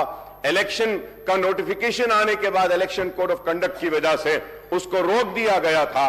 उम्मीद करता हूं कि नई हुकूमत वो जितने भी मंजूरियां जो हुई हैं, जो सैंक्शन हुए 1 लाख, उनको फौरन रिलीज करेगी। मैं उम्मीद करता हूं कि जो मशीन्स जो दिए गए थे, जो स्विंग मशीन्स खवातीन को दिए गए थे, जिनकी मंजूरी हुई लेकिन इलेक्शन कोड की वजह से रोक दिया गया था, आप उनको भी रिलीज करेंगे। मैं उम्मीद करता हूं कि CBCID की इंक्वायरी जो वह औकाफी जायदादों की तहफ्फुज के लिए बनाई गई थी, उसकी रिपोर्ट को आप टेबल करेंगे। मैं उम्मीद करता हूं कि कांग्रेस की हुकूमत औकाफी जायदादों का तहफ्फुज करेगी। 70 बरस की इस तारीख में मुसलमानों की औकाफी जायदादों को तबाह बर्बाद किया गया, उनको लेफ्ट एंड राइट बांटा गया, चाहे वो तेलुगु देशम की हुकूमत हो, चाहे वो कांग्रेस की हुकूमत हो या BRS की हुकूमत हो। जब हुकूमत में आने से पहले तो बड़े हमदर्दी का इजहार करते हैं औकाफी जायदादों की तहफ्फुज के लिए, लेकिन इख्तिदार में आने के बाद उनकी रविश कुछ और होती है, और उसी रविश का नतीजा है कि हुसैन शाह वली रहमतुल्लाह अलैह की 1600 एकड़ आराजी चले गई, आज नहीं है। आज मैं उम्मीद करता हूं कि आप उसको टेबल करेंगे। मैं उम्मीद करता हूं कि आलेर का इनकाउंटर जो हुआ, पुलिस की मौजूदगी में, पुलिस की कस्टडी में, पुलिस एनकाउंटर करके उन मासूमों को मार देती है। हमारे मुतालबे पर एक इंक्वायरी कमेटी बनाई गई थी। मैं उम्मीद करता हूं कि आप टेबल करेंगे उस रिपोर्ट को और वो कातिलों को सजा देंगे जो पुलिस कस्टडी में उन मासूमों को गोली मारकर मार दिए गए। मैं उम्मीद करता हूं कि हुकूमत मसाजिद का तहफ्फुज करेगी। मैं उम्मीद करता हूं कि आशुर खानों का तहफ्फुज करेगी, क्योंकि आज बातें तो बहुत की जाती हैं लेकिन हमको इंसाफ से महरूम रखा जाता है। मैं आपके जरिए यह बात जरूर कहना चाहता हूं कि मजलिस इत्तेहादुल मुस्लिमीन हर सेशन में या हर असेंबली में आवाज को बुलंद करती है और अपने हक को हासिल करती है, और हम जिद्दोजहद करते हैं। पुराने शहर में रोड वाइडनिंग्स की मंजूरियां हुई हैं लेकिन रोड वाइडनिंग्स नहीं हुए हैं। बोजागुट्टा में वहां पे हाउसिंग के लिए बार बार मुतालबा किया गया, नहीं हुआ। मैं ये भी बात आपसे कहूंगा कि मजलिस इत्तेहादुल मुस्लिमीन और मैंने ऐवान असेंबली में इस मसले को बार बार उठाया, और उस वक्त के चीफ मिनिस्टर KCR साहब ने मंजूरी दी थी। लाल दरवाजे की मंदिर के लिए 20 करोड़ रुपए मंजूर किए थे, लेकिन आज तक भी लाल दरवाजे की उस मंदिर के काम के लिए आगाज नहीं हुआ। मीटिंगें तो बहुत हुई लेकिन काम नहीं हुआ। और पुराने शहर के पेरिस्ट्राइजेशन के प्रोजेक्ट के लिए, हॉकर्स के लिए ब्रिजेस डालने का ऐलान किया गया, वो भी काम अभी पेंडिंग है। पार्किंग लॉट्स का है। मैं नई हुकूमत के सरबराह और चीफ मिनिस्टर साहब से, रेवंत रेड्डी साहब से मुतालबा करूंगा कि आप पुराने शहर के और शहर हैदराबाद के सारे हमारे MLAs की एक मीटिंग बुलाइए। हम सारे मसाइल को आपके सामने रखेंगे और उन मसाइल को आप एक के बाद एक उनको हल करते हुए आप आगे बढ़े तो हम आपके ममनून और मशकूर रहेंगे। इसके साथ ही साथ मैं ये बात भी कहूंगा आपसे कि आपने अपने मैनिफेस्टो में इतने वादे, इतने ऐलानात सब कुछ किए, लेकिन अफसोस के साथ कहना पड़ता है कि मैनिफेस्टो में उर्दू का जिक्र नहीं था। रियासत तेलंगाना की दूसरी सरकारी जबान का मौकफ दिया तो TRS की हुकूमत ने और KCR साहब ने दिया। मैं उनका शुक्रिया अदा करता हूं कि उर्दू को दूसरी सरकारी जबान का मौकफ दिया गया, लेकिन उर्दू के साथ इंसाफ हुआ, लेकिन जैसे होना था वैसा नहीं हुआ। मैं उम्मीद करता हूं कि आप उर्दू के साथ इंसाफ करेंगे, उर्दू को उसका जायज हक देंगे और उर्दू बोलने वालों के साथ इंसाफ करेंगे। आपने अपने मैनिफेस्टो में यह भी कहा कि DSC का इनेकाद करेंगे। हम बार बार बोलते रहे हैं, राजशेखर रेड्डी साहब के दौर से हम बोलते आए हैं, और मैं राजशेखर रेड्डी साहब को हर वक्त याद करता हूं क्योंकि वो एक हमदर्द शख्स थे। और अगर कोई कहता है कि हम कांग्रेस के करीब थे, तो मैं ये कहना चाहता हूं कि हम कांग्रेस के करीब राजशेखर रेड्डी की वजह से थे, उनके अखलास की वजह से थे, उनकी मोहब्बत की वजह से थे, उनके हमारे लिए हमारे मसाइल को हल करने की वजह से थे। हम राजशेखर रेड्डी साहब के बेशक करीब थे, हमारे काम करते थे। और आज हम आपसे मुतालबा करते हैं, आपसे दरखास्त करते हैं कि उर्दू के साथ इंसाफ करिए। डीएससी को उर्दू के पोस्ट जो होते हैं उसमें आप डीएससी जब करते हैं तो एससी एसटी और बीसीज रहते हैं, वो एससी एसटी बीसीज को उर्दू नहीं आती है, लेकिन कानून ये कहता है कि आप एससी एसटी को वो पोस्ट दें, तो आपको चाहिए कि आप 2 वक्त उसका नोटिफिकेशन दें। 2 वक्त नोटिफिकेशन देने के बाद वो जितने एससी एसटीज के और बीसीज के उर्दू के जो पोस्ट हैं जो अनफिल्ड हैं वो ओपन हो जाते हैं। ये इंपॉर्टेंट चीज है। मैं उम्मीद कर रहा था कि आपकी थिंक टैंक आपको बोलेगी और कहेगी कि उर्दू के पोस्ट के लिए, उर्दू के लिए इंसाफ के लिए मैनिफेस्टो में ये बात डालेंगे कि हम उर्दू के पोस्ट को डिरिजर्व करेंगे, लेकिन ये काम नहीं हुआ। मैं उम्मीद करता हूं कि आप ये काम करेंगे। उर्दू जब दूसरी सरकारी जबान है तो जितने भी कॉम्पिटिटिव एग्जाम्स हैं, जितने भी प्रमोशन के एग्जाम्स हैं डिपार्टमेंटल, उसको उर्दू में भी मुनक्किद करना चाहिए। यह जरूरी है, यह काम नहीं हो रहा है। और जितने रिक्रूटमेंट के आपके एग्जाम्स हैं वो एग्जाम्स को भी उर्दू में रखिए, यह भी जरूरी है। मैं उम्मीद करता हूं कि आप मेरे इन बातों पे तवज्जो देंगे। और मैं इसके साथ ही साथ आगे बढ़ते हुए यह बात भी आपसे कहूंगा कि it was in 2004 on the eve of assembly polls, the Congress party had entered into a poll alliance with TRS after promising Telangana state. More than 5 years later, in the second term of the UPA government, at the center and the Congress government in the state, the central government made the December 9th announcement of Telangana statehood in 2009, plunging to the united AP into a turmoil. Ultimately, the Congress Working Committee decided to bifurcate Andhra Pradesh in mid-2013 and followed it up with enactment of AP Reorganization Act in early 2014. Telangana state came into being on June 2nd, 2014. That is exactly 10 years after the promise was made by Congress before the 2004 Assembly and Lok Sabha elections. Earlier too, during 1969 and 1971, the Telangana agitation rocked the united AP, and it was led by former congressmen who had floated Telangana Praja Samiti.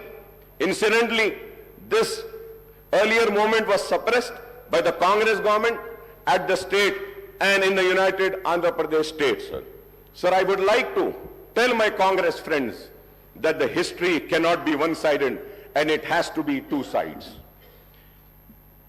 In the year 1969 to 1971, agitation scores of youth were killed in police firing, and in 2001 and 13 movements, scores of youth committed self-immolation. Who or which government were responsible for these deaths? I don't know how the change of government following the assembly polls can be called as the liberation day, liberation of Telangana people from 10 years of repression. So I'm saying this because I'm very saddened. When I was going through the Honorable Governor's address, in my 25 years of legislature life, I have never seen such an address by any government. Sir, I'm sorry to say, but I still feel like the Congress party is still in the election mode. Elections have ended. We said what we had to say. We criticized how much we wanted to. We also leveled allegations, personal remarks. But now, people have given their verdict. They have chosen you, and they have chosen them to sit there. They have chosen us to be here. So now we have to come together for the development of the state. We have to come together to fulfill the promises made by the party which has been given the responsibility of governing the state for the next 5 years. Sir, going further ahead, sir, the Congress and BRS term September 17th, 1948, the day of accession or merger of erstwhile Hyderabad state into Indian Union as integration day, whereas the BJP and left party term it as a liberation day. Now the Congress wants to celebrate the liberation day on December 3 or maybe December 7 as the party regained power after a gap of nearly 10 years since the formation of Telangana state. The Congress party has taken the historic decision on formation of Telangana state, but in the elections held in 2014, the people had given the mandate to TRS, which had fought for separate statehood. There is no doubt, yes, they had fought. And many other leaders joined them, and everybody fought for it. Yes, but we cannot deny the role, the major role of TRS and the major role of KCR. Again in 2018, the people voted for the TRS, which secured a greater majority. So terming the people's verdict in the previous two elections as something undemocratic or vote of autocratic, dictatorial or feudal role sounds something very sad, sir. It is not, sir. Sir, we are here. Sir, it is a democracy. We are living in a democracy. The people have the right. They can give me an opportunity or they can reject me. So we cannot question the decision of the people. If today the Congress is questioning and giving names to the verdict of the people of yesteryears, then the same thing might happen with the Congress for the verdict which have been given today by the people. We need to be cautious. Sir, we need to be very cautious. Elections have ended. We are here for progress.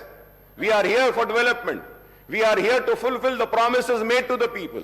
We have to be focused on that rather than, pulling each other apart from the, sir, so terming the people's verdict, I have already said, sir, apart from the 6 guarantees outlined under Abhay Hastam and the promises made under Right to Youth, SC, ST, Minority, BC Declaration, many other initiatives have been assured by the Congress. Understandably, the Governor's address has set out the priorities, policies, programs and schemes of Congress government for all-round development of the state and welfare of all sections of people. I would like to recall that the backward classes, scheduled caste, scheduled tribe and minorities account for an overwhelming proportion of the state's population, sir. They together constitute almost 85%, BCs 46%, SCs 15.5%, STs 9.2%, and minorities 14.3% of the state's population, sir. The Congress has committed to provide a better deal to all these sections.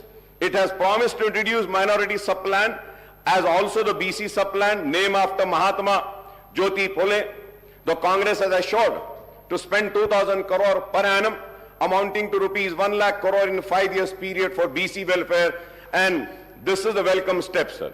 Similarly, the party has assured to enhance the minority welfare budget to rupees 4,000 crores, including 1,000 crore annually for subsidized loans to minority, youth and women, sir.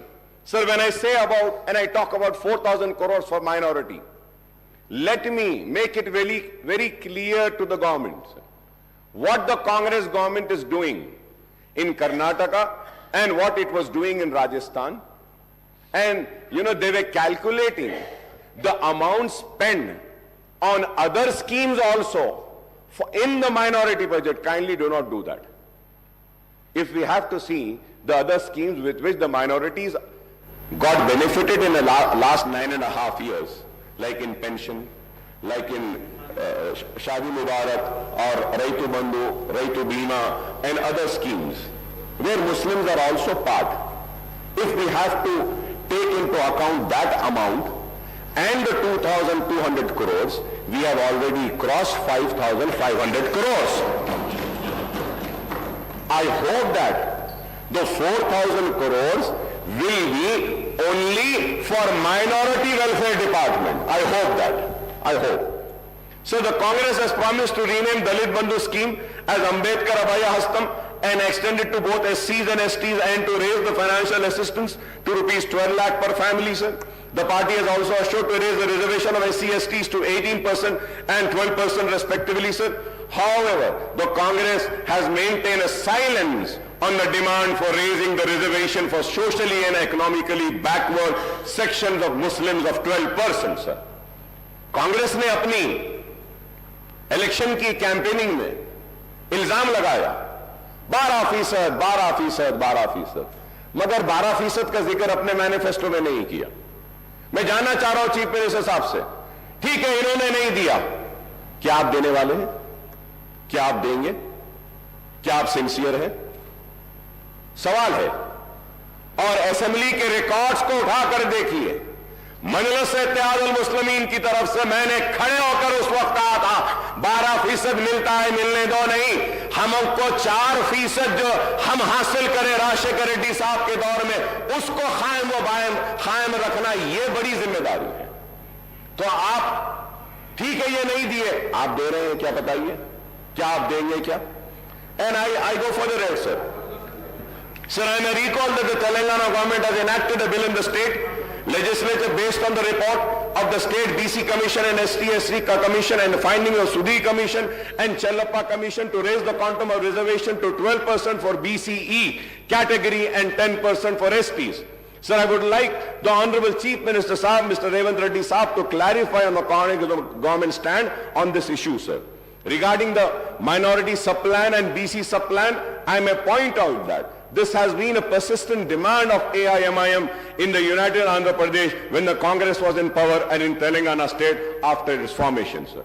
In fact, we had suggested to the Telangana government to enact a legislation on the patterns of Act number 6 of 2022, the AP Minorities Component Outlay Allocation and Utilization of Financial Resources Act 2022 and Act number 13 of 2019, the AP BC Sub-Plan Planning Allocation and Utilization of Financial Resources Act 2019 for earmarking the funds for minorities and BCs in the state budget, sir.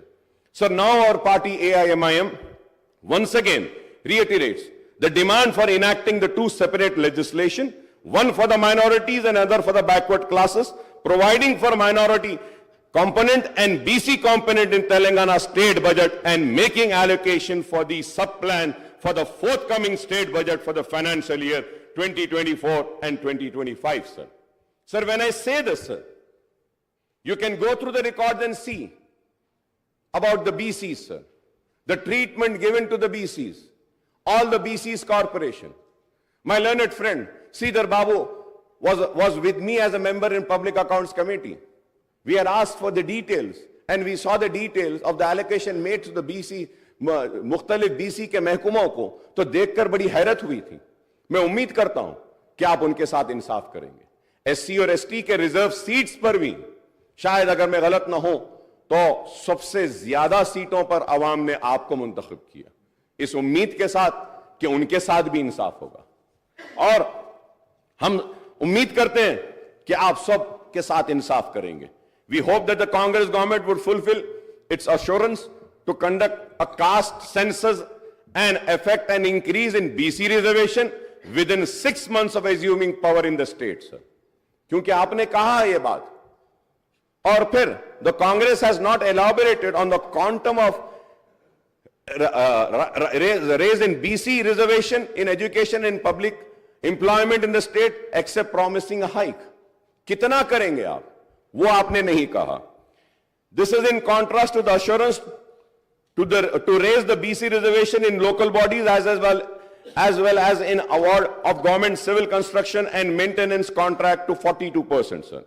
Assuming that the reservation for BCs in education and public employment are raised to 42%, apart from the proposed increase in SC/ST reservation to 18 and 12%, this would, Honorable Panel Speaker, sir, this would raise the total quantum of reservation for SC/STs and BCs together to 72%. 72%, sir. So we do not know whether the enhancement of reservation to 72% will pass the muster, as the Supreme Court has laid down the Lakshman Rekha of 50% for overall reservation for weaker sections.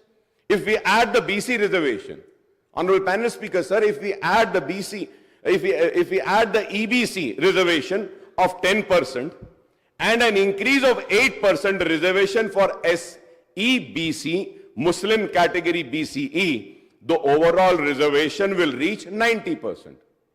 It is going to be 90%. Is this possible in the prevailing circumstances, whether the present central government is opposed tooth and nail to any increase in reservation for backward classes, apart from total opposition to any kind of reservation to the minorities? Is a question which needs to be answered, sir. A reality check on the issue would be needed, sir. A separate ministry for most backward classes are also been promised, apart from separate finance corporation for all major BC castes. We hope that the existing finance corporation and cooperative societies federation in various BC groups are strengthened with allocation of more funds and assisting these groups. Honorable Panel Speaker, sir, we welcome the promise to introduce the Right to Public Service Act, apart from setting up comprehensive portal for receiving and addressing public complaints and grievances. Sir, जब मैं इसकी बात करता हूं तो इसके साथ साथ ये भी कहूंगा कि हर महकमे में जैसा ऑफिशियल लैंग्वेज कमीशन है, आप मुसलमान को रखिए ताकि वो उर्दू के इंप्लीमेंटेशन के लिए उस पर गौर करें। हायर एजुकेशन डिपार्टमेंट है, वाइस चेयरमैन एक मुसलमान को दीजिए। यूनिवर्सिटीज हैं, वहां पे एक मुसलमान को दीजिए। आप इंफॉर्मेशन का जो है उसमें आप मुसलमान को दे सकते हैं, और कई वकील हैं, पब्लिक प्रोसिक्यूटर्स मुसलमानों को दे सकते हैं। लेकिन आज ये चीज नहीं हो रही है। मैं उम्मीद करता हूं कि मुसलमानों को उनका हक दिया जाएगा। Sir, the 6 guarantees are going to be cornerstone of the Congress government action plan for the state, sir. The government has implemented 2 of the promises made in the manifesto, and it has assured that a definite and time-bound action plan will be announced soon to implement the other guarantees in the poll manifesto, sir. Sir, when I talk about the poll manifesto, sir, about 6 guarantees, sir. Sir, I have all the details, sir. Like Mahalakshmi scheme, sir, gas cylinder 500 rupees, free travel for women farmers, financial assistance of 15,000 per acre, rupees 12,000 per annum to agricultural labor, bonus of 500 paddy waiver, and all land extent and number of farmers. ये सारी चीजें जब हम देखते हैं, sir, I don't know whether people know about this, sir. I might be wrong, but I would request the government to please correct me. Please do correct me. So 2,500 per month to every BPL family woman. Sir, अगर हम BPL family woman में card में से एक औरत को अगर ले लेते हैं पर मंथ, नहीं, मैं एक को ले रहा हूं, मैं सिर्फ एक को ले रहा हूं, एक को ले लेते हैं तो 2,249.75 crore per month, sir, per annum 26,997, sir. Sir, gas cylinder for 12 months 12 cylinder अगर हम देंगे पर ईयर, सर, 5,399. बिल्कुल साहब, आप दीजिए 3 ने साहब, आप जो ऐसे 4 महीने चला बोलो उनको, चला लेते, चला ले, गांव में लकड़ी के साथ चला लेते साहब, बेफिक्र रहो. Free travel for women, sir, free travel for women अगर इसको हम देखते हैं, sir, 2,190 crore, sir. Farmers, sir, financial assistance, sir, total agricultural के आप साइट पर जाके देखिए, सर, जहां पे जिरात हो रही है वो जुमला एकरेज है 1,54,40,580, सर. तो अगर हम किसानों को जो वादा करें वो देते हैं 23,160.87 crore, sir. Sir, 12,000 per annum to agricultural labor, sir. I was listening to my learned friend, he said कि दो को भी दे देंगे, बोले मियां बीवी दोनों को देंगे. I don't know if it is the policy of the government or what. Very good, very good. दो को दे रहे हैं, बहुत अच्छा है. I was just listening to honorable learned friend of mine, he said कि एक ने 2 को देंगे. मैं एक को देने की बात लिया साहब, सिर्फ एक को लिया तो they are 25 lakh labours are they, sir, उसके लिए 3,000 करोड़ होना सालाना, सर. आप 2 को देंगे बोले 6,000 करोड़ होना है.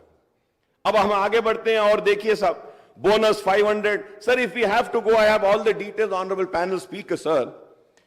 If I have to go, Gruha Jyoti, sir, 4,800 crores is required. Indrama Indulu, sir, 25,000 crores is required. Yuva Vikasam, 38,894 crores is required, sir.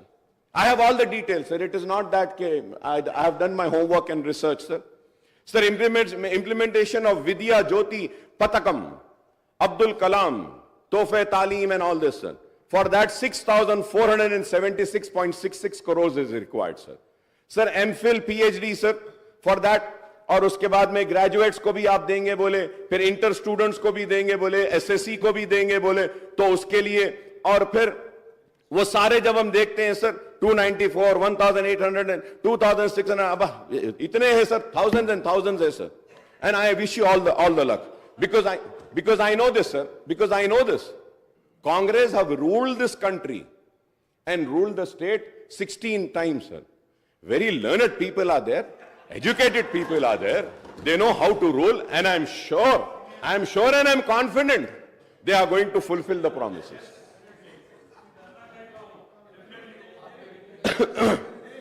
Sir, Chiyuta sir, उसमें monthly pension 4,000 देंगे बोले, monthly employment allowance भी देंगे बोले.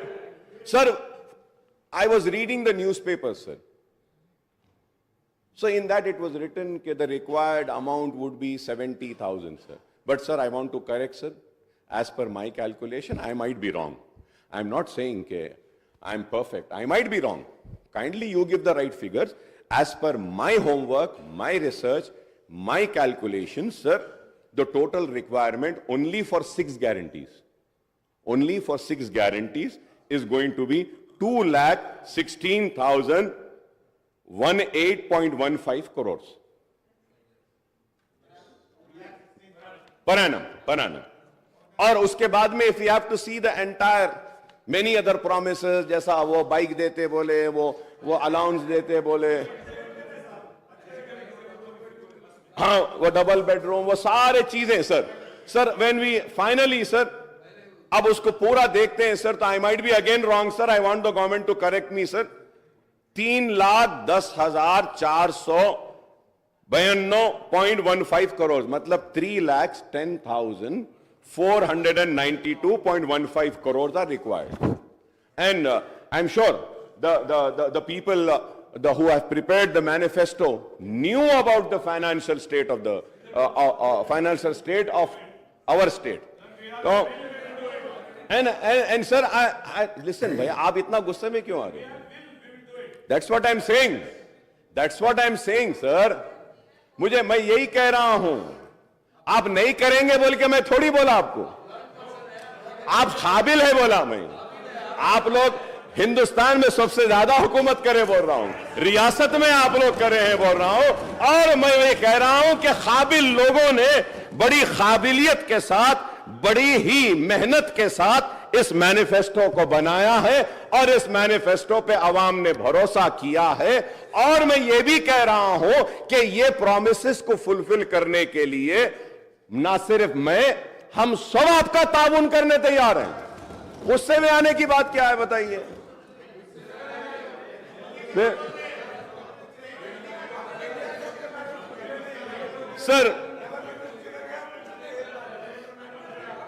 Sir मैं ये भी कहूंगा sir, there is no mention about the minority declaration in the governor's address and I don't know the reason for this omission, sir. इसलिए मैंने कहा मुसलमानों ने आपको भी जिताया, मुसलमानों ने आपको भी जिताया, मगर आप दोनों ने मुसलमानों को नहीं जिताया. हम जीत गए. Sir, one of the promise under the minority declaration is the introduction of Abdul Kalam Tofe Talim scheme to provide financial assistance of rupees 5 lakh to minority youth for completing MPhil and PhD, rupees 1 lakh for post-graduation, rupees 25,000 for graduation, rupees 15,000 for intermediate, and rupees 10,000 for passing the 10th grade SSC, sir.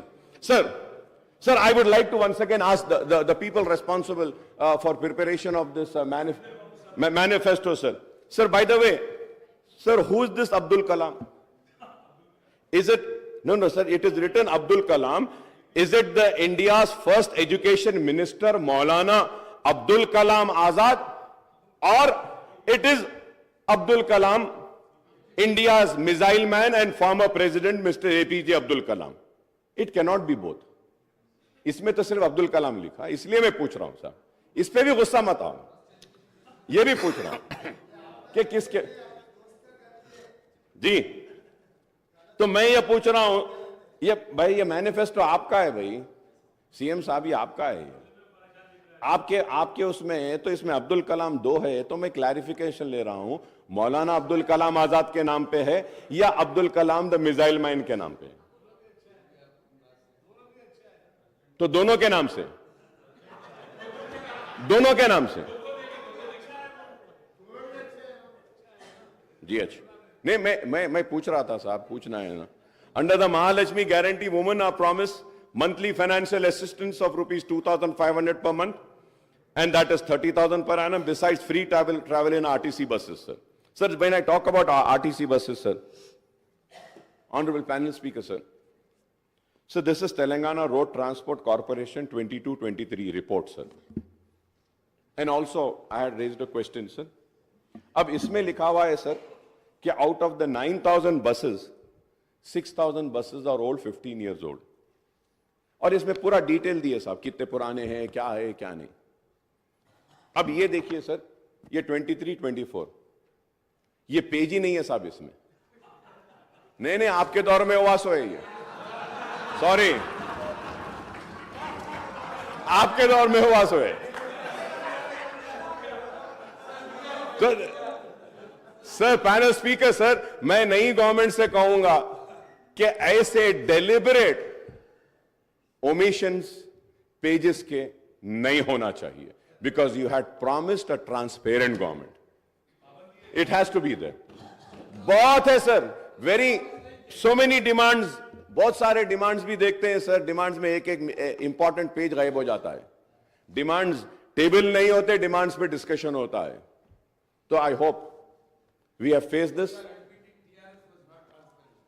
नहीं, I told you that we are going to play a role of a constructive opposition, and let me correct you, we have played a constructive role when the TRS was also there in the government. We have criticized the government, we have appreciated the government, we have rejected their wrongdoings, and we have praised the good doings which were for the people. We are going to play the same role, and at the same time, I'm happy that I'm happy that I saw today's newspapers in which Honorable Revant Reddy Saab has said, in the newspaper it has come कि MIM के साथ कोई alliance नहीं है भाई हमारा, हम अकेले थे, अकेले हैं, लड़ रहे थे, लड़ रहे हैं, लड़ते रहेंगे, क्योंकि बहुत सारे लोगों को ऑनरेबल पैनल स्पीकर साहब, एक मीटिंग हुई, सीएम साहब बुलाए, थैंक यू सर, मूसी के लिए बुलाए, thank you so much sir, बुलाए, हम बैठे, डिस्कस करे, लोग समझे कि अरे अलायंस हो गया, ये इनके करीब आ गए, ये इनके हो गए। देखिए, मैं ये कहना चाहता हूं, वो हमारे रियासत के चीफ मिनिस्टर हैं, अवाम ने उनको मुंतखब किया है, ये कांग्रेस की हुकूमत में एतमाद का इजहार किया है, तो मैं अवामी नुमाइंदे की हैसियत से अपनी रियासत के चीफ मिनिस्टर से मिलना ही पड़ेगा, मिलते रहेंगे, काम कराते रहेंगे, क्योंकि हमको काम होना है। And to go further ahead, sir, we welcome the introduction of free bus ride for the women in TSRTC buses, sir. At the same time, sir, through you, sir, I would like to request the government to kindly take care of the auto rickshaw drivers.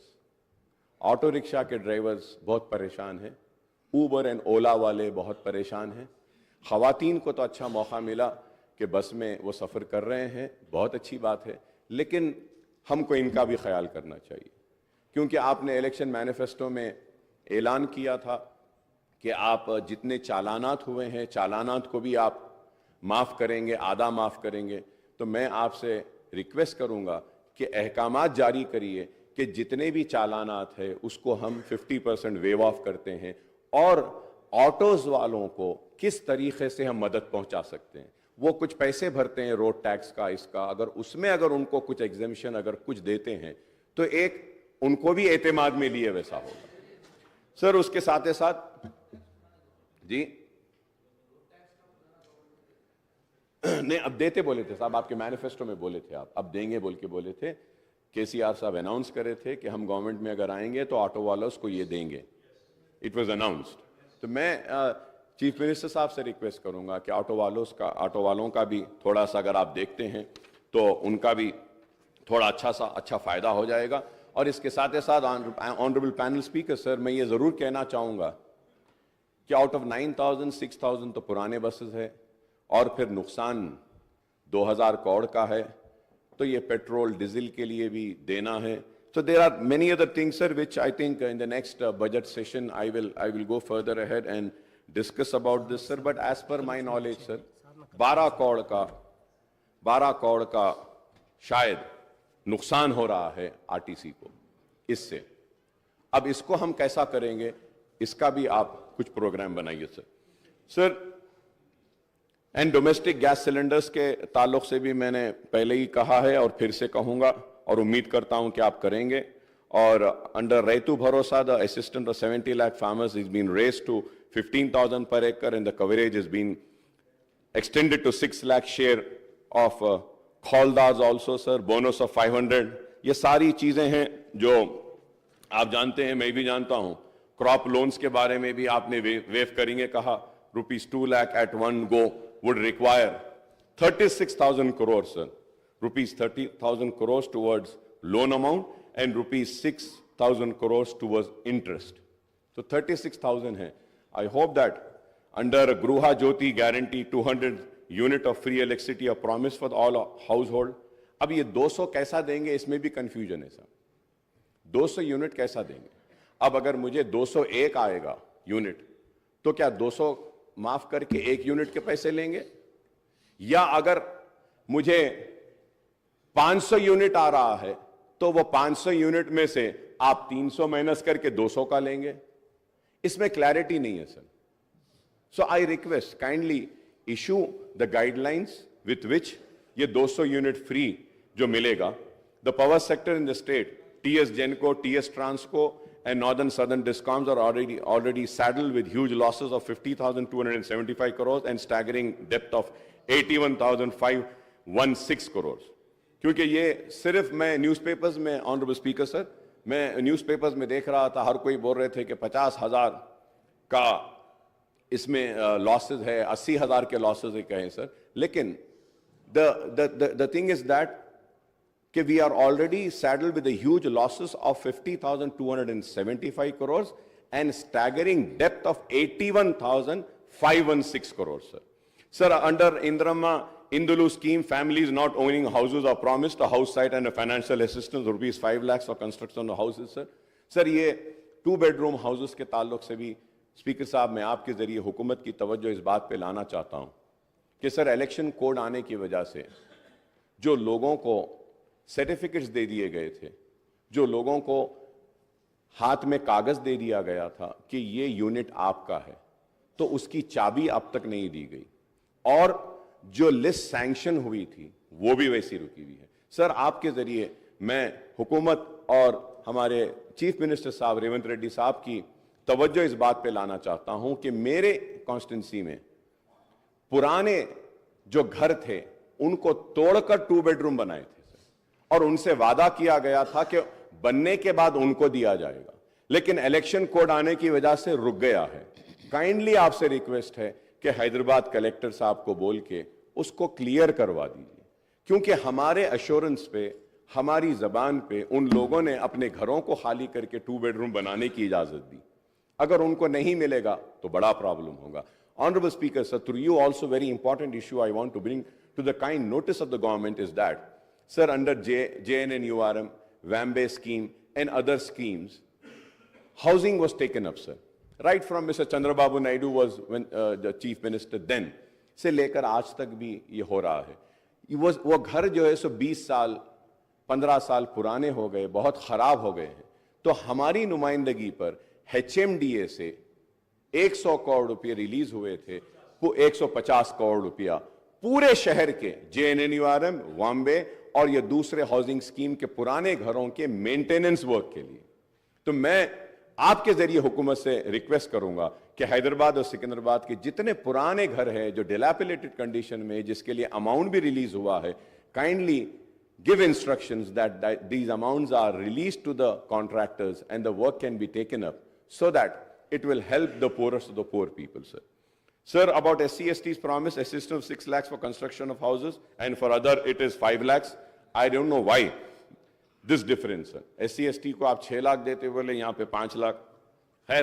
Lakhs of people, especially in towns and cities, do not own houses and live in rented houses, sir. तो मैं उम्मीद करता हूँ कि आप इस ताल्लुक से भी करेंगे, sir. And I would like to know, sir, what are the criteria for selection of beneficiaries under this scheme. ये स्कीम युवा विकासम जो 5 लाख का है, उसके भी गाइडलाइंस सही नहीं आए. तो मैं उम्मीद करता हूं कि आप इसके बारे में भी कहेंगे. Under Cheyutha guarantee monthly pension amount is to be raise to ₹4,000 and all the beneficiaries, and it's huge increase in the allocation for this scheme, sir. For the disabled also. So we welcome the increase in the health insurance coverage under Arogyashri scheme of ₹10 lakh. Sir, once again, sir, Honorable Speaker, sir, when I talk about Arogyashri, sir, आप बोल दिए 10 लाख. आप मालूम कराइए साहब, क्या एक भी पेशेंट को अब तक आपके ऐलान के बाद क्या 10 लाख का बेनिफिट मिला? Guidelines have not been framed. GO is not been issued. Sir, the most important thing is that Rajshekhar Reddy साहब जब थे, जो राजीव आरोग्यश्री लाए थे, उस वक्त जो पैकेजेस बनाए थे, same amount is continuing, sir. Same amount, sir. Amount में इंक्रीज ही नहीं हुआ. Sir, you need to review this, see that. The reason I am saying is that, sir, the private hospitals are not admitting any patient under Aarogyasri because the rates are very low, sir. अब एक बात बोलता हूं, आप बुरा ना माने आप लोग, which is very important for the new government, sir. Sir, in all government hospitals, dialysis units are there. Sir, these dialysis units are being handed over to a third party, sir. And sir, like a private hospital is getting 1,250, 1,250 for one dialysis. Government hospital is getting 1,850 rupees, and that 1,850 rupees, it is being paid to the third party, not to the government hospital. आप बताइए sir, ये तो गलत है. ये this is very wrong. आप वो third party को बेनिफिट दे रहे हैं, लेकिन प्राइवेट हॉस्पिटल्स को आप कम करके रखें. This needs to be corrected, sir. I hope that the government will make a note and do the necessary corrections. Cancer patient बहुत ज्यादा बढ़ रहे हैं, उनके लिए आप ये आरोग्यश्री का जो राजीव आरोग्यश्री का स्कीम जो है, इसमें कैंसर पेशेंट्स को दीजिए. And in dialysis also, sir, dialysers are not provided, sir. The dialyser, the pipes are not provided, and there is one investigation which is required for all the dialysis patient to check the creatinine levels. वो उसके लिए they have to make an additional payment. So such things are there which needs to be corrected, which was not corrected by this government in spite of repeatedly requesting. I hope that you will do the necessary corrections. This will help the poor people, sir. Sir, going further ahead, sir. Sir, it is apparent that you, especially in the rural and small towns, are being facing problems of unemployment. I welcome that के उन बेरोजगार नौजवानों के लिए भी आपने ऐलान किया है कि करेंगे. सर, ये इसमें ये moreover youth have been promise monthly employment allowance of 4,000. I would like to know कि when are we going to start this, sir. क्योंकि बेरोजगारी का भत्ता देने का इन्होंने भी वादा किया था, लेकिन किया नहीं. Sir, as per my information, I might be wrong, it is subject to correction, sir. 42 lakh children have registered in an employment department or Telangana Public Service Commission. Sir, if we take 30 lakhs also unemployed youth, तो हमको sir 1,200 crore महाना जरूरत पड़ेगी और हमको जरूरत पड़ेगी 14,400 करोड़ सालाना की.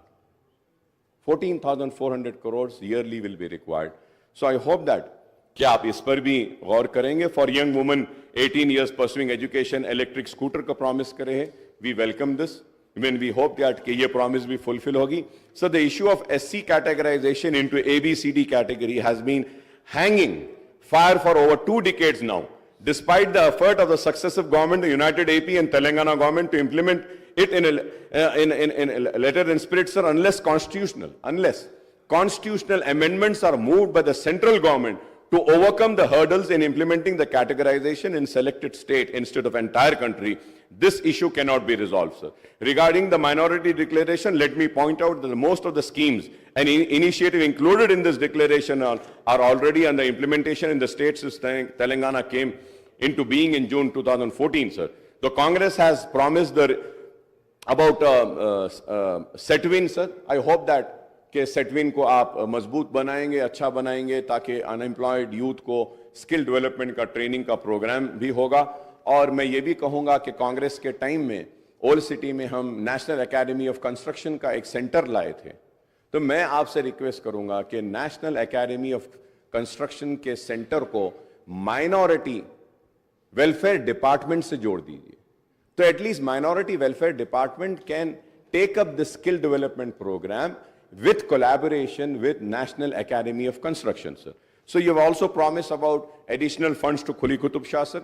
And Khuli Qutub Shah has been given the responsibility by the TRS government, then TRS government, for the development of Charminar pedestrianization project. But it is still not yet completed. I would say it's in between, sir. मैं उम्मीद करता हूं कि आप उसको भी देखेंगे, sir. Sir, उसके साथ ही साथ, sir, मैं ये भी कहूँगा कि पुराने शहर में 100 bedded hospitals के लिए याकुतपुरा SRT कॉलोनी में एक 100 बेडेड हॉस्पिटल सैंक्शन हुआ है. काइंडली आप उसका काम करा दीजिए. पालम रोड ओल्ड सिटी में एक दवाखाना मंजूर हुआ है, उसका भी काम वैसी है, उसको भी करा दीजिए. मेरी कॉन्स्टिट्यूंसी में बारकस में और बल्लागुड़े में एक 40 बेड एक 100 बेड हॉस्पिटल आया है, उसका भी अगर आप काम करा दिए तो बेहतर होगा. और इसके साथ ही साथ हैदराबाद की पहचान, हैदराबाद की शान में कहूंगा कि उस्मानिया हॉस्पिटल के लिए हम बार बार कह रहे हैं कि उसको भी आप हेरिटेज को बरकरार रखते हुए बनाइए, या जैसा भी बनाना है बनाइए, बहरहाल बनाइए. मैं उम्मीद करता हूं कि आप उस्मानिया हॉस्पिटल को लेंगे. उसके साथ ही साथ ऑनरेबल स्पीकर सर, आपके जरिए मैं हुकूमत की तवज्जो इस बात पे दिलाना चाहता हूं कि निजामिया तिबी कॉलेज जो मक्का मस्जिद के सामने है, it is the only medium of medical education in Urdu, sir. It has been neglected. The building is in dilapidated condition. I request the Honorable Health Minister Saab, Honorable Chief Minister Saab, kindly give us some time, sir. Let us go and visit that hospital and see that hospital, how a bad shape that hospital, that building is in, sir. So उसके लिए भी 72 crore sanction है. अगर उसका tender बुला के अगर contractor को देंगे तो वो हॉस्पिटल का भी काम मुकम्मल हो जाएगा, सर. और इसके साथ ही साथ, सर, GHMC के बारे में मैं कहूँगा कि GHMC के जितने भी एरियाज में जो काम हुआ है, कॉन्ट्रैक्टर्स का अमाउंट नहीं दिया गया है, सर. और ये बिन फ्री एक प्रोग्राम लाए थे मेरे दोस्त लाए, बिन फ्री. वो बिन तो उड़ गया, लेकिन कचरा वहीं फेंकने लगे लोग. बिन नहीं है लेकिन कचरा तो वहां आ रहा है. तो सर, मैं आपसे रिक्वेस्ट करूंगा, ये बिन फ्री क्या है, इसको रिव्यू करिए. देखिए हर जगह पे कचरा आ रहा है. Sir, we are for the development. We want development. We want the old city to be on par with new city. We want flyovers. We found underpasses. We want the metro train. I thank the Honorable Chief Minister Saab for other day when I was sitting with him. He had called for a meeting on आपकी दावत पे हम आए थे. लोग समझ रहे हैं कि हम आपके पास भाग के गए थे. भाई, आप दावत दिए थे, आप बुलाए थे, हम आए थे. और मैं आपका शुक्रिया अदा करता हूं कि आपने कहा कि मेट्रो ट्रेन को जो पुराना रूट है उस पर लाएंगे, और उसके साथ ही साथ आगे भी जो चंद्रायन गुट्टे से, sir, I am concluding sir, आगे भी उसको चंद्रायन गुट्टे से एलबी नगर से लेते हुए इंटरनेशनल एयरपोर्ट को लेके जाकर वहां पे ख़त्म करेंगे बोले. इसके लिए भी मैं आपका शुक्रिया अदा करूंगा. सर, मैं उम्मीद करता हूं कि आप जो है सो हम जितने भी मसाइल जो उठाए हैं इस पर भी आप गौर करेंगे. और एक सबसे बड़ा मसला है हैदराबाद मेट्रो, वाटर वर्क्स और सीवरेज का. सर, ये हैदराबाद को जो पानी आता है, जो पावर जो हैदराबाद मेट्रो वाटर यूज करती है, ऐलान किया गया हमारी नुमाइंदगी पर कि उसकी रेट को कम करेंगे, सब्सिडाइज रेट देंगे, लेकिन अब तक नहीं किया गया। जरा नहीं, ऑर्डर हुआ लेकिन हो रहा नहीं है साहब उसमें। तो मैं उम्मीद करूंगा कि आप उसके ऊपर भी आप गौर करेंगे और उस पर भी तवज्जो देंगे sir. Sir, also sir, the Telangana government has been facing, sir, I'm concluding sir. Sir, this is a state finances and financial implication of the scheme's initiative and hike proposed under Congress manifesto, sir. This is important since the Telangana government has been facing resource crunch and growing financial deficit due to tight fisted approach of the central government towards the state, sir. In the first 7 months of the current financial year, the total receipts of the Telangana government added up to rupees 1,33,174 crores, sir. That is 51.25%, sir. And the annual budget estimate and the total expenditure reached to rupees 1,22,553 crores. That is 51.58% of the budget estimate, sir. However, Honorable Speaker, sir, the state share of union taxes came to rupees 7,139 crores as against the budget estimate of rupees 14,528 crores, sir. The state had budgeted the grant in aid and contribution amount to be rupees 41,259 crores, but only rupees 3,836 crores were received from the central government during the 7 months period, sir. The state net borrowing during the 7-month period have reached rupees 33,378 crores as against the budget estimate of rupees 38,234 crores, sir. That is 87.3% of budget estimate, sir. The November data on the state budget is not available in the public domain, sir. ये साहब, ये इसको देखिए साहब, ये public domain से गायब क्यों कर देते हैं? I don't know. ये लोग के टाइम होता था साहब, आप थोड़ा उसको देखना साहब. And we have 4 more months before the financial year comes to a close on March 31st, sir, 2023, sir. I may be wrong, but I was just going through. I'm not sure, but I believe कि 3-4 दिन पहले 500 करोड़ रुपया आप लोगों ने कुछ loan लिया है.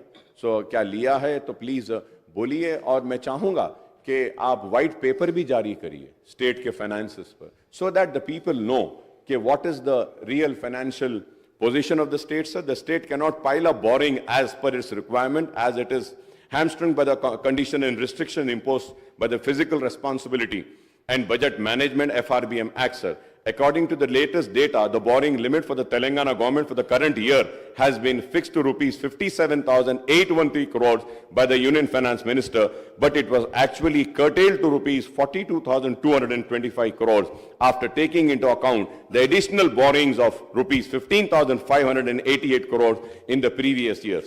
So, however, the Union Finance Minister has further curtailed the borrowing limit of Telangana state by 36,617 crores under open market borrowing as against the budget estimate of rupees 38,235 crores, citing overborrowing from open market in the previous year, sir. The state has already mobilized, Honorable Speaker, sir, the state has already mobilized 36,378 crores through open market loans in the current financial year up to the end of November 2023, sir. The state cannot raise any open market loans during the remaining period of the financial year till March 31, 2024, sir. I might be wrong, sir. This is subject to correction, sir. Sir, it can only avail a special drawing facility and resort to ways and means, advances and overdraft to meet its day-to-day requirements, sir. Overdraft. It is a very alarming. So this is why I say that a white paper needs to be tabled. Let the people know, sir.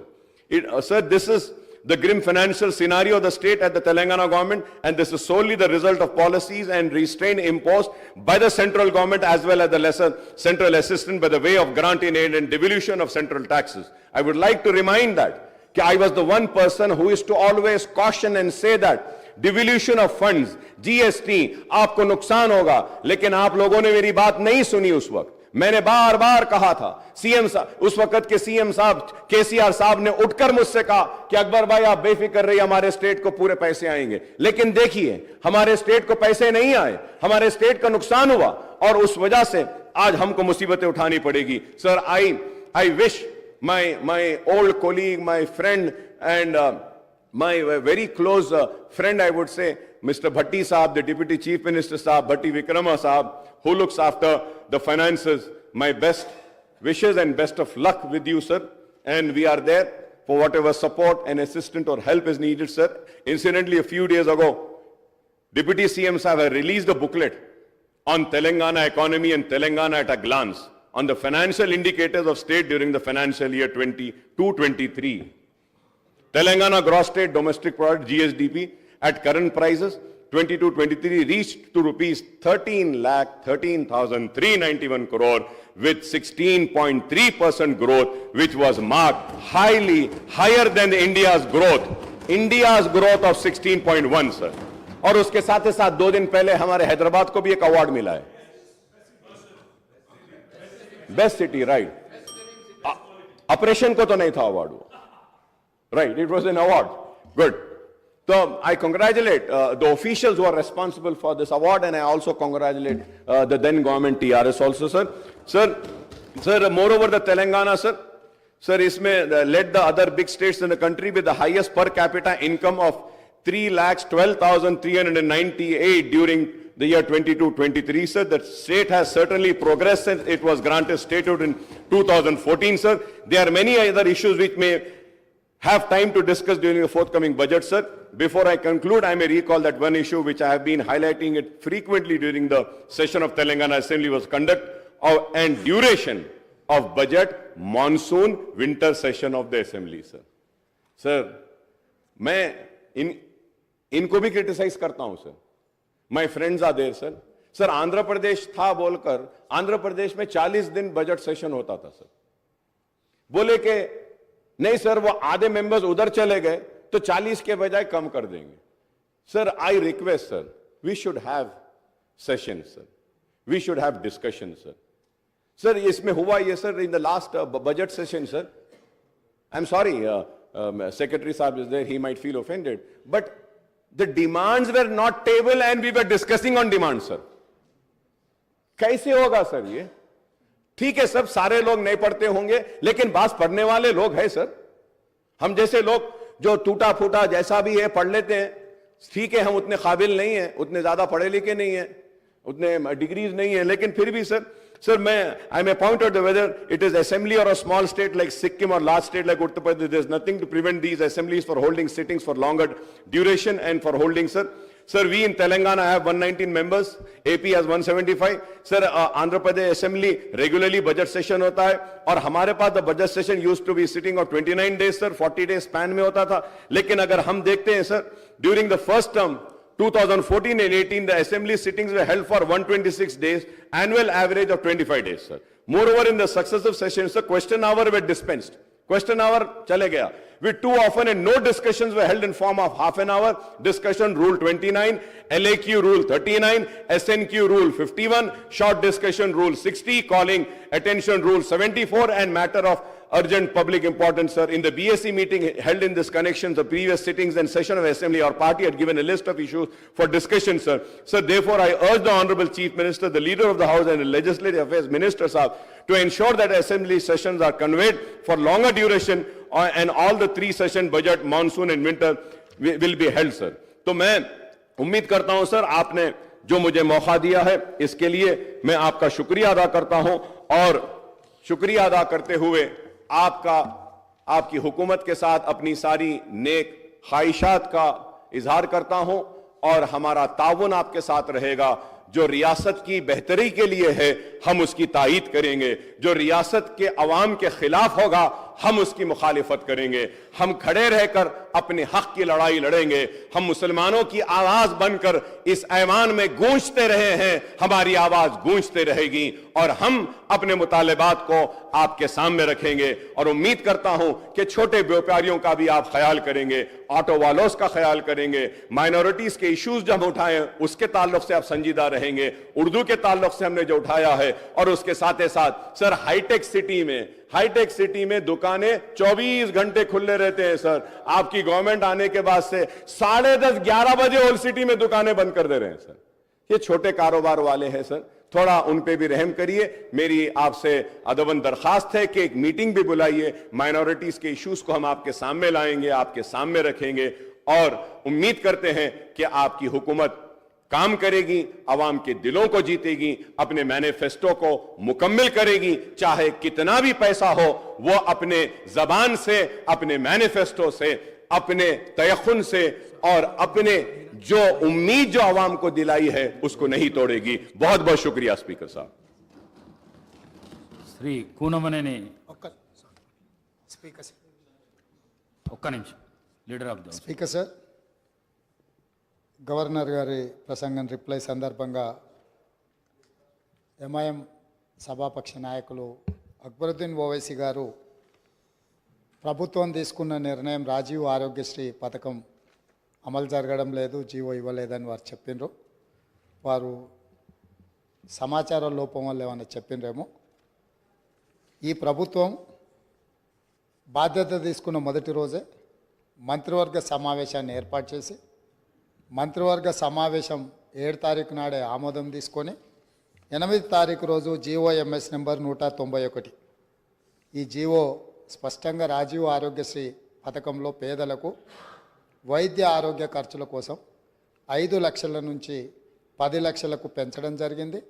ఈ 10 లక్షల claim చేయడం అనేది ఎవరైనా బాధితులు లేకపోతే వాళ్ళు ఏం claim చేసుకుంటున్నారో వాటికి సంబంధించిన ఏవైనా ఎవరైనా రాజీవ్ ఆరోగ్యశ్రీ పథకంలో భాగంగా ఇందులో ఎంపానల్మెంట్లో ఉన్న హాస్పిటల్స్ ఎవరైనా హాస్పిటల్లో చేర్చుకోకపోయినా 10 లక్షల వరకు వాళ్లకు ఆరోగ్యశ్రీ ఈ కవరేజ్ ఇవ్వకపోయినా ప్రభుత్వం దృష్టికి తీసుకొస్తే తప్పకుండా ఆయా ఆసుపత్రుల మీద ఈ రాష్ట్ర ప్రభుత్వం కఠినమైన చర్యలు తీసుకుంటుంది.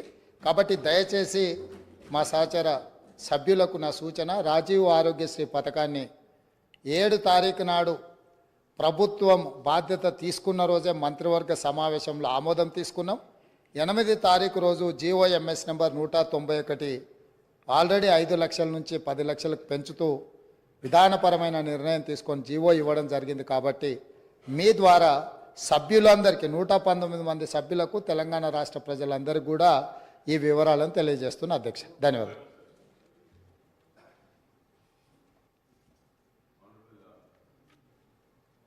Chief Minister Saab, I thank you and I welcome that the GO was issued about enhancement of Arogya Sharif to 10 lakhs rupees. लेकिन आप मेरी बात को समझिए, मैं ये बताना चाह रहा हूँ कि किस तरीके से ये 10 लाख रुपया एक पेशेंट को दिया जाएगा वो तफसील अब तक नहीं आई है। सिर्फ 10 लाख का ऐलान हुआ, लेकिन आपके इस ऐलान से एक भी पेशेंट को नहीं फायदा हुआ। क्या ये 10 लाख आपका सीसीयू में इनहैंस होगा? क्या 10 लाख कैंसर के पेशेंट को होगा? 10 लाख क्या अगर एक पेशेंट 4.5 लाख अगर अब हो गए तो नेक्स्ट एडमिशन उसको डिनाई होता था कि he has absorbed his amount, तो क्या वो फिर से आएगा? तो फिर उसको आप 5.5 का ट्रीटमेंट देंगे क्या? ये चीजें नहीं आई हैं। मैं ये चाहता हूं कि अगर क्लैरिटी से आ जाएगा तो वो 10 लाख का फायदा आवाम को मिलेगा। आज बेशक आपने जियो दिया, लेकिन किसी पेशेंट का इससे फायदा नहीं हो रहा। मैं ये आपके इल्म में लाना चाह रहा हूं। శ్రీ కూనమనేని సాంబశివరావు గారు. Thank you sir. ఈరోజు అసెంబ్లీలో అధికార పక్ష ప్రతిపక్ష నాయకులు సభ్యులు మాట్లాడిన విధానం చాలా ఆరోగ్యదాయకంగా ఉంది. భవిష్యత్తులో కూడా ఈ పద్ధతుల్లోనే ఆరోగ్యదాయకంగా, విజ్ఞానదాయకంగా, నిర్మాణ పద్ధతుల్లో మాట్లాడారు. ఇలాగే ఉండాలని కోరుకుంటా ఉన్నాను. ఇంతకు మించి వ్యక్తిగత దోషణలు, భాషణలు వాటి జోలికి వెళుతూ పవిత్రమైనటువంటి సభను పక్క మార్గాలు పట్టించకుండా ఉండాలని, అటువైనా ఇటువైనా మార్షల్స్కి పని పెట్టకుండా ఉండాలని బలవంతాన బయటికి నెట్టివేయబడకుండా ఉండాలని కోరుకుంటూ ఇటువంటి గొప్ప సభ, గొప్ప నిర్వహణ మన తెలంగాణ ప్రజల ఆశల ఆకాంక్షలకు అనుగుణంగా ముందుకు వెళ్ళాలని కోరుకుంటూ ముందుగా మీకు నా నమస్కారాలు తెలియజేస్తా ఉన్నాను.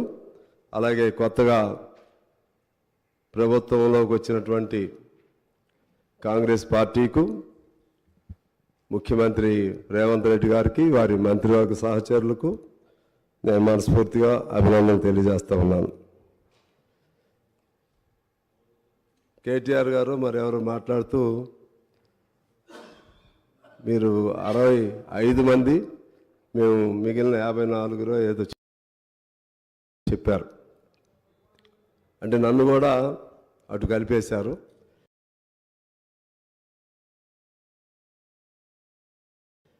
ముగ్గురు కలిపేసుకున్నారు.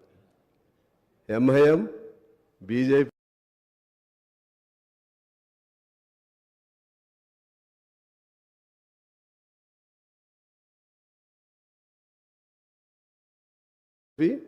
బీఆర్ఎస్, మీ ముగ్గురు ఒకటిగా అనే భావన వచ్చింది నాకు. అలా ఉండకూడదని నేను అనుకుంటున్నా. నేను కూడా అలా ఉండకూడదని నేను అనుకుంటున్నా. నేను కమ్యూనిస్ట్ పార్టీ కోర్స్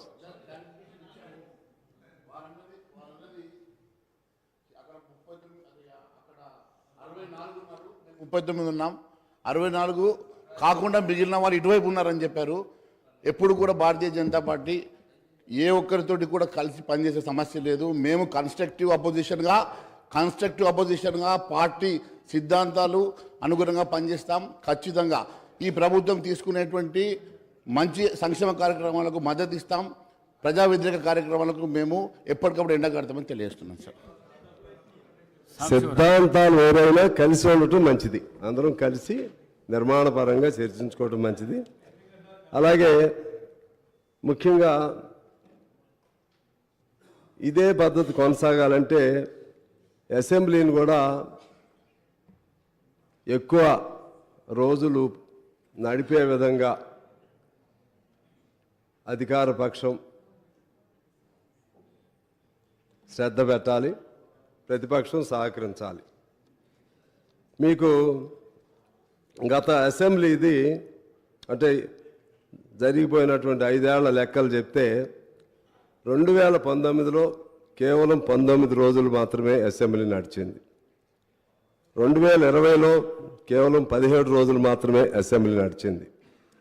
2021లో 16 రోజులు, 22లో 10 రోజులు, 23లో 11 రోజులు మాత్రమే అసెంబ్లీ నడవటం జరిగింది.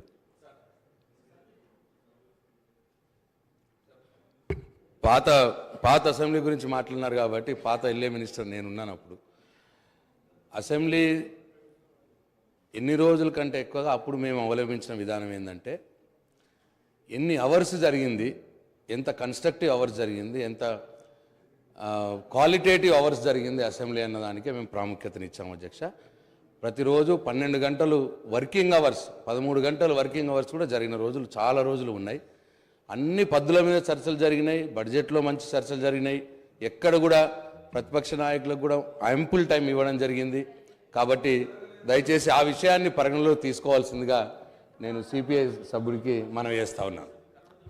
అధ్యక్ష, గౌరవ సభ్యుడు జరిగిన రోజులు చెప్పాడు, సమయం ఏమో చెప్పాలి. ఇప్పుడు ఎక్కువ జరగాలని కోరడానికి ఎదుగు తొందరపడతారు. జరగలేదు దానికి సాంశివరావు అంతా మనకి మన నిబంధనలో ఇన్ని రోజులు జరపాలని ఉంది. దాన్ని కాదని మొత్తాన్ని కలిపి 10 రోజుల్లో జరిపేద్దామంటే అది క్వాలిటేటివ్ డిస్కషన్గా ఉండదు. సరే పోనీ సాంప్రదాయం, అది క్వాలిటేటివ్ డిస్కషన్ అవ్వదు. అందువలన క్వాలిటేటివ్ డిస్కషన్ జరగాలంటే పాత సాంప్రదాయాలకు అనుగుణంగా జరపవలసిన అవసరం ఉంది. అలాగే చర్చలు కూడా ఇదే పద్ధతిలో జరపాలని నేను కోరుతా ఉన్నాను. ముఖ్యంగా ఈ బడ్జెట్ లేకపోతే ఇటువంటి అంశాలపైన అంతా గెలిటన్ అనేది మనకి అదొక సాంప్రదాయం అయిపోయింది. ఒక్క రోజులోనే మీరు చెప్పారు మా మిత్రులు ప్రశాంత్ గారు, నాకు తెలిసి గత సమావేశంలో టోటల్ బడ్జెట్ పద్దులు అంతా ఒక రోజులోనే పూర్తయిపోయినాయి. ఆ విధంగా అయితే okay sir, if I'm wrong I my self will be corrected. ఆలోచన చేయండి అంతే. ఈ విధంగా దీన్ని భవిష్యత్తులో జరగకుండా ఉండే విధంగా చూడాల్సినటువంటి అవసరం ఉందని నేను గుర్తు చేస్తా ఉన్నాను. అలాగే ఇప్పుడు మన అక్బర్ గారు చాలా విషయాలు చెప్పారు. ముఖ్యంగా ఆ 6 గ్యారంటీస్కి సంబంధించి, ఇతర వాగ్దానాలు హామీలకు సంబంధించి దీన్ని how to meet such expenditure, you have to explain like that. He put several questions to the newly formed government. నేను అంటున్నాను, if at all, if one should have willpower, determination, dedication, definitely one can fulfill all those things. We should take late YS Rajశేఖర Reddy garu as an example. He promised several things regarding Arogyasri, free scholarship and houses to the saturation point, this pensions, ration cards, what not. He promised several projects, several things, but ultimately he could achieve. ఆ విధంగా ఎవరు ఊహించాల ఏది మన జల యజ్ఞం, మరి ఎట్లా వచ్చింది డబ్బులు, ఎలా సాధించారు డబ్బులు. అందుకని provided one should have such willpower and plan of action and commitment and determination towards the cause, definitely you can achieve. I hope that you will achieve whatever promises you made in the poll manifesto or something like that. దీని తోడు మన అప్పుడున్నటువంటి దివంగత రాజీవ్ గాంధీ గారు చెప్పింది కూడా నేను గుర్తు చేస్తాను. డబ్బు అనేది ఇవాళ పెద్ద సమస్య కాదు నాకు తెలిసి. ఆ డబ్బుని ఎంత మేరకు సద్వినియోగం పరుస్తున్నారనేది సమస్య. ఆనాడే రాజీవ్ గాంధీ గారు రూపాయిలో కేవలం పావలా మాత్రమే ఏ ప్రాజెక్టులకు ఉద్దేశించారో అది ఖర్చు పెడుతున్నారని చెప్పి ఆనాడు చెప్పారు. ఇప్పుడు ఆ పావలా కూడా ఉందేమో ఉందని నేను అనుకోవట్లేదు. మనం ₹1,00,000 1,00,000 కోట్లు ఒక ప్రాజెక్టు పెడితే దానిలో 10,000 కోట్లు మాత్రమే ఆ ప్రాజెక్టులకి నిజమైన రూపంలో ఖర్చు అవుతుంది. మిగిలిందంతా ఎట్లా పోతున్నాయో తెలియదు, ఏ రూపంలో పోతుందో తెలియదు. దాన్ని మీరు కంట్రోల్ చేయగలిగితే కొత్త ప్రభుత్వంగా డబ్బు అనేది పెద్ద సమస్య కాదనేది నా భావన. అలాగే సెంట్రల్ గవర్నమెంట్ నుంచి మనకు చాలా నిధులు రావాల్సి ఉన్నాయి. చాలా నిధులు గత 5 ఏళ్లలో కానీ లేకపోతే అంతకుముందు 5 ఏళ్లలో కానీ తెలంగాణ ఫామ్ అయిన తర్వాత చాలా నిధులు రావాలి. ఫైనాన్స్ కమిషన్ సూచించినవి కానీ లేకపోతే ఫైనాన్స్ మేనేజ్మెంట్ని ఎఫెక్టివ్గా నడిపినందుకు ఇవ్వాల్సినటువంటి గవర్నమెంట్కి ఇవ్వాల్సినటువంటి నిధులు కానీ అవన్నీ కూడా రాలేదు. అవన్నీ కూడా మనం తీసుకుంటే ఒక 60-70 వేల కోట్లు సెంట్రల్ గవర్నమెంట్ నుంచి డ్యూ ఉంది. ఆ వైపు కూడా కాన్సన్ట్రేట్ చేస్తే ఆ ఫండ్స్ కూడా మనకి వస్తాయి. అలా మనం అన్ని రకాలుగా ప్లాన్ చేసుకుని సెంట్రల్ గవర్నమెంట్ ప్లాన్ కూడా తీసుకుంటే ఖచ్చితంగా వస్తుందని ఆ పథకాలు అమలు చేయొచ్చని నేను భావిస్తూ ఉన్నాను. తర్వాత ముఖ్యంగా there is a saying that well began is half done. I think he started on positive foot, our Chief Minister and government. Within the swearing-in ceremony, within the 24 hours of swearing-in ceremony, he signed 2 files. ఒకటి ఆరోగ్యశ్రీ, ఇంకోటి మహాలక్ష్మి. దానిలో సరే ఇంకా కొన్ని ఉండొచ్చు. తర్వాత ఇంకోటి కూడా వాళ్ళు ఒక ప్రకటన కూడా చేశారు. ఫైల్పై సంతకం కూడా as per my knowledge is concern 6 హామీలకు కూడా చట్టబద్ధత తీసుకురావడానికి ఒక ఫైల్పై కూడా సంతకం చేశారు. ఇంకా 100 రోజులు టైం ఉంది దానికి. ఈలోపు I think again you will call assembly meeting and in that meeting what ever plan you have in mind just you will put forth for voting. I hope that with in the coming 100 days ఆ 6 guarantees కూడా లీగలైజ్డ్గా చట్టబద్ధత వస్తుందని చెప్పి నేను భావిస్తున్నాను. ఆ విధంగా కూడా చేయాలని నేను కోరుతా ఉన్నాను. అలాగే ఇప్పుడు ఈ కొత్త ప్రభుత్వం ఎక్కువ కాలం మంచిగా పనిచేయాలని నేను కోరుకుంటా ఉన్నాను. ఏ ప్రభుత్వాన్ని కోరుకుంటాం. టీఆర్ఎస్ ఉన్నప్పుడు టీఆర్ఎస్ని కూడా కోరుకున్నాం, ఇప్పుడు కాంగ్రెస్ ఉన్నప్పుడు కాంగ్రెస్ని కూడా కోరుకుంటాం. ప్రభుత్వం అనేది it is a continuous process, continuous governance. వాళ్ళు చేసిన మంచి పనులు ఉంటాయి, దాన్ని మీరు కొనసాగించాలి. వాళ్ళు చేయలేనటువంటి పనులు ఏమన్నా, మంచి పనులు చేయలేకపోతే వాటిని మీరు టేకప్ చేయాలి. వాళ్ళు చేసినటువంటి తప్పులు ఏమన్నాయో అది మీరు అర్థం చేసుకోవాలి. ఆ తప్పుల్ని చేయకుండా మీరు ముందుకు వెళ్లాల్సిన అవసరం ఉంది. ఇందాక లాంగ్ డిస్కషన్ జరిగింది. గత అనేక సంవత్సరాలు, 50 ఏళ్ల చరిత్ర, మళ్ళీ ఈ 10 ఏళ్ల చరిత్ర దేన్ని పారామీటర్గా తీసుకోవాలనేది. 50 ఏళ్ల చరిత్ర ఏది చేయకుండా ఈ దశకి ఏది రాదు. అది నేను weather that was Congress government are Janata government or any other government, అది ఒక ఫుట్టింగ్, అది ఎప్పటి నుంచో అలా అలా చేసుకుంటూ వస్తుంది. దానిపైనే ఆధారపడి కొత్త గవర్నమెంట్ ఇంకొన్ని నిర్మిస్తూ ఉంటుంది. మొత్తం మేమే చేసామని చెప్పి 10 ఏళ్లలో టీఆర్ఎస్ వారు చెప్పినా, లేకపోతే కాంగ్రెస్ వాళ్ళు ఏం చేయలేదని చెప్పినా, లేకపోతే టీఆర్ఎస్ వాళ్ళు అసలు ఏం చేయలేదని కాంగ్రెస్ వారు చెప్పినా, ఇది అన్రీజనబుల్గా ఉంటుందని నేను భావిస్తూ, ఇప్పుడు చేయాల్సిందేంటి? వాళ్ళంతా బాగానే చేశారు. మరి 10 ఏళ్లకి నాకు తెలిసి ఏ ప్రభుత్వాన్ని మనం తీసుకుంటే ఏ ప్రభుత్వం కూడా అనేక సంవత్సరాలు ఏది కొనసాగలేదు. ఎంత మంచి ప్రభుత్వం అయినా మీరు తీసుకోండి. ఎన్ రామారావు గారి ప్రభుత్వం కొనసాగలేదు, కాంగ్రెస్ పార్టీ ప్రభుత్వం కొనసాగలేదు, ఈవెన్ మా కమ్యూనిస్టుల ప్రభుత్వం ఉన్నటువంటి పశ్చిమ బెంగాల్లో కొనసాగలేదు. మీరు ఏ స్టేట్ అయినా, you take any state, no party continued for several years, 1 or 2 terms or 3 terms, if not 4 terms. ఎవరైనా సార్ ఏదో సందర్భంలో ప్రజల దానిపైన యాంటీ ఇన్కంబెన్సీ వస్తుంది, లేకపోతే ప్రజల అంబిషన్స్ పూర్తి కాలేదనే భావంతో వస్తుంది, ఓడిస్తారు. కాబట్టి ఓడిపోవటం అనేది ప్రజాస్వామ్య ప్రక్రియలో అది కూడా దాన్ని స్పోర్టివ్గా మనం తీసుకోవాలి. ఓడిపోయాం కాబట్టి వీళ్ళు ఎంతకాలం ఉంటారో చూస్తాం, ఇది ఎంతకాలం ఉంటుందో చూస్తాం, మీరు సంవత్సరం కూడా ఉండలేరు, ఇటువంటి భాష ఎవరు వాడినా కూడా తప్పని నేను భావిస్తూ ఉన్నాను. ఎవరైనా ఒకరిద్దరు అత్యుత్సాహంతో మాట్లాడినా కూడా అది ఈ మధ్య పత్రికల్లో చూస్తున్నాం. అంటే ఏం చేస్తారు? ఒక సంవత్సరం కూడా ఉండదని అంటే అర్థం ఏంటి? అంటే కొనుగోలు మొదలు పెడతామా ఎమ్మెల్యేని? ఎవరినైనా మళ్ళా అటో ఇటో బేరసారాలు మొదలు పెడతామా? అది ప్రజాస్వామ్యానికి కొన్ని తీసుకురాదు. అటువంటి పదాలు వాడకూడదు. ఎందువల్లంటే మహామౌలికే ఓటమి తప్పలేదు. చంద్రబాబు గారు ఓడిపోయారు, ఇప్పుడు మన కేసీఆర్ గారు ఓడిపోయారు, వీళ్ళు కూడా బాగా చేస్తూ ఉంటారు. లేకపోతే ప్రజలు ultimate judgements are the people, వాళ్ళు ఏ నిర్ణయం చేస్తారో దానికి మనం కట్టుబడి ఉండాలి. కానీ మన తెలంగాణ సంస్కృతిని, తెలంగాణలో ఉన్నటువంటి మన ప్రజలలో ఉన్నటువంటి నీతి నిజాయితీల్ని పక్కదారి పట్టించే విధంగా గత 10 ఏళ్లలో అనేక కొనుగోళ్లు, అమ్మకాలు విపరీత స్థాయిలో జరిగాయి. రాజకీయ నాయకులు, ఎమ్మెల్యేలని మనం చూస్తే ఎంతమందిని కొన్నారో, ఎంతమంది అమ్ముడుపోయారో, నిజంగా వాళ్ళకి చిత్తశుద్ధితో పలానా పార్టీ బాగా ఉంటుంది, మేము అందులో చేరుతున్నాం అన్నా కూడా యాంటీ డిఫెక్షన్ లా ఉంటుంది. ఆ యాంటీ డిఫెక్షన్ లాని కూడా దాన్ని కవర్ చేసుకుంటూ ఎంతమంది అమ్ముడుపోయారో మనం చూసాం.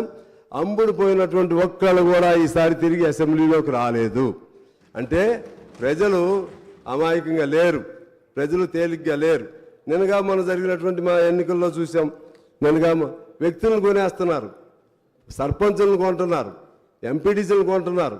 ఒకరు కొంటాం, మళ్ళీ దాన్ని మళ్ళీ ఇంకొద్ది డబ్బులు ఇచ్చి ఇంకోళ్ళు కొంటాం. ఈ కల్చర్ ఇది ఎక్కడి నుంచి వచ్చింది, ఎలా వచ్చింది?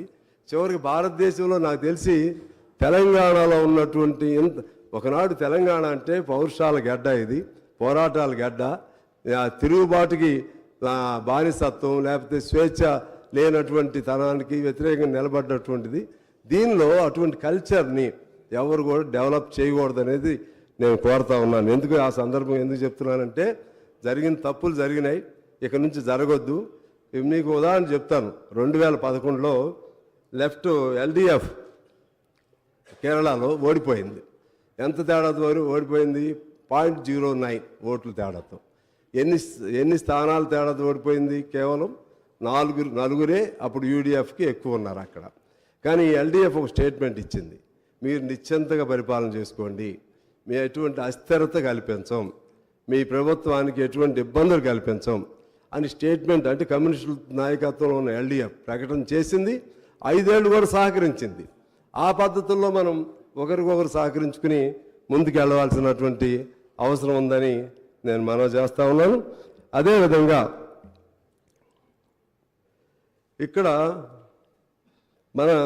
ఇక్కడ జరిగినటువంటి ముఖ్యంగా ఈ కొత్త ప్రభుత్వం కొన్ని పాత వాటి నుంచి అనుభవాలు తీసుకోవాలి.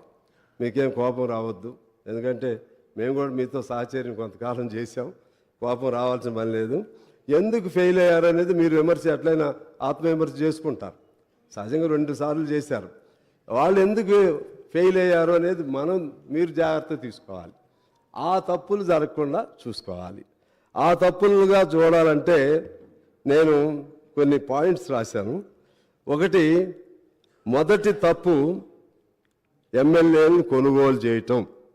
కొనుగోలు చేయండి, లేకపోతే ఏ పేరుతో అయినా కానీ మీరు మళ్ళీ ఇప్పుడు నా సమాధానం చెప్పకండి, మళ్ళీ మాట్లాడుదురు. పోనీ ఒకవేళ I take back my word, కానీ ప్రజలు అలా అనుకుంటున్నారు. పార్టీలు మారని ఏదైనా కానివ్వండి, తప్పు అది జరిగింది.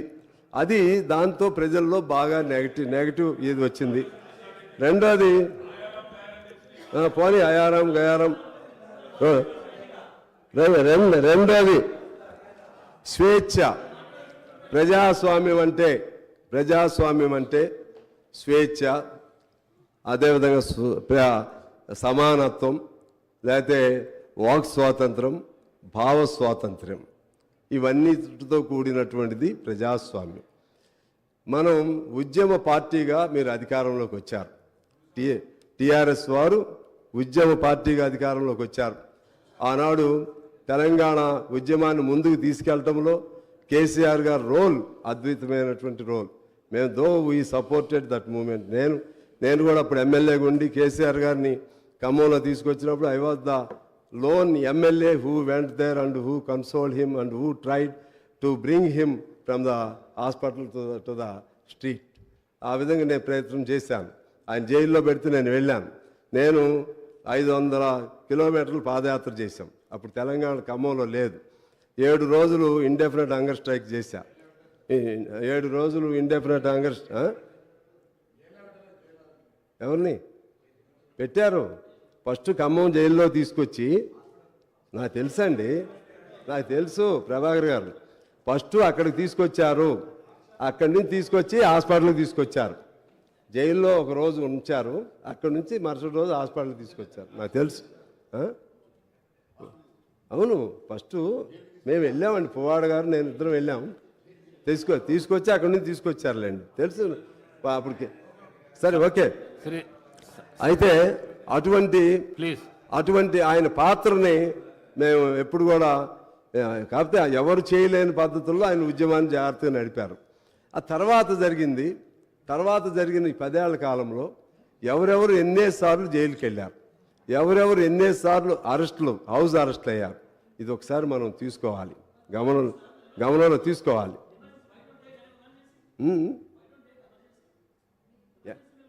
ఆ తప్పులే మీరు చేస్తారా? ఎమర్జెన్సీ నేను మీకు చెప్తున్నా, నేను మీతోనే మాట్లాడతాను. I will straightly talk to you sir. ఎమర్జెన్సీలో తప్పులు చేస్తే ఆ తప్పులు మనం చేయాలా? అప్పుడు ఏం తప్పులు చేస్తారో ఆ తప్పులు మనం చేస్తామా?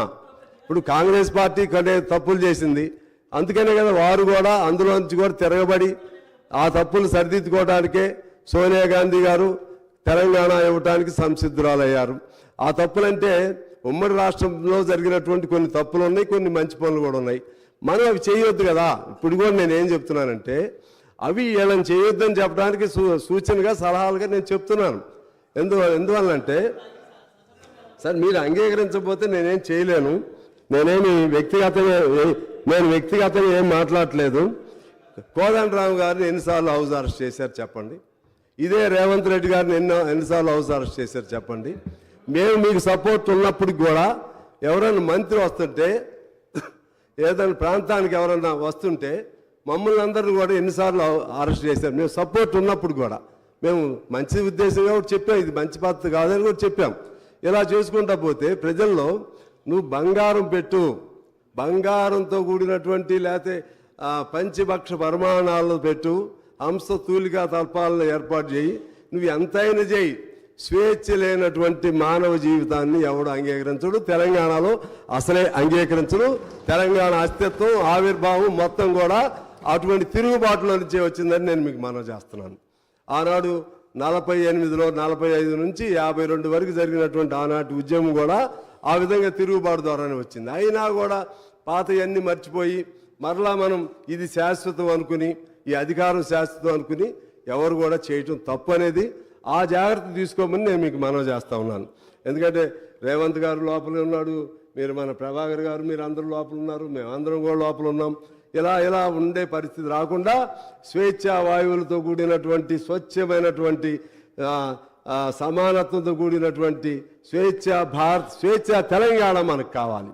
ఆ విధంగా ఉంటే మీరు మీ హామీలు కొన్ని ఫెయిల్ అయినా సరే వాళ్ళకి వెంటిలేట్ చేయాలి, వాళ్ళు మాట్లాడి ఇది మీకు చెప్పాం, చేస్తా ఉన్నాం, చేయలేకపోయాం, ఇది చేయలేకపోయాం, ఈ ఇబ్బందులు ఉన్నాయి, మరలా చేస్తాం, మాట్లాడాలి కదా. ప్రజలతో మాట్లాడకుండా మనం స్వీయ నిర్బంధం పెట్టుకుని మనం ఎక్కడో కూర్చుని ప్రజలు ఒక చోట ఇవాళ ఎందుకు మార్పు వచ్చింది? ఇప్పుడు మీరేమి ఇవ్వలేదు, ఇంకా ఏమి ఇవ్వకపోయినా సరే 2-3 రోజుల్లోనే ప్రజల్లో ఒక ఆనందమైనటువంటి భావనలు వచ్చేసినాయి. ఏదో మేము పంజరం నుంచి బయటకు వచ్చినట్టుగా భావనలు వచ్చినాయి.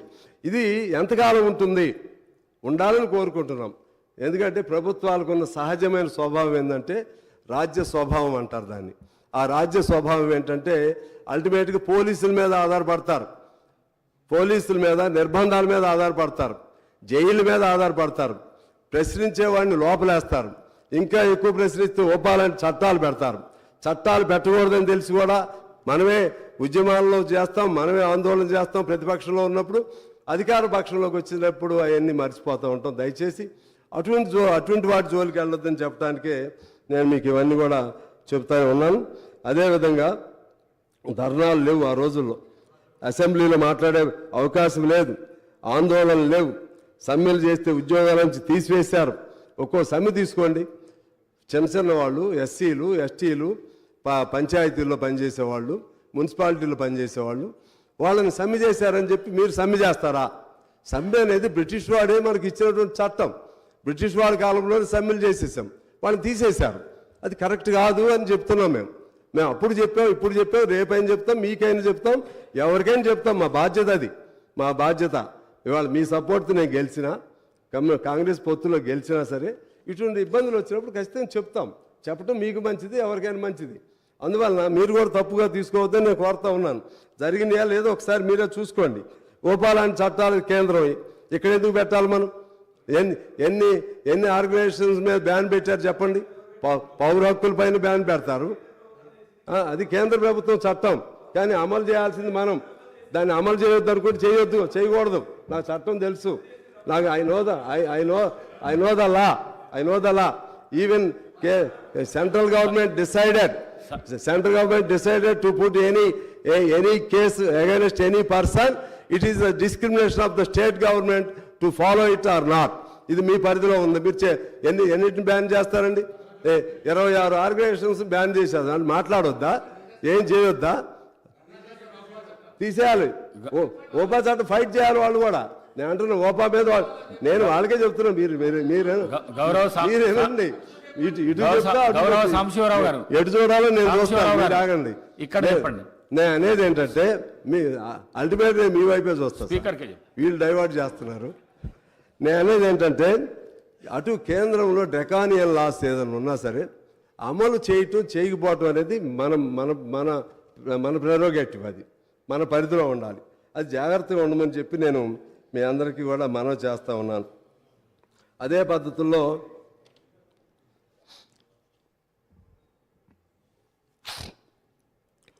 ఇంకా కొన్ని కేసీఆర్ గారిని చూస్తే బాధేస్తుంది. ఎందుకనంటే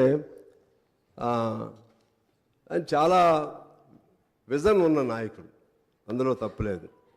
ఏదైనా సరే తలుచుకుంటే చేయగలుగుతాడు, వద్దనుకుంటే చేయకుండా కూడా ఉండగలుగుతాడు. ఈయన అంత తెలియగలిగిన వాళ్ళు అన్ని వాగ్దానాలు ఎందుకు చేశారు, ఎందుకు చేయాలి? ఇప్పుడు మీకు వచ్చిన ప్రాబ్లమే.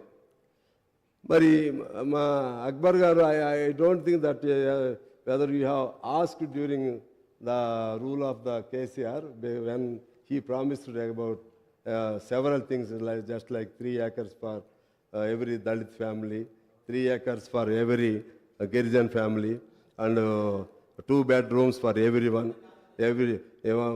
one employee from every household. Okay. గౌరవ సభ్యులు సాంబశివరావు గారు. ఓకే, మాట్లాడండి, పర్లేదు, మాట్లాడండి. కాంగ్రెస్ పార్టీకి మిత్రపక్షం అయితే సంతోషం, కాంగ్రెస్ పార్టీకి అనుకూలంగా మీరు మాట్లాడండి, మేము కాదనన్నాము. ఎందుకంటే మీరు కలిసే పోటీ చేసినట్టు తప్పులేదు. కానీ ప్రతి ఇంటికి ఉద్యోగం ఇస్తామని ఎక్కడన్నా చెప్పినాము? మా మేనిఫెస్టోలో ఉందా? నేను ఐ ఛాలెంజ్ ఎవరన్నా ఎక్కడన్నా మేము ప్రతి ఇంటికి ఉద్యోగం ఇస్తామని స్పీచ్లో కానీ మేనిఫెస్టోలో కానీ మేము ఎక్కడన్నా చెప్పుంటే చూపియండి. నేను I'm ready for the challenge. కానీ ఎందుకంటే అంటే అనవసరంగా ఇట్లా స్వీపింగ్ రిమార్క్స్ గతంలోనే ఎన్నికల టైంలో ఇదే కాంగ్రెస్ పార్టీ నాయకులు బయట చేసినారంటే సరే బయట చేసినారు, రాజకీయాల కోసం మాట్లాడి ఉండొచ్చు. కానీ సభలో మీరు అట్లా గౌరవనీయులైనటువంటి అనుభవజ్ఞులైనటువంటి సాంబశివరావు గారు మాట్లాడడం కరెక్ట్ కాదు. మీరు గవర్నర్ ప్రసంగం మీద మాట్లాడండి, కానీ అక్బరుద్దీన్ ఓవైసీ గారిని ప్రశ్నించడం, ఇంకొకరిని ప్రశ్నించడం సరి అయింది కూడా కాదు. You please speak on the governor speech. అంతే తప్ప మీరు ఇంకొకరిని ప్రశ్నించడము, స్వీపింగ్ రిమార్క్స్ చేయడము, మేము చెప్పని దాన్ని చెప్పినట్టుగా మాట్లాడడం అనేటువంటిది మీ వయసుకు మీ అనుభవానికి తగింది కాదు. Sir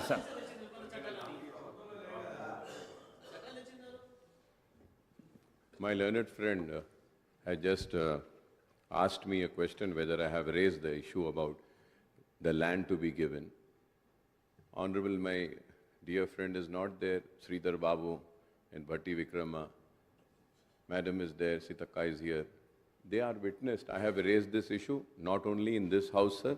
I have also spoken in the Public Accounts Committee where I was the chairman of that.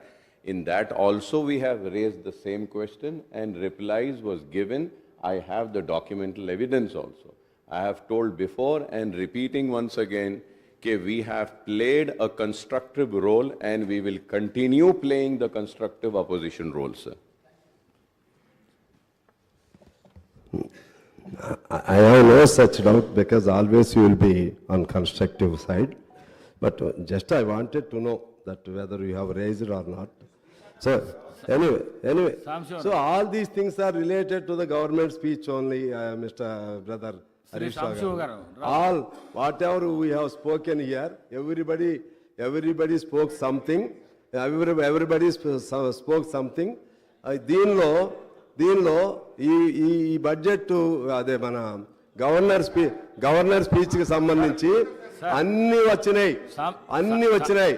Governor నేను ఇంకా మీకు చెప్పాలంటే అంటే అదే మీకు వచ్చిన ప్రాబ్లం. అందుకే మమ్మల్ని అన్చేయండి, మా వాయిస్ కూడా అన్చేయండి. ఏం చెప్తున్నారో మీరు వినిపించుకోకపోతే ఎలా? సార్ దయచేసి మేమేం చెప్తున్నామో వాళ్ళు అర్థం చేసుకోవట్లా. మేమేం చెప్తున్నాం, మమ్మల్ని మీరు ఏం చేయలేరండి, బయటకు పంపిస్తారు. పంపిండి మాట్లాడకూడదు, వెళ్ళిపోమంటే వెళ్ళిపోతాం. ఎందుకంటే మీకు నాకు ఘర్షణ కాదు కదా, మీరేం అర్థం చేసుకోకుండా మాట్లాడితే ఎలా? నేనేమంటున్నానంటే ఇటువంటివి హామీలు సహజంగా ప్రతి గవర్నమెంట్ కూడా చేస్తూ ఉంటుంది. ఉన్నప్పుడు దాన్ని అమలుకి ఎలా చేయాలని నేను చెప్తుంటే అప్పుడు భూమికి సంబంధించి కానీ ఇలా మీరు మమ్మల్ని బెదిరించలేరండి. హరీష్ గారు మమ్మల్ని బెదిరించకండి ప్లీజ్. సార్ మీరు ఇలా డివేట్ చేస్తే ఇలా బెదిరిస్తారండి? ఒక వ్యక్తి మాట్లాడుతుంటే అరుస్తారా, బెదిరిస్తారా? ఇది బెదిరి సభ ఇదండి సార్, సభ మీరు- సభ సార్ మీరు చెప్పండి సార్ చైర్కు చెప్పండి ఈ సభ సార్. మర్యాద అండి కన్క్లూడ్ సభ చేయండి. భద్రత నేను మాట్లాడేటప్పుడు నేను మాట్లాడాలి మళ్ళీ వాళ్ళు ఏమన్నా మాట్లాడవచ్చు సార్ ప్రతి గౌరవ మాట సభ్యులు అర్థం మాట్లాడుతూ అవుతుంది. ఉన్నారు. గౌరవ సభ్యులు మాట్లాడిన తర్వాత ప్రతిపక్షానికి సంబంధించి ఏదైనా మాట్లాడుకొని మాట్లాడి ప్రతిసారి గౌరవ సభ్యుని ప్రతిసారి ఆపుతా ఉన్నట్టు సార్ ఈ పద్ధతి కాదు ఇది. వాళ్ళు ఏం చెప్తారు చెప్పారు మిగతా సభ్యులు చెప్పిన మౌనంగా ఉన్నారు కదా సార్ ఒకటి పరిధి తెలుసు కదా సార్. నేను చెప్పాను కాకపోతే సార్. పరిధి- అధ్యక్ష నేనేమన్నానంటే అప్పుడు కూడా చాలా వాగ్దానాలు చేశారు సరే పోనీ అదేంటంటే పబ్లిక్ మీటింగ్స్ చెప్పి ఉండొచ్చు మేనిఫెస్టో లేకపోవచ్చు కానీ 3 ఎకరాలు అనేది ఉంది కదా డబుల్ బెడ్రూమ్ అనేది ఉంది కదా ఇంకా చాలా దళిత బంధు అనేది ఉంది కదా నేను అనేది ఏంటంటే నేను దళిత బంధు సార్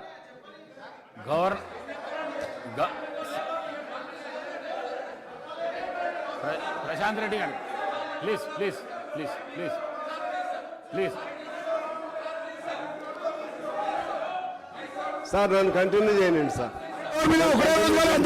అసహనం ఎందుకు అధ్యక్ష మైకి మీద ఎందుకు పోవు మైకి మీద ఎందుకు అంత అసహనం ఎందుకు అసహనం ఎందుకు అంటే ఒకరే రోజులో సభ కన్క్లూడ్ చేయండి మీరు. అధ్యక్ష మైకి మీద ఎందుకు అసహనం ఉందా మైక్ సార్ నేను అనేది ఏంటంటే గవర్నమెంట్గా చేసినటువంటి వాగ్దానాలు అమలు చేయమని చెప్పే క్రమంలో నేను చెప్తుంటే వారికి అంత ఆవేశపడితే ఎలా సార్ వారు మీరు ఎక్స్పీరియన్స్డ్ సార్ దళిత బంధు కూడా చేయలేదండి మేనిఫెస్టో లేకపోవచ్చు ఎట్లా మీరు సత్యగౌరవమైన మాటలు మాట్లాడకూడదు మేనిఫెస్టో లేకపోయినా దళిత బంధు అనేది మీ క్యాచ్ వర్డ్ మీరు అన్ని చోట్ల చెప్పారు దళిత బంధు గురించి బీసీ బంధు గురించి అన్ని చోట్ల చెప్పారు అవన్నీ చెప్పారు సరే మేనిఫెస్టోలో ఉందా లేదా అనే పాయింట్ కాదు అందువలన అసలు మేము చెప్పలేదంటే నేనేం చేయలేను దానికి అది వదిలేద్దాం దాన్ని నన్ను ప్లీజ్ నన్ను ఎలో చేయండి నేను ఇక్కడ సెంటర్లో కూర్చుని ఉండా సార్ నేను ఇక్కడ సెంటర్లో కూర్చుని ఉండా సెంటర్లో కూర్చుని ఉండా నేను అందుకనే ప్లీజ్ అసలు నన్ను మాట్లాడనీలేదు కదా సార్ నా సబ్జెక్టే చెప్పనీలేదు నేను ఒక మంచి సదుద్దేశంతో సభను ఎలా ముందుకు తీసుకెళ్ళాలి ప్రభుత్వాలు ఎలా ఉండాలి అవేగా నేను చెప్తుంది మీరు వినకుండా నేనేం చెప్పాలి మీరు వినకుండా మీరు ఇప్పుడు అక్బర్ గారు విన్నారు నేను చెప్పింది విన్నారు ఆయన ఈ సెట్ ఓకే మీరేమో అసలు వింటలేదు నేను కాంగ్రెస్తో స్నేహం లేకపోతే ఇంకోటితో ఎవరితో స్నేహం అని నేను ముందే చెప్పా ఇక్కడ కూర్చున్నప్పుడు శాసనసభ్యునిగా మాట్లాడతాను ఒక సబ్జెక్ట్ పరంగా మాట్లాడతాను అంతేగాని ఇప్పుడు నేను దాంతో స్నేహం పెట్టుకున్నానని మిమ్మల్ని వ్యక్తిగతంగా నేను విమర్శ పెట్టానా ఇంకోటిది ఏమైనా విమర్శ పెట్టానా నేను విధానపరంగానే మాట్లాడుతున్నా దయచేసి అర్థం చేసుకోవాలని చెప్పి నేను కోరుతా ఉన్నాను అదేవిధంగా ఇంకా కొన్ని అంశాలు ఉన్నాయి అధ్యక్ష ముఖ్యంగా వీటికి సంబంధించి నేను అంటున్నాను దీనికి మంచి మన రాష్ట్రం తెలంగాణ రాష్ట్రం అది సౌభాగ్యమైన రాష్ట్రం సంపన్నవంతమైన రాష్ట్రం నాకు కూడా తెలుసు ఆ ఇండెక్స్లు మనం పెర్ క్యాపిటాలో నెంబర్ 1 అదేవిధంగా ఎస్జిడిపిలో నెంబర్ 1 ఇంకా అనేక ర్యాంకింగ్లో నెంబర్ 1 కానీ నా అనుమానం ఏంటంటే ప్రతి నెల 1వ తారీఖున జీతాలు ఎందుకు ఇవ్వలేకపోయారు అది నాకు కావాలి డబ్బులు ఎట్టిపోయినాయి రెండోది స్కాలర్షిప్లు పిల్లలకి స్టూడెంట్స్కి 7,800 కోట్ల రూపాయలు స్కాలర్షిప్లు ఇవ్వలేదు అది ఎందుకు ఇవ్వలేకపోయారు నాకు కావాలి అదేవిధంగా గ్రామ పంచాయతీలకి రావాల్సిన నిధులు ఎందుకు ఇవ్వలేకపోతున్నారో అది కావాలి ఈజీఎస్ ఫండ్స్ వచ్చిన వాటిని డైవర్షన్ ఎందుకు జరుగుతుందో అది కావాలి అటువంటి మీరు చేయొద్దని నేను చెప్తున్నా వారు ఏమి తప్పులు చేశారో దానికి మంచి పరిపాలన చేసినప్పుడు కూడా ఇటువంటి కొన్ని తప్పుల వలన వాళ్ళ అధికారం కోల్పోయారు ఆ తప్పులు చేయొద్దని వాళ్ళకి నేను సూచనగా చెప్తున్నాను అధ్యక్ష అదేవిధంగా ఇప్పుడు ఈ పవర్ ప్రాజెక్ట్ సంబంధించి సరే 85,000 కోట్లు దానికి ఏదో అరౌండ్ 85 or 81 జరిగింది నేను అదే పద్ధతిలో చెప్తున్నా సింగరేణి ఉంది సింగరేణి నేను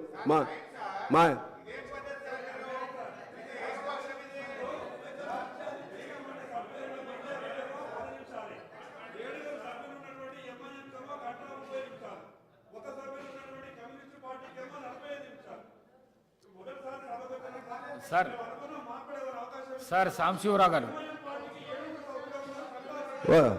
సార్ సార్ ఎందుకు సార్ నేను ఒక్కనే కదా, నా మీద ఎందుకు మీకు అంత కోపం? ఎందుకు నా మీద ఎందుకు అంత కోపం? మాట్లాడి సార్, కన్క్లూడ్ చేయండి. ఓకే, నన్ను అది మాట్లాడలేదు. మా మిత్రులు, మా మాజీ మిత్రులు, ప్రస్తుత మిత్రులు, భవిష్యత్తు మిత్రులు నన్ను అసలు మాట్లాడినారు. ఓకే, సరే, బ్రీఫ్గా just I will conclude with in short time. సరే.